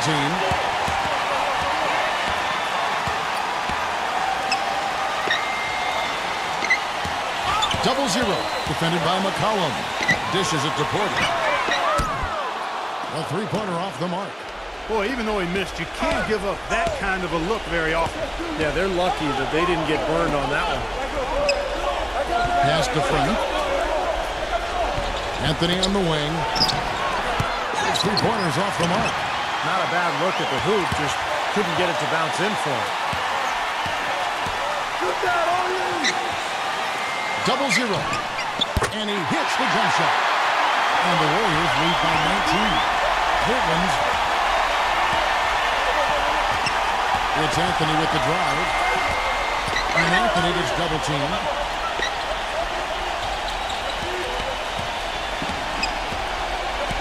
Six on the shot clock. Here's McCollum. Offensive rebound. Here's Humboldt. Hangs in midair and converts on the double clutch layup. Now there's something for the top 10 highlight reel right there. A layup can be just as sweet and as pretty as a dunk sometimes. And so it's Golden State with it. They played a great fourth quarter defensively, allowing only 3 points. Outside Westbrook. Hangs home the trifecta. And here's McCollum.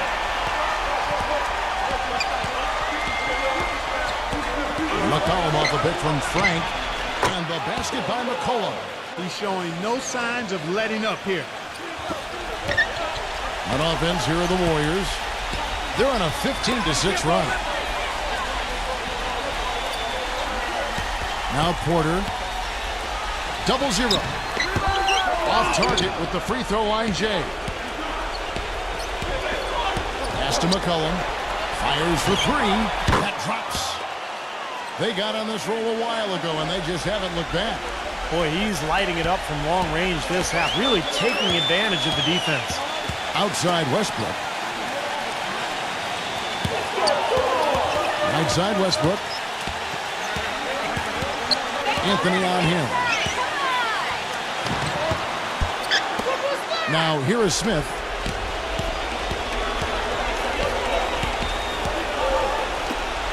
There's the dish to Anthony. Expanding his range. No good. Well, he's just launching from the three-point line right now because I don't like his shot selection at all. Oh, trying for it.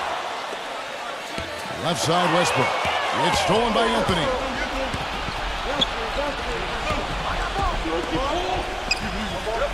Passes it to Frank. The 3. Also Westbrook with the rebound. Westbrook's got his 3rd rebound on the night. Here's Claxton.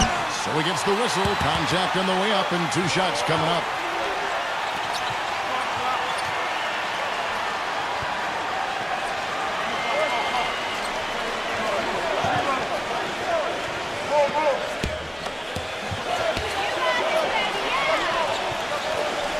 And that one misses. The Trailblazers making.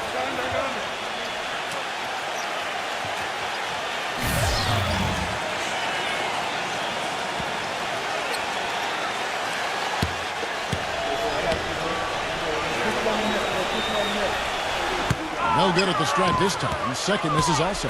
Trailblazers trail by 14. Here's Barrett. And so he draws the foul on the shot. A trip to the line to shoot 2.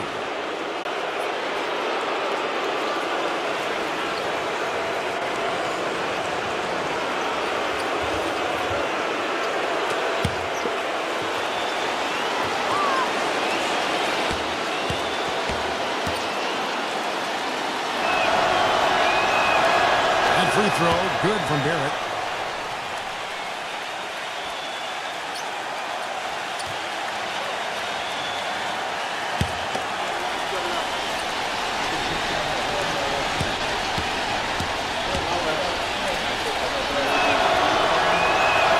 Both free throws good from Barrett.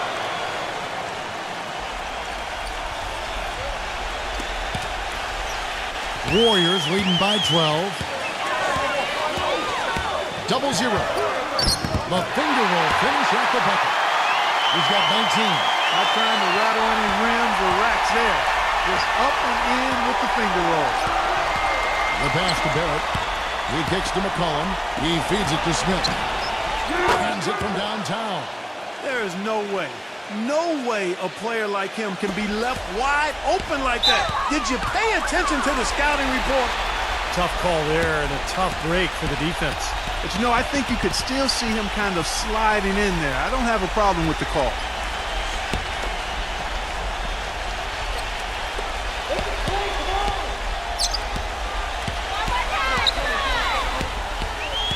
Double 0. Defended by McCollum. Kicks it to Porter. Pass to Dang. Takes the 3. Rebounded by McCollum. McCollum's got 8 rebounds in this game. Barrett the pass the ball. And the lead is down inside single digits.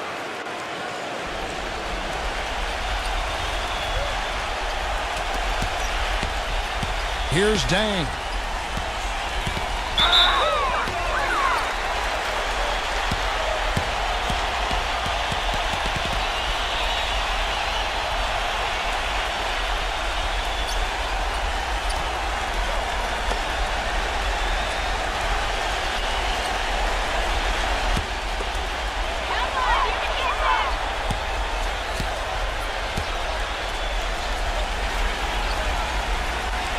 And he makes the first. Hill, he's checked in for Golden State.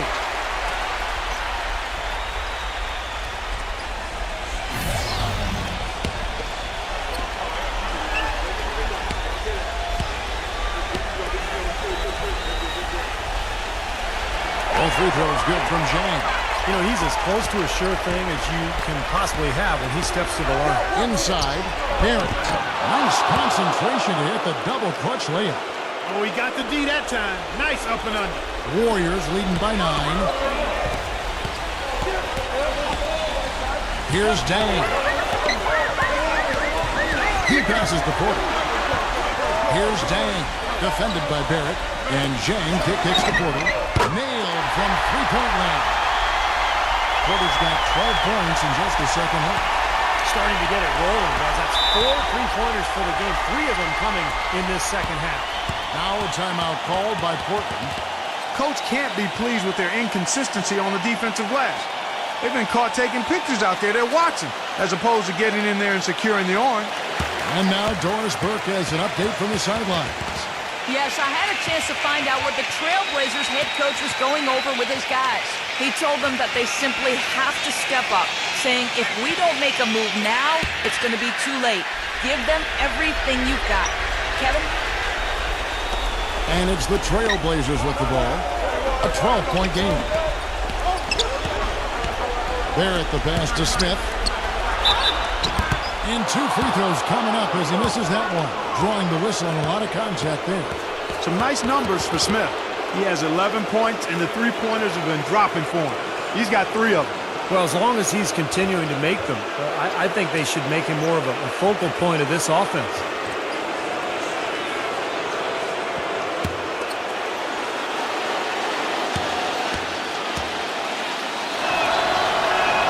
The first free throw is good.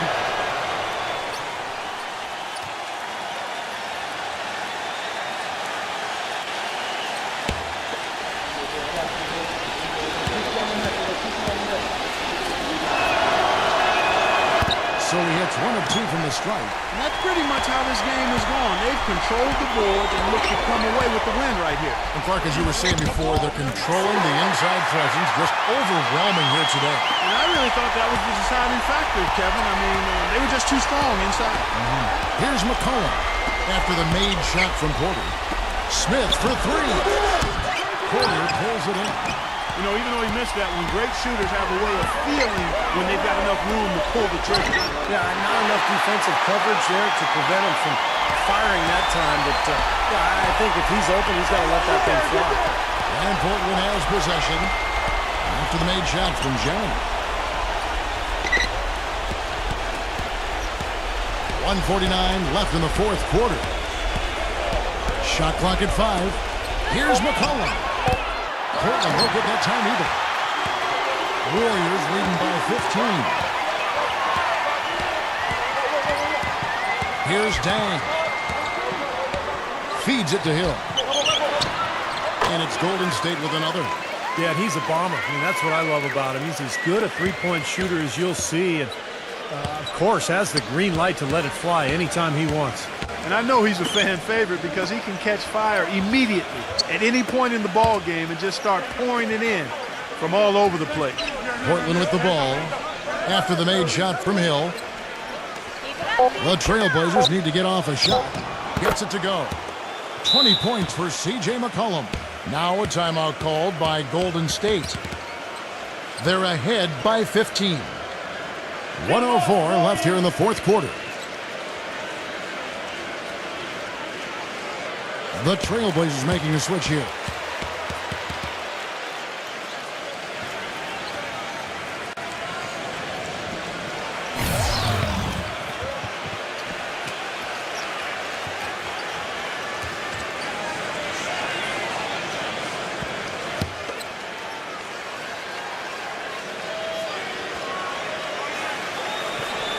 Tipped away. Passes to Barrett. Can't get it to go. Some solid defense from Zhang. Golden State's gone 3 of 5 from beyond the arc since the final quarter's gotten underway. Number 88, defended by Stewart. Shot clock at 6. And it's Hill penetrating. Anthony with the block. And I think this is going to be too much to overcome, Clark. What do you think? All the sand in the hourglass is gone, and I agree with you. The Warriors shooting in the fourth has been tremendous, 59%. The shot and game clock separated by 4. He dishes it to Hill. The feed now to Oladipo. Some nice passing by Golden State. Oh, wow, guys, doesn't look good. We've got an injury here. No, this is the last thing you ever want to see at a game. You know, at this point, we can just knock on wood, say a prayer, and wish him the best.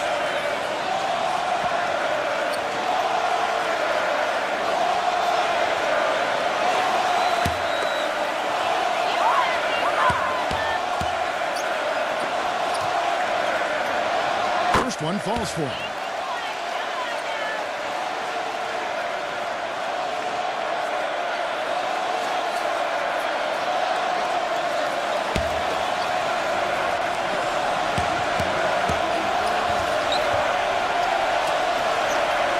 He's perfect from the line this time.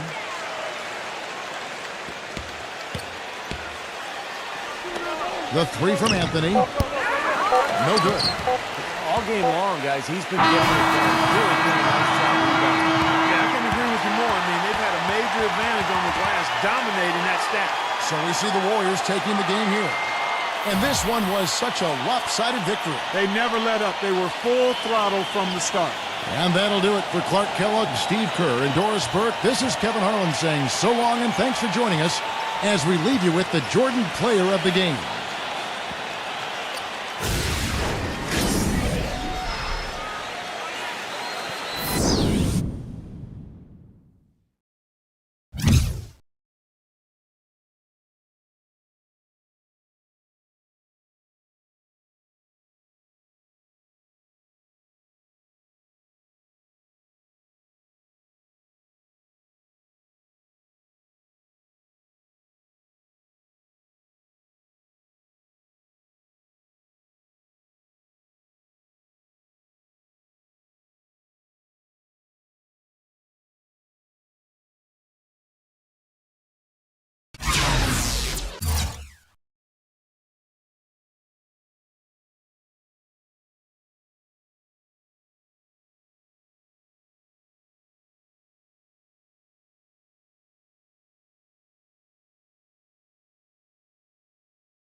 Welcome to NBA Basketball. I'm Damon Bruce, and we've got you covered here on 2K. And the players getting reacquainted prior to the tip. A pretty loose atmosphere out there. It's the home of the Clippers here in Los Angeles as 2K Sports presents our action live from the Staples Center. This is 2K Sports bringing you the NBA. I'm Kevin Harlan calling the action with my broadcast partners Steve Kerr and Clark Keller. Now a chance to check out on our starting lineups. And guys, what are we going to be looking for in this one from Washington? I don't know that you can really show his true value to this team based solely on numbers. I mean, with him, it's all about his work ethic and his desire, the way he gets after it. And you know what? He's super on the offensive glass. Whether he's bagging his own groceries or sticking back one of his teammates misses, he gets it done in there. It's a single-game return to Los Angeles for the Clippers as they look for a boost from their home crowd. A dismal season right now. Only 2 teams below them in the Western Conference. And as far as the regular season goes, Kevin, this is as good as it gets. The definition of a rivalry, a game between these 2 teams is always special. Absolutely. I've been looking forward to this one for a while. I mean, we've seen so many great contests between them in the past that it's impossible not to be amped up. Can't you tell? Rebounded by Washington. The Los Angeles Clippers, they come into this one following a loss to the Nuggets. Their defense got absolutely destroyed in that game, guys. They weren't closing out on the perimeter shooters. They were allowing people to get into the paint and score from point-blank range. Just an overall abysmal effort. Yeah, something was missing, no doubt about that. They let an opponent shoot a really high percentage, and that's got to be a concern going forward. Nice work there coming off the screen. Rubio's got his second bucket. Perfect screen there to set him up with a nice look. Poor job by the defender to not fight over or around that screen. That one goes. Count it. The screenplay worked ideally there, and I'm not talking about the screenplay you see in a movie theater. Gave him more than enough room to get that shot off. Now here's Prince. 20 points for him last game against the Nuggets in Denver. Back to Rubio. Washington passes to Rubio. 6 on the shot clock. Prince misses. Looking at the last game for the Minnesota Timberwolves, it was a win against Golden State. And they did just what you have to do as a road team. Guys, they never allowed any momentum to build up against them. Seemed like every time they took a punch, they had a counter. You'll like this, Steve. Reverse spurtability, we call that. They had any defensive lapses, they immediately made up for it with some instant offense. The Timberwolves shooting their first free throws of the game on this trip to the line.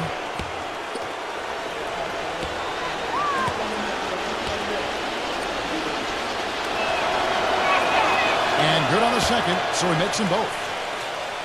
We're just about 2 minutes into the first quarter.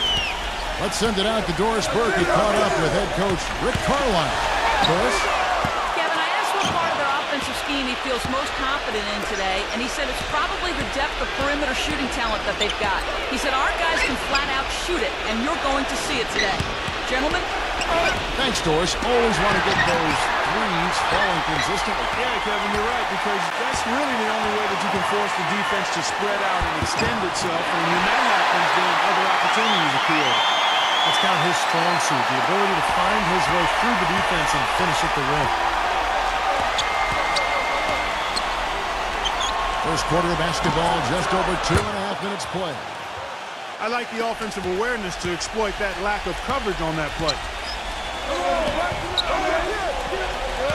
Rubio outside. Rubio right side. Puts the lead pass in front of him. And there's the feed to Prince. 4 on the shot clock. And fouled hard that time. He'll get to the line and shoot 2. First trip to the free throw line for him in this one. And you know, last game, guys, he shot very well from the stripe. Made a nice contribution there. Yeah, he sure did. Turned in a really nice performance. And guys, I think that's a tribute to his work ethic. I mean, it's not by accident that he's enjoying the success he is at the free throw line.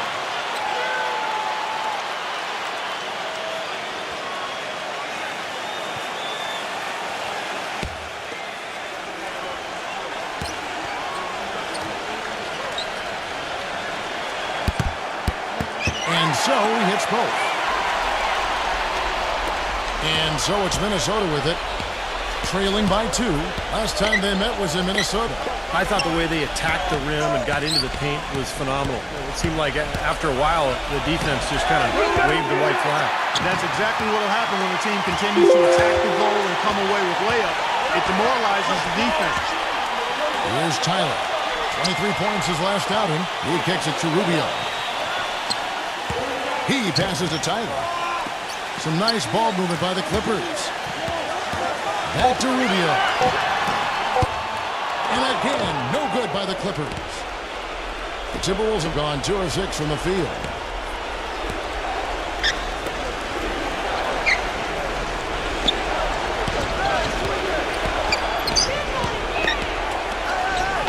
Number 5 drills it from outside.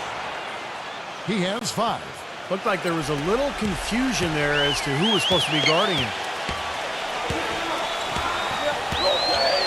Rubio with it. 13 points from him the last game against the Nuggets in Denver. And don't forget, guys, his playmaking was sensational. I mean, he saw the floor, making the game so easy for his teammates. And Minnesota has possession after the three-pointer from Washington. Three-pointer and another 3 for Minnesota. Incredible. Only took them a few seconds to answer the 3-ball with one of their own. Let's keep this thing going, guys. I love seeing a three-point battle like this. Here's Tyler. Right now averaging 21 points a game. Doncic, defended by Tyler. Number 5. Here's Doncic. Makes it off the glass. 11 points in the game. He is just tearing it up this quarter. That lead's not going anywhere while he's this hot. And the Clippers decide to take their first timeout here.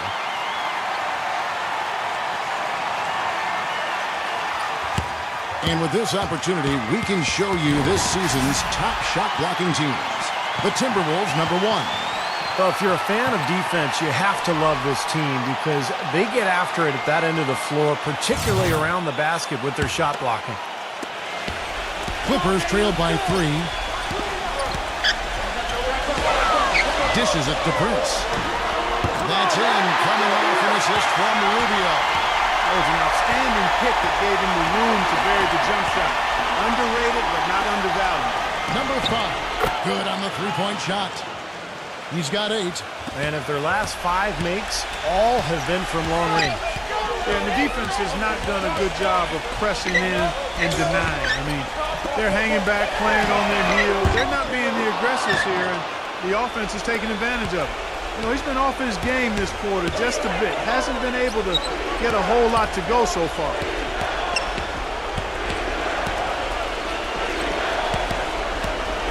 Here's Doncic. Smooth as silk on the finger roll. He shot the ball exceptionally well as they've built this lead for themselves here. Here's Tyler. The drive by Rubio. Can't hit. And excellent interior defense there. Good rotations. No doubt about it, Steve. He's a real presence inside. Takes up a lot of space. And that makes 6 out of 7 shooting the ball here, so he is off to a blazing start.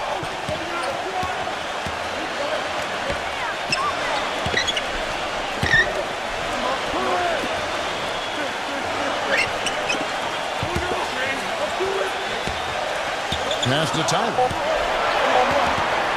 Shot to stop the run. No good. And it's the Timberwolves taking it the other way.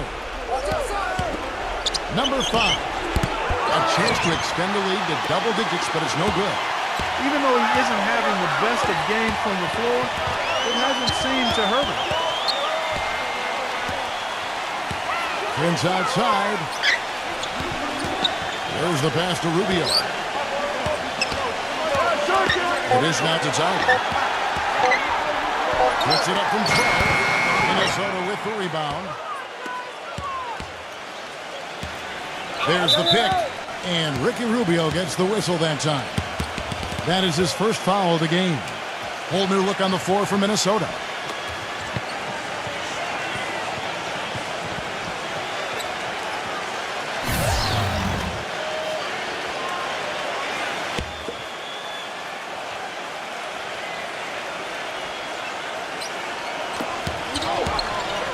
Fires for 3. The shot's good from Simon.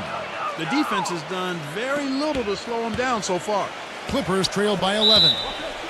They need a good offensive possession. Yeah, they've had a number of empty ones, a long time without a basket. They got to find something. You're right.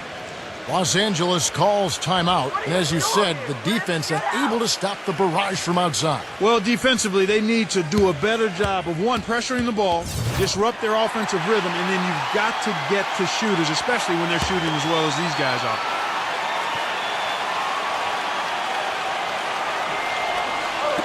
And so here are the Clippers. Nails the wide-open jump shot. And here is Thomas. 8 points his last outing. Pass to Simon. Back to Thomas. Beyond the arc. And another 3 for Minnesota. Those are starting to add up. Of their last 5 baskets, 3 of them have been three-pointers. And it's not just great offense, Clark. The defense is really lacking. Not enough energy on their closeouts. Now, here is Monroe. That's good. 1:43 left to play in the first quarter. Now, here's Barnes. Defense right on him. Thomas off a pick from Ball. Thomas passes the ball. He feeds it to Barnes. 6 to shoot. The Timberwolves working the ball around them. The shot by Thomas. And the Timberwolves tack on 2 more. They've been hot here early, dropping them in left and right. Let's see how long they can keep it going. This is quite a start.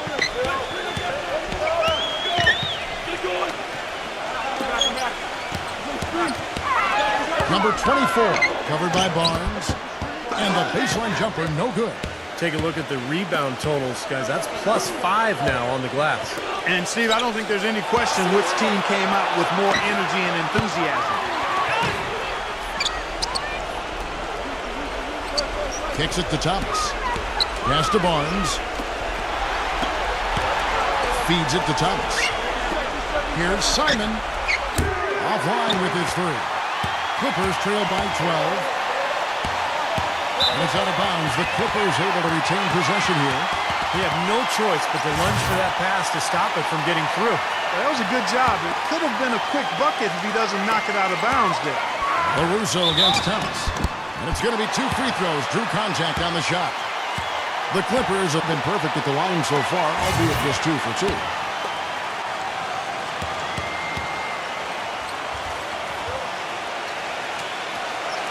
Free throw drops for LaRusso.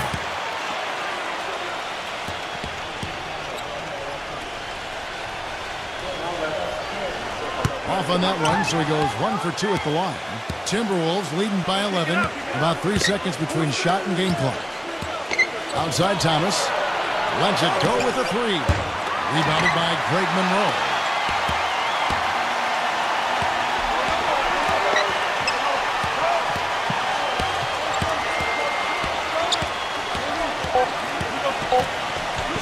Goes up on the block, and he connects with the jumper. Offense, the order of the day as the first quarter comes to a close. Monday, March 6th. And welcome back. It's been all one-sided so far through the first quarter as our second quarter gets underway. In a moment now to quickly take a look at the offensive approach for the Timberwolves. Well, they've definitely had the hot hand from the three-point line so far. Always nice to start out like that. They've been distributing the ball really well tonight, too. I mean, a decent number of assists so far for them. Just 3 to shoot. Barnes. That one rolling around and runs out. The defense better not make a habit of giving him that shot. I mean, he doesn't miss many of them. On the court for the Timberwolves as our second quarter is underway. We've got Isaiah Thomas. Davis is out there with Harrison Barnes. And it's Simon in at the shooting guard. And the Timberwolves with possession here. They've held a 12-point lead earlier. Thomas passes the ball. Barnes kicks to Thomas. He dishes it to Barnes. Yeah, close, but I didn't think he got on balance quickly enough. And it's hard to draw charges as quick as players are at this level. That's not an easy bit of work there.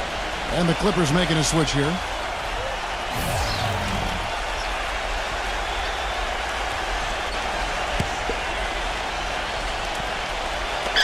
We played through the first minute here in the second. Passes it to Simon. Clock at 6. The feed to Barnes. The Timberwolves need to get a shot off here. No good from Simon. Kevin, I didn't like that defensive effort at all, but they're lucky he missed it. Yeah, they were very lucky defensively because there was some miscommunication there. They left him wide open.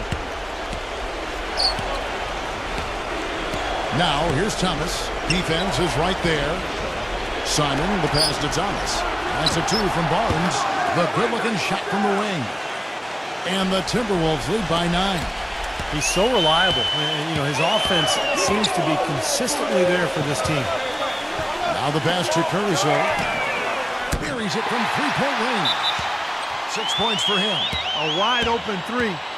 They need much better communication defensively. So the Timberwolves called their first timeout.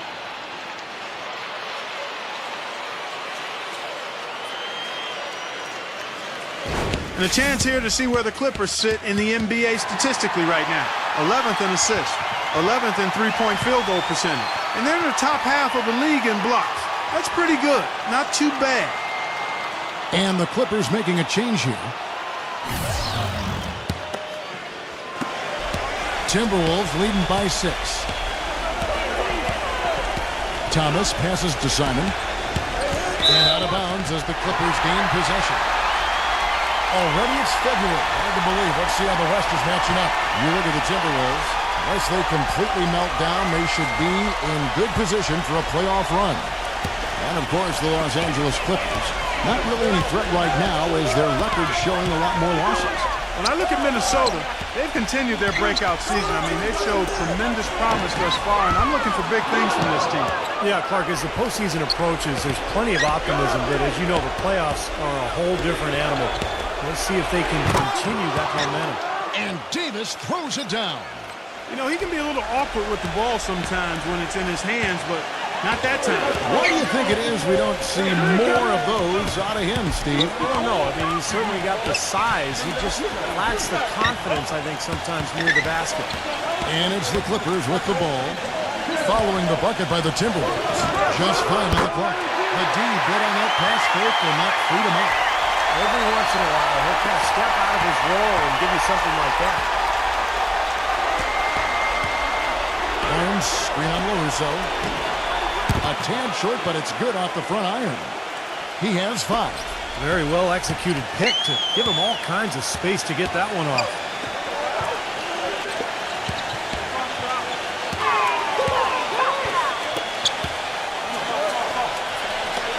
Pass to Craig. Good ball movement here by the Clippers. For the 3. And yes, sir, that one drops. You know, even though he doesn't really have the long-range ability on a consistent level, he can knock down some open ones. LaRusso against Thomas. Hit his leg. And the refs whistling a kick ball. Big group substitution now for Minnesota.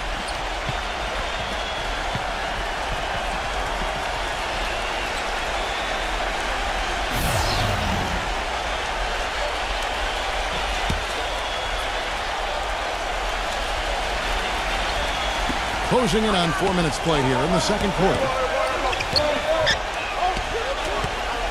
Number 5. Foul call that time on the way up. That'll give him 2 chances at the free throw line here. And an interesting look here at the top assisting point guards this season. Setting up teammates, being a playmaker. One of the hallmarks of being a premier point guard in the NBA. Ricky Rubio is 4th. And obviously assists are the name of the game at the point guard position. That's not lost on these guys. It's all about team basketball with them. You know, Steve, the court vision all of these players possess is outstanding. That, to me, is the most important attribute an effective point guard can have, and they all have it in spades.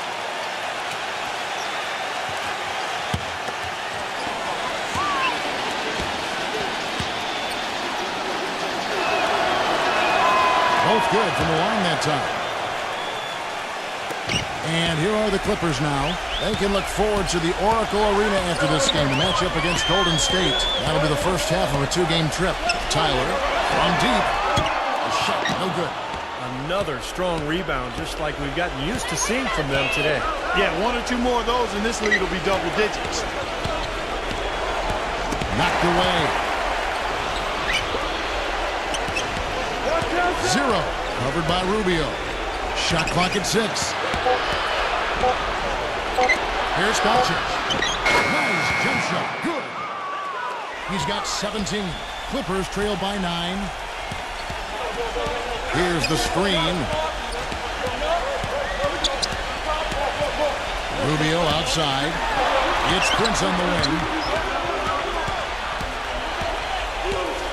Outside Prince. And it's out of bounds. The Clippers able to retain possession here. And a moment now to check out who Minnesota has coming up. Well, they've got the Lakers ahead of them after this game. And the next game, it'll be played in Los Angeles. That is game 3 of this 4-game trip.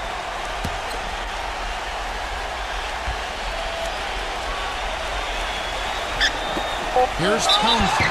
And so he earns a trip to the line. Officials saw the contact, and he'll shoot 2. Well, Kevin, when he's got the ball down in the low post, he has a huge variety of moves to choose from. So it's tough to defend him. He's got great footwork and finesse.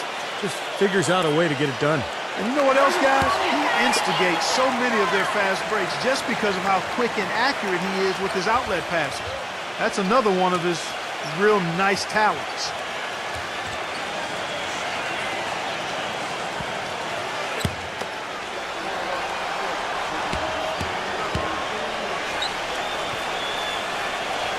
He's perfect from the line this time. Timberwolves leading by 7.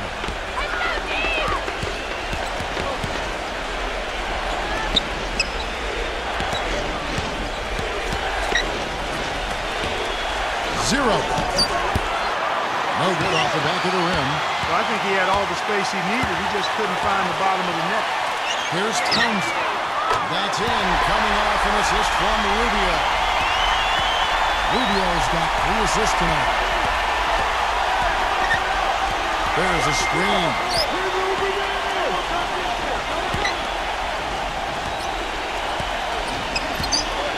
Number 88. And he takes that one up and powers it through. An indication there of why the scoreboard looks like it does. Very passive defense. But the finish was anything but passive. No, he hammered that down, Clark. Superb above the rim action. Now, here's Rubio. He has 6.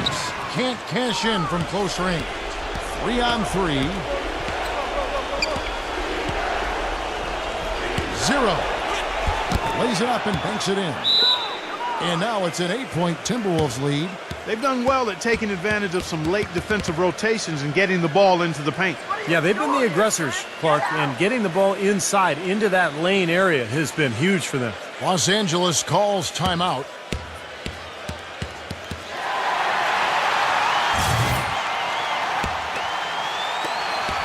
LA's gotten half their shots from three-point range to go down in the second quarter. 3 of 6 from downtown. And Tyler kicks to Rubio. Off the mark there with the three-point shot. Timberwolves leading by 8.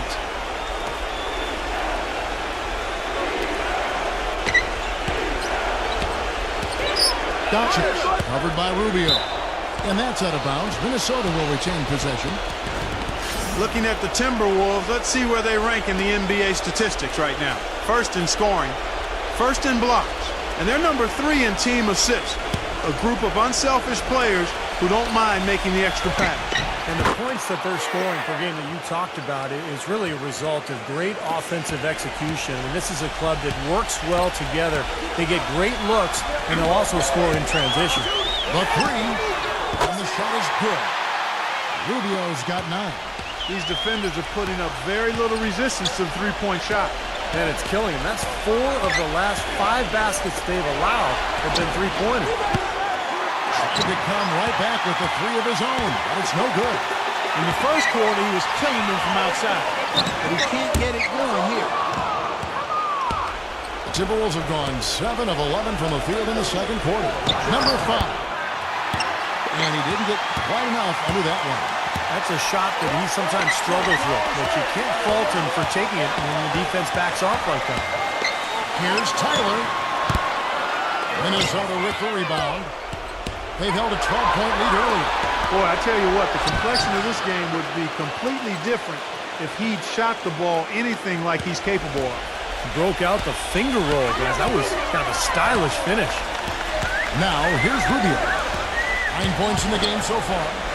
The finger roll finish at the bucket. Rubio's got 5 points in the quarter. You know, he's knocking down his shots today, but it hasn't really translated to the scoreboard yet. The feather touch on the finger roll. Beautiful. And the Timberwolves lead by 9. 8 of the last 10 points at that end of the court have been scored on very high percentage shots in the paint. Yeah, it's not necessarily strategic, Clark. It's just a matter of playing with more heart. Got to play hard, guys. Number 5. The three-pointer off the mark.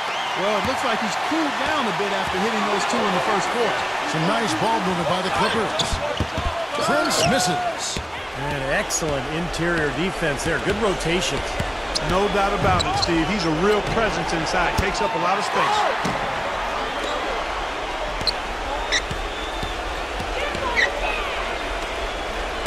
Number 88, defended by Washington. And he'll shoot free throws here. Clearly fouled on that shot that time. The whistle blowing. The Timberwolves shooting their 5th and 6th free throws of the game. And you look at the numbers for this season, guys, from the free throw line. They're shooting 77%.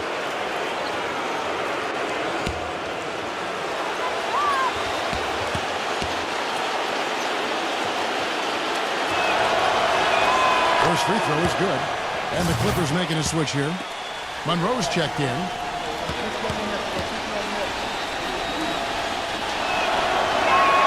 And he makes both free throws.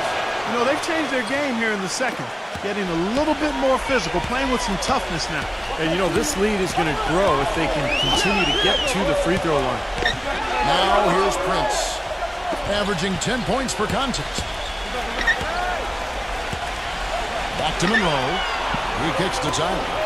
Just 4 to shoot. And there's the shot clock violation. Couldn't get the shot off in time. And we get a moment to check out the team's scoring leaders. The Timberwolves, number 1. Yeah, they did a great job last year of sharing the ball, pushing the ball in transition, and really spreading out the scoring, and they were very productive as a team. Timberwolves leading by 11. Doncic, covered by Rubio. 0. A three-pointer is right on target. 5 points in the game. Physically, there's no doubt they've been the stronger team. That plus 10 rebound advantage tells you all you need to know. Yeah, not to mention what it says on the scoreboard. I mean, they're really pushing them around physically at this point. Great job of utilizing that screen and finding space to knock down the jumper. Good basketball. Doncic, covered by Rubio. Here's Doncic. A three-pointer, no good.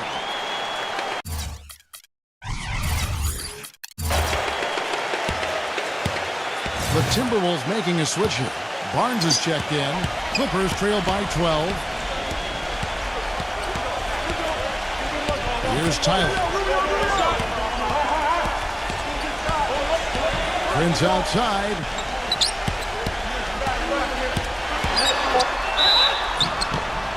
And there's the whistle. Fouled hard on the shot. He'll go to the line. And no question, he got bumped on that shot. Definitely no room for discussion on that one. The Clippers shooting their 7th and 8th free throw attempts for the game right here. Yeah, they've just been an ordinary team in terms of free throw shooting this year, guys. About 75%.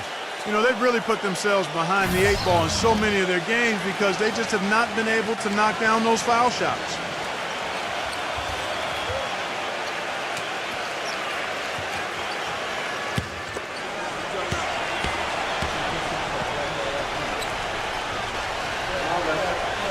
And so Monroe nails both of them. Here's Doncic. Can't get it to go. The clock runs out, and we're heading to halftime. Now, presented by Sprint. Hello and welcome for the Warriors. The Sprint Halftime Report, presented by Sprint. Welcome back to the Staples Center, and above it, downtown Los Angeles in the distance. Timberwolves leading by 10. They've got Ricky Rubio, and it's Prince in at the 3 spot. So that's the lineup on the floor for the Clippers. Kept alive, number 88, And 2 free throws coming up as he misses that one. Drawing the whistle and a lot of contact there. Yeah, the referee's all over that one. No doubt about it. Clearly a foul. Nothing to argue about there. On the night, he's gone 2 for 2 at the stripe. And he's putting together a solid year at the free throw line with his percentage currently about 79. We've seen some obvious improvement in his free throw shooting since last year.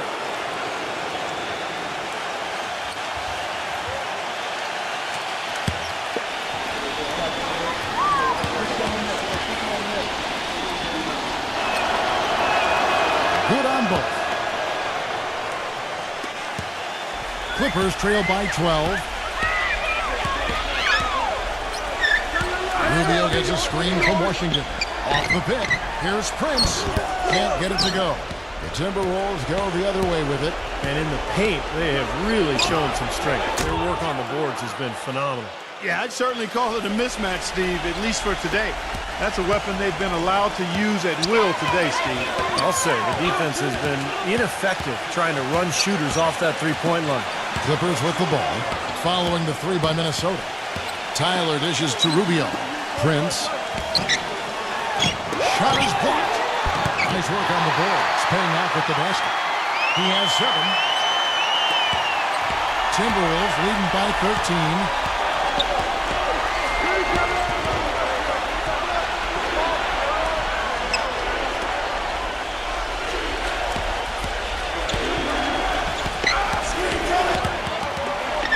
Down to 5 on the shot clock.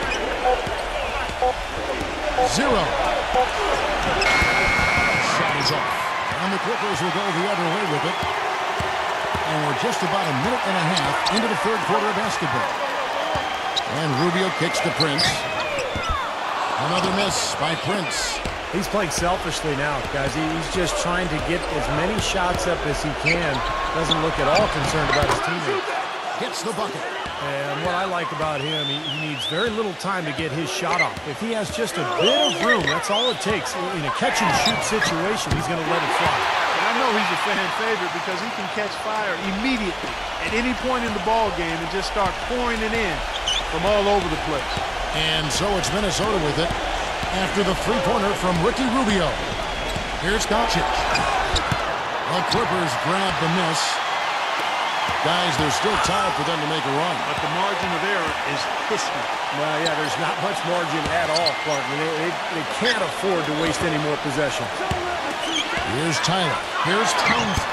And the Clippers getting another bucket right there.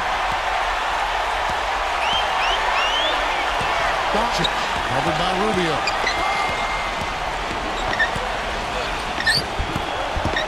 Here's Doncic. And, there's a whistle. He was going up for a layup, and while it looked like there was some contact, I wasn't sure they were going to call it a foul shot or not, but sure enough they have. So we've got a couple of free throws coming up. And he knocks down the first one. And the Timberwolves making a change here.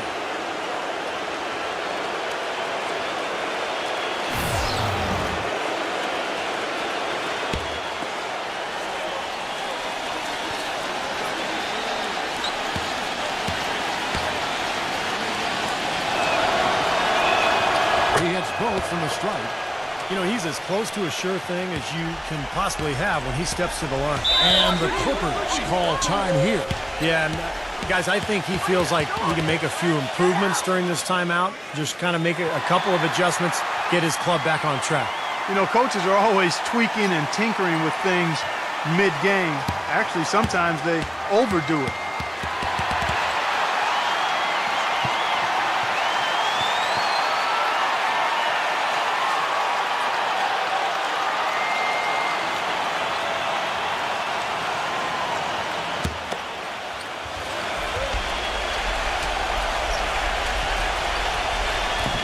Here's Townsend, and he drops in the layup off the glass. 11 points in the game. The defense has not been able to keep the ball out of the paint at that end of the floor. Well, I'd like to know how many of their attempts have come from inside 5 feet. It seems like everything is right at the rim. Offline from the top of the key. He's been anything but his usual self this quarter. It's actually been ugly to see. Now Prince. He's got 6.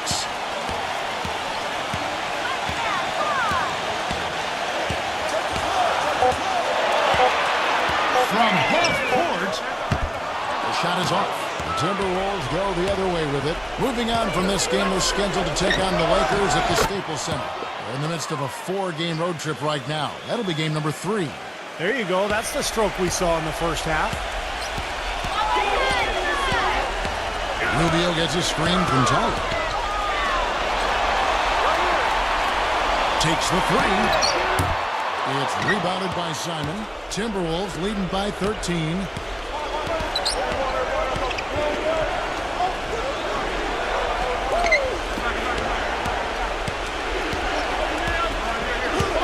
Number 5.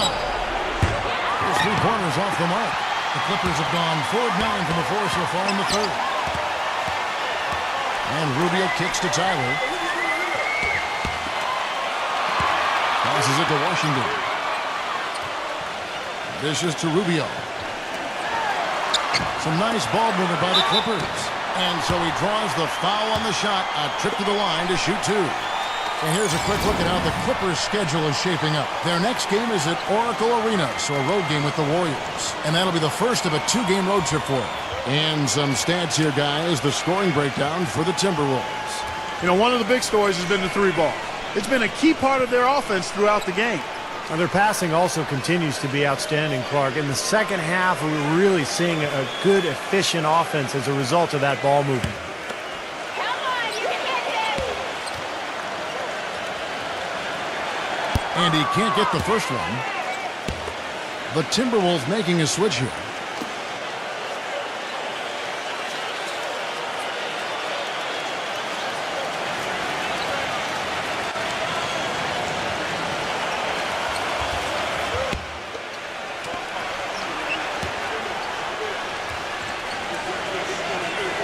Good on the second free throw. Now, here's Thomas. He's got 5. He passes to Simon. The dish to Barnes. And it goes as the official calls the foul. Count it. He'll shoot one more at the free throw line. The D on him has to be airtight, guys. You got to get into his airspace. And that was far from it.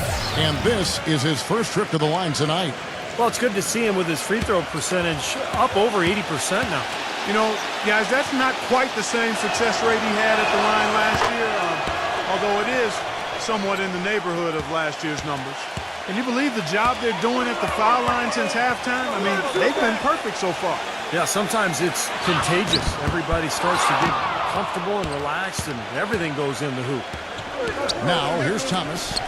They lead by the biggest margin of the game, 15 points. Nobody near him. He'll normally make that one. Number 24. And the layup is good after a nice lead pass. 9 points in the game so far. I'd say that fast break went according to plan. Yeah, it sure did. A good job getting it started and a better job finishing it off. He was all alone on that one.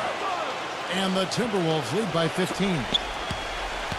LA's gone 1 of 4 in 3-point shots here in the third. Clark, they've been looking out of sync offensively. You know what? A basket here would do a lot for their confidence. Here's Townsend. And a foul called on the shot. Got him on the way up that time, so he'll shoot 2 right here. Well, probably the right play defensively. If you can't get the block, send them to the free throw line. Don't give them an easy 2. No easy buckets inside. Force free throws and work to keep them out of the lane next time around.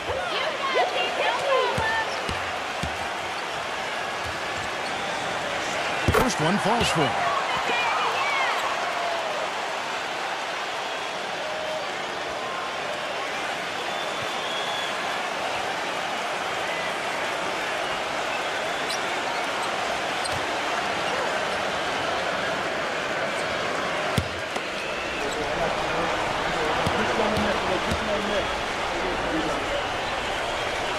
That one falls, so he hits both of them. Timberwolves leading by 13.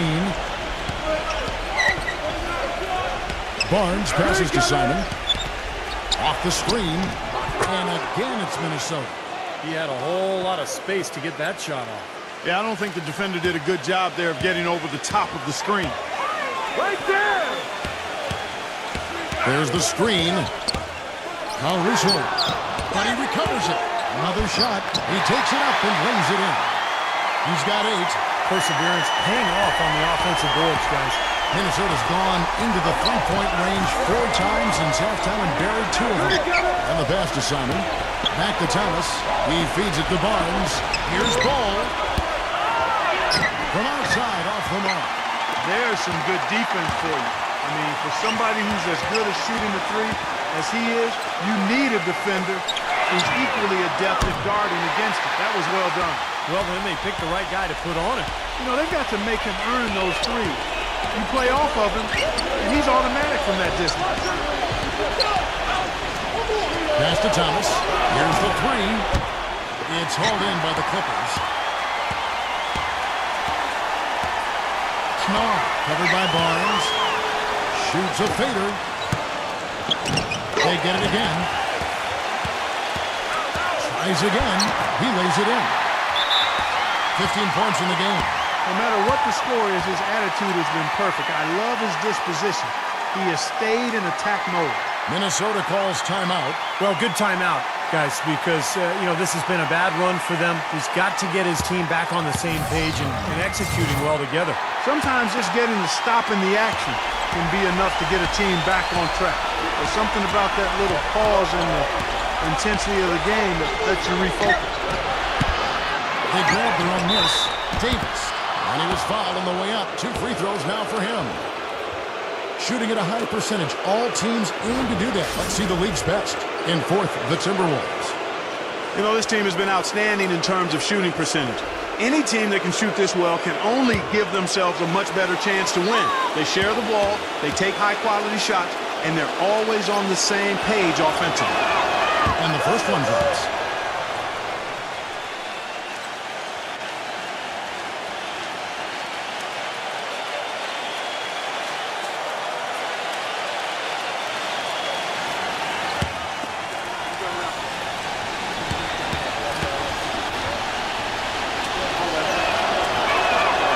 He's off on the second. Clippers trail by 9. Number 24. Barnes grabs the miss. I'll tell you what, the mid-range shot is not the easiest one to make, but when you've got daylight like he had there, I mean, those are shots you want to make. LA's gone 2 of 5 with the 3-point shot since coming out of the break. They get it back. Here's Washington, and Davis pulls it down. Davis has got 3 rebounds now in this one. Kicks it to Thomas. Thomas with another miss. The Clippers shooting down near the 40% mark since after. They've been slow getting going. Number 24. And again, it's the Clippers missing. Boy, he has been struggling mightily in this quarter, guys. True. He really seems to have tightened up a bit for whatever reason. He looks tight. Doubled by Craig.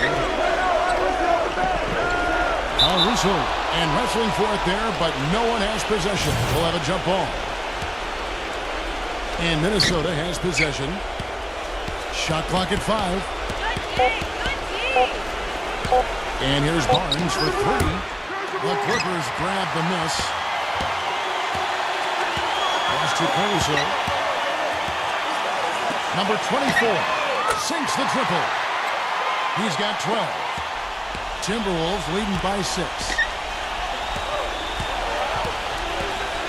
Outside Thomas. Here's Doncic. That's in there. Thomas with the assist. 59 seconds left to play here in the third.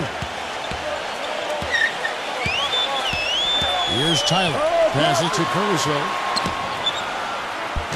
Smooth as silk on the finger roll. Good defense, but I love the finish with the finger roll over the top. They set the screen. 0. Drops in the tray.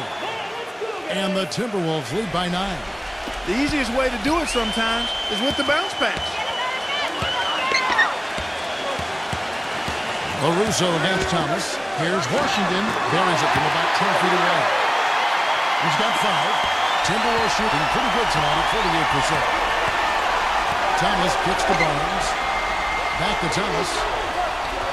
Feeds to Barnes. He dishes it to Thomas. Cuts off the pass. Inside. Collins hurt. Takes it up with both hands and rips it down. Textbook example there of how to use defense to create offense. Yes, beautiful transition play after the steal all the way to the basket. Wasted no time going from defense to offense. It feels like they're starting to pick up the intensity as the game itself starts to get a little more tight and close. The points coming in bunches as we wrap up the third quarter. It's been a good one. Timberwolves ahead, up 7. And time to step aside quickly, but we'll be back in no time. This Thursday night. And the final period of play just about to start. All fueled up and ready to go. Let's reset the lineups courtesy of Gatorade for the fourth quarter. On the court for Minnesota. Launches a three. That's good. Boy, when you got a big man who can shoot from distance like he can, what a huge bonus that is. There's a good screen. Goes up off the pick. Rejected by Prince. Rubio right side. Rubio gets a screen from Washington. Shot by Prince. Blocked. And he gets it back. They've been strong on the boards. There's no disputing that. That's what the box score says. Still anybody's game though. Took him no time at all on that one. 19 points in the game. Clippers trail by 6. Rubio with it. There's the feed to Tyler. Lets it go from the wing. Again with Clippers. You know, nobody responds to end-of-game pressure like this guy. That's what comes to mind immediately for me. He's hit some monumental shots in his career. Some guys just embrace the moment at the end of the game. That's him. And when you watch him, Steve, you can see how quickly he looks to take his shot when he's on the receiving end of the pass and how successful he is when he does take the shot. This guy is a catch, fire, and hit guy. Of all the guys you want to leave open out on the perimeter, he is the absolute last guy on the list. Attention to detail. Know your personnel. Trying to answer back, but that three is off the mark.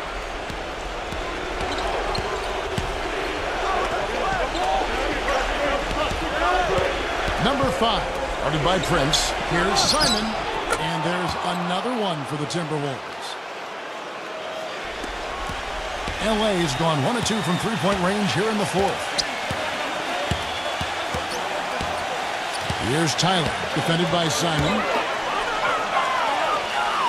He kicks to Tyler. 6 to shoot. Dishes it to Rubio. On deep. Can't get it to go. And Minnesota now the other way.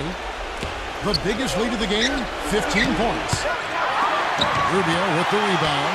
Clippers trail by 9. They could use a big shot here to get this offense going. Sure could, Kevin. I mean, too many empty trips. They need some points. Definitely doing his part because he's made his share of clutch buckets here in the fourth. The Timberwolves have gone 3 of 6 in the field so far in the fourth quarter. In just about 3 minutes through the fourth quarter here. The pass to Simon, and it's stolen by Ricky Rubio. Rejected by Ball. They are really getting the work done inside with their rebound. They're not giving up too many second chance opportunities, which is always important, and it's been one of the reasons they have the lead right now. Easy call there. No question about that one. You could hear the impact from where I am.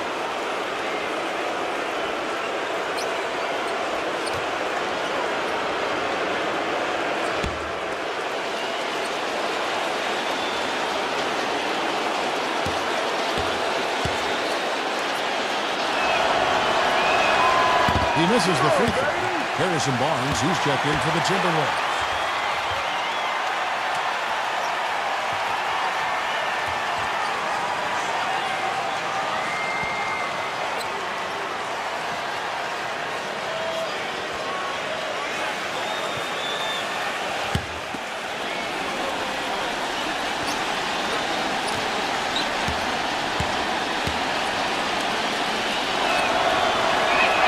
He hits the second from the line. Clippers trail by 8. And we're about 3.5 minutes into the fourth quarter. And Rubio kicks to Prince. Teardrop shot. That's what they call the $1 million move with the 10-cent finish. Here's Simon. And it's off the back rim. No good. LA's gone 1 of 3 from outside the arc since we've reached the fourth quarter. Rubio outside. And the official signaled the backcourt violation. Not very careful there. Well, he's been pretty safe with the ball for the most part. In fact, that's his first turnover, guys.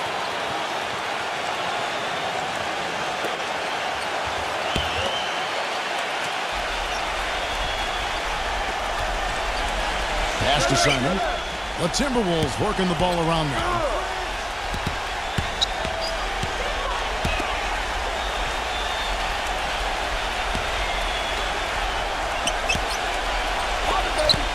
Six on the shot clock.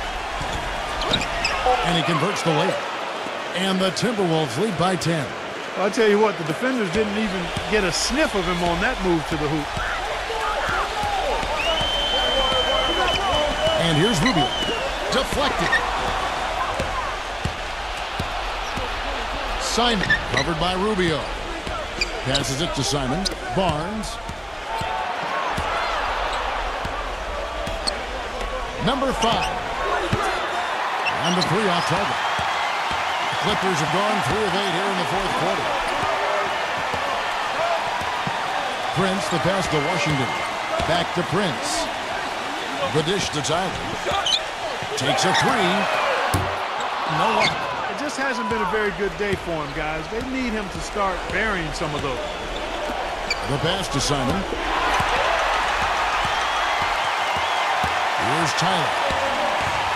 Outside Prince. And the bucket counts. And he's on his way to the free throw line. Try to make it a 3-point play. Guys, that time you went for the fancy finish for us there, man. That was sweet. The Timberwolves making a switch here.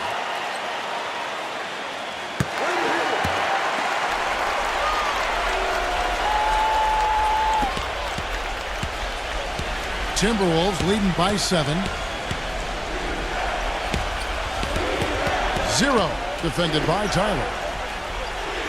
Barnes screen on Rubio. Here's Doncic. Terrific design on the pick play, and he lays it in. He's got 34. The second he got around the pick and shook his man, it was straight to the bucket for the easy deuce. Very, very well done. A nice shot by Tyler. Well, this quarter has gone awfully well for him. It seems like every chance he's gotten, he's pretty much converted. The Timberwolves have gone 5 of 10, 50% from the field.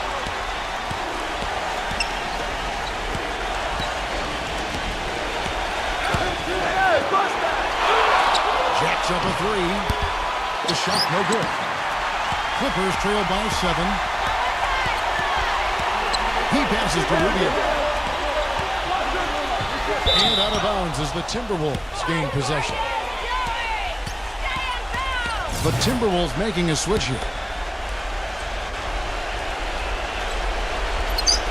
Minnesota's gone 1 of 3 from outside the arc since we've reached the fourth quarter. 0 defended by Tyler. To the paint. They swipe it. Now the Clippers moving it up. Prince with the ball. Out of bounds. Minnesota takes possession. That's a major mental mistake. I mean, there's no other way for me to describe it. He didn't know where he was on the court. That's a basic fundamental. You have to be alert to where you are. And the Clippers making a change here. Rubio's checked in.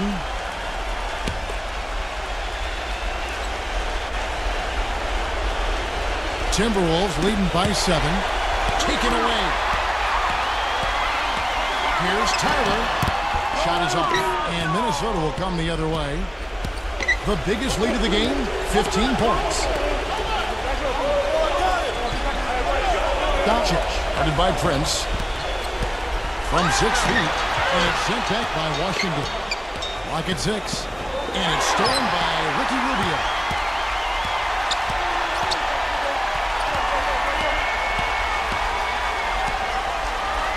He feeds it to Prince. Puts up a 3. That's good. It's Rubio with the assist. And it's 13 points for Prince. He can be dangerous from outside. Sure, he didn't get one to go in the first, but we know he can get on the roll and knock him down.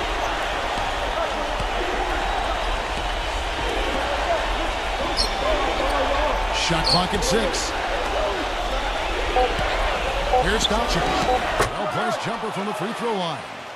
He's got 36. He's been working some magic out there today, guys. This lead has been largely his making. Here's Townsend.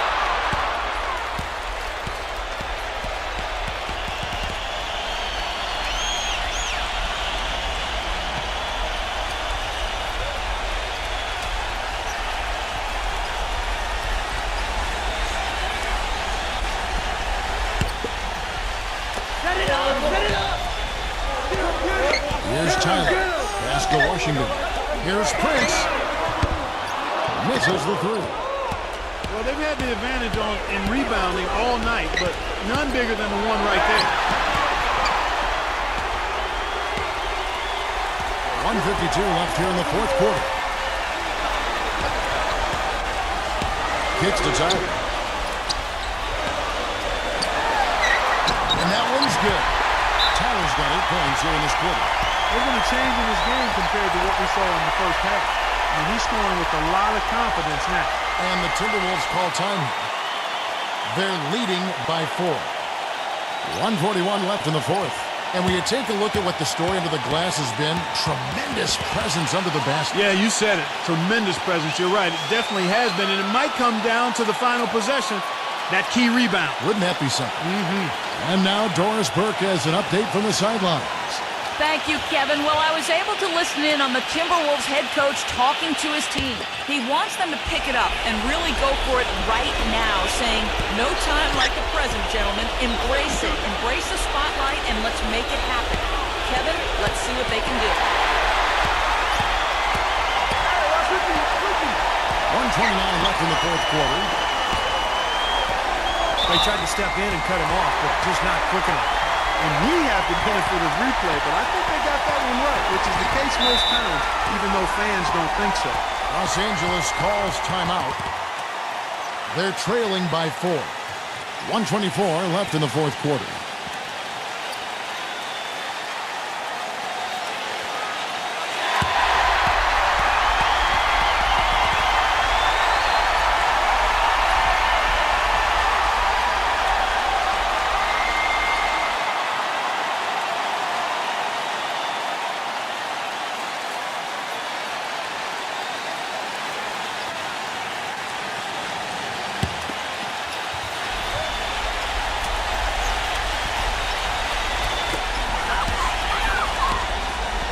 Rubio outside.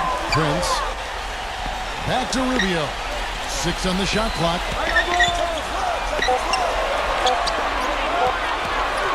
Post up shot. And he gets the friendly spin, and that one drops.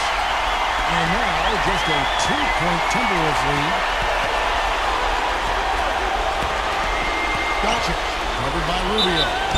And there's the basket. Whistle blows and a chance for a 3-point play. Going to the line for 1. Terrific play right there. Great strength to finish through the hit. That's how you do it, the bump and the bucket.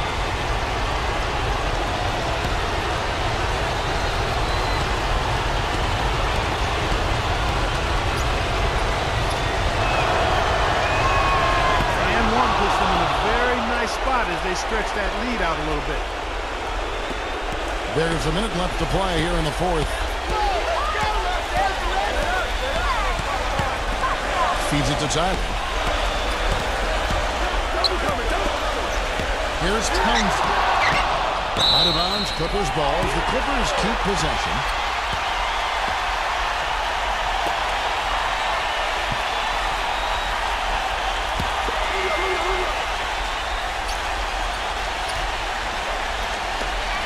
There's 45 seconds left to play in the final quarter. 5 on the clock. Here's Washington. Gets the front of the rim and out.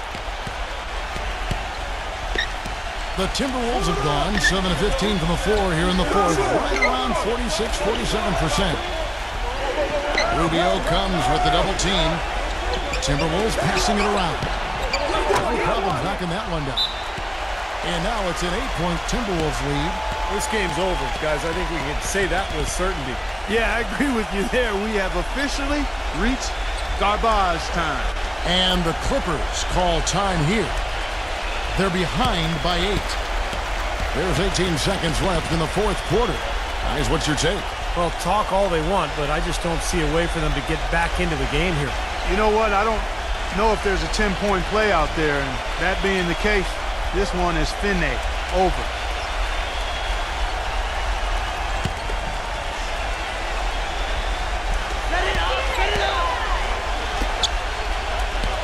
Number 15 buries it. Oh, and that cuts the lead to just 5. 12 seconds left in the fourth quarter of this one, and he commits the intentional foul.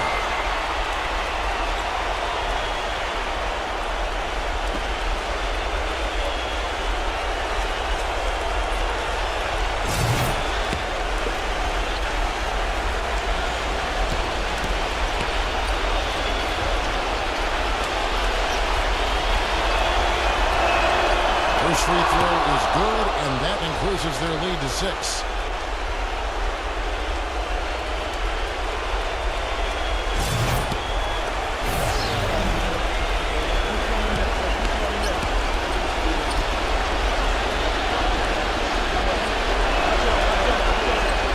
So he goes 2 for 2 at the line, and it's a 7-point game.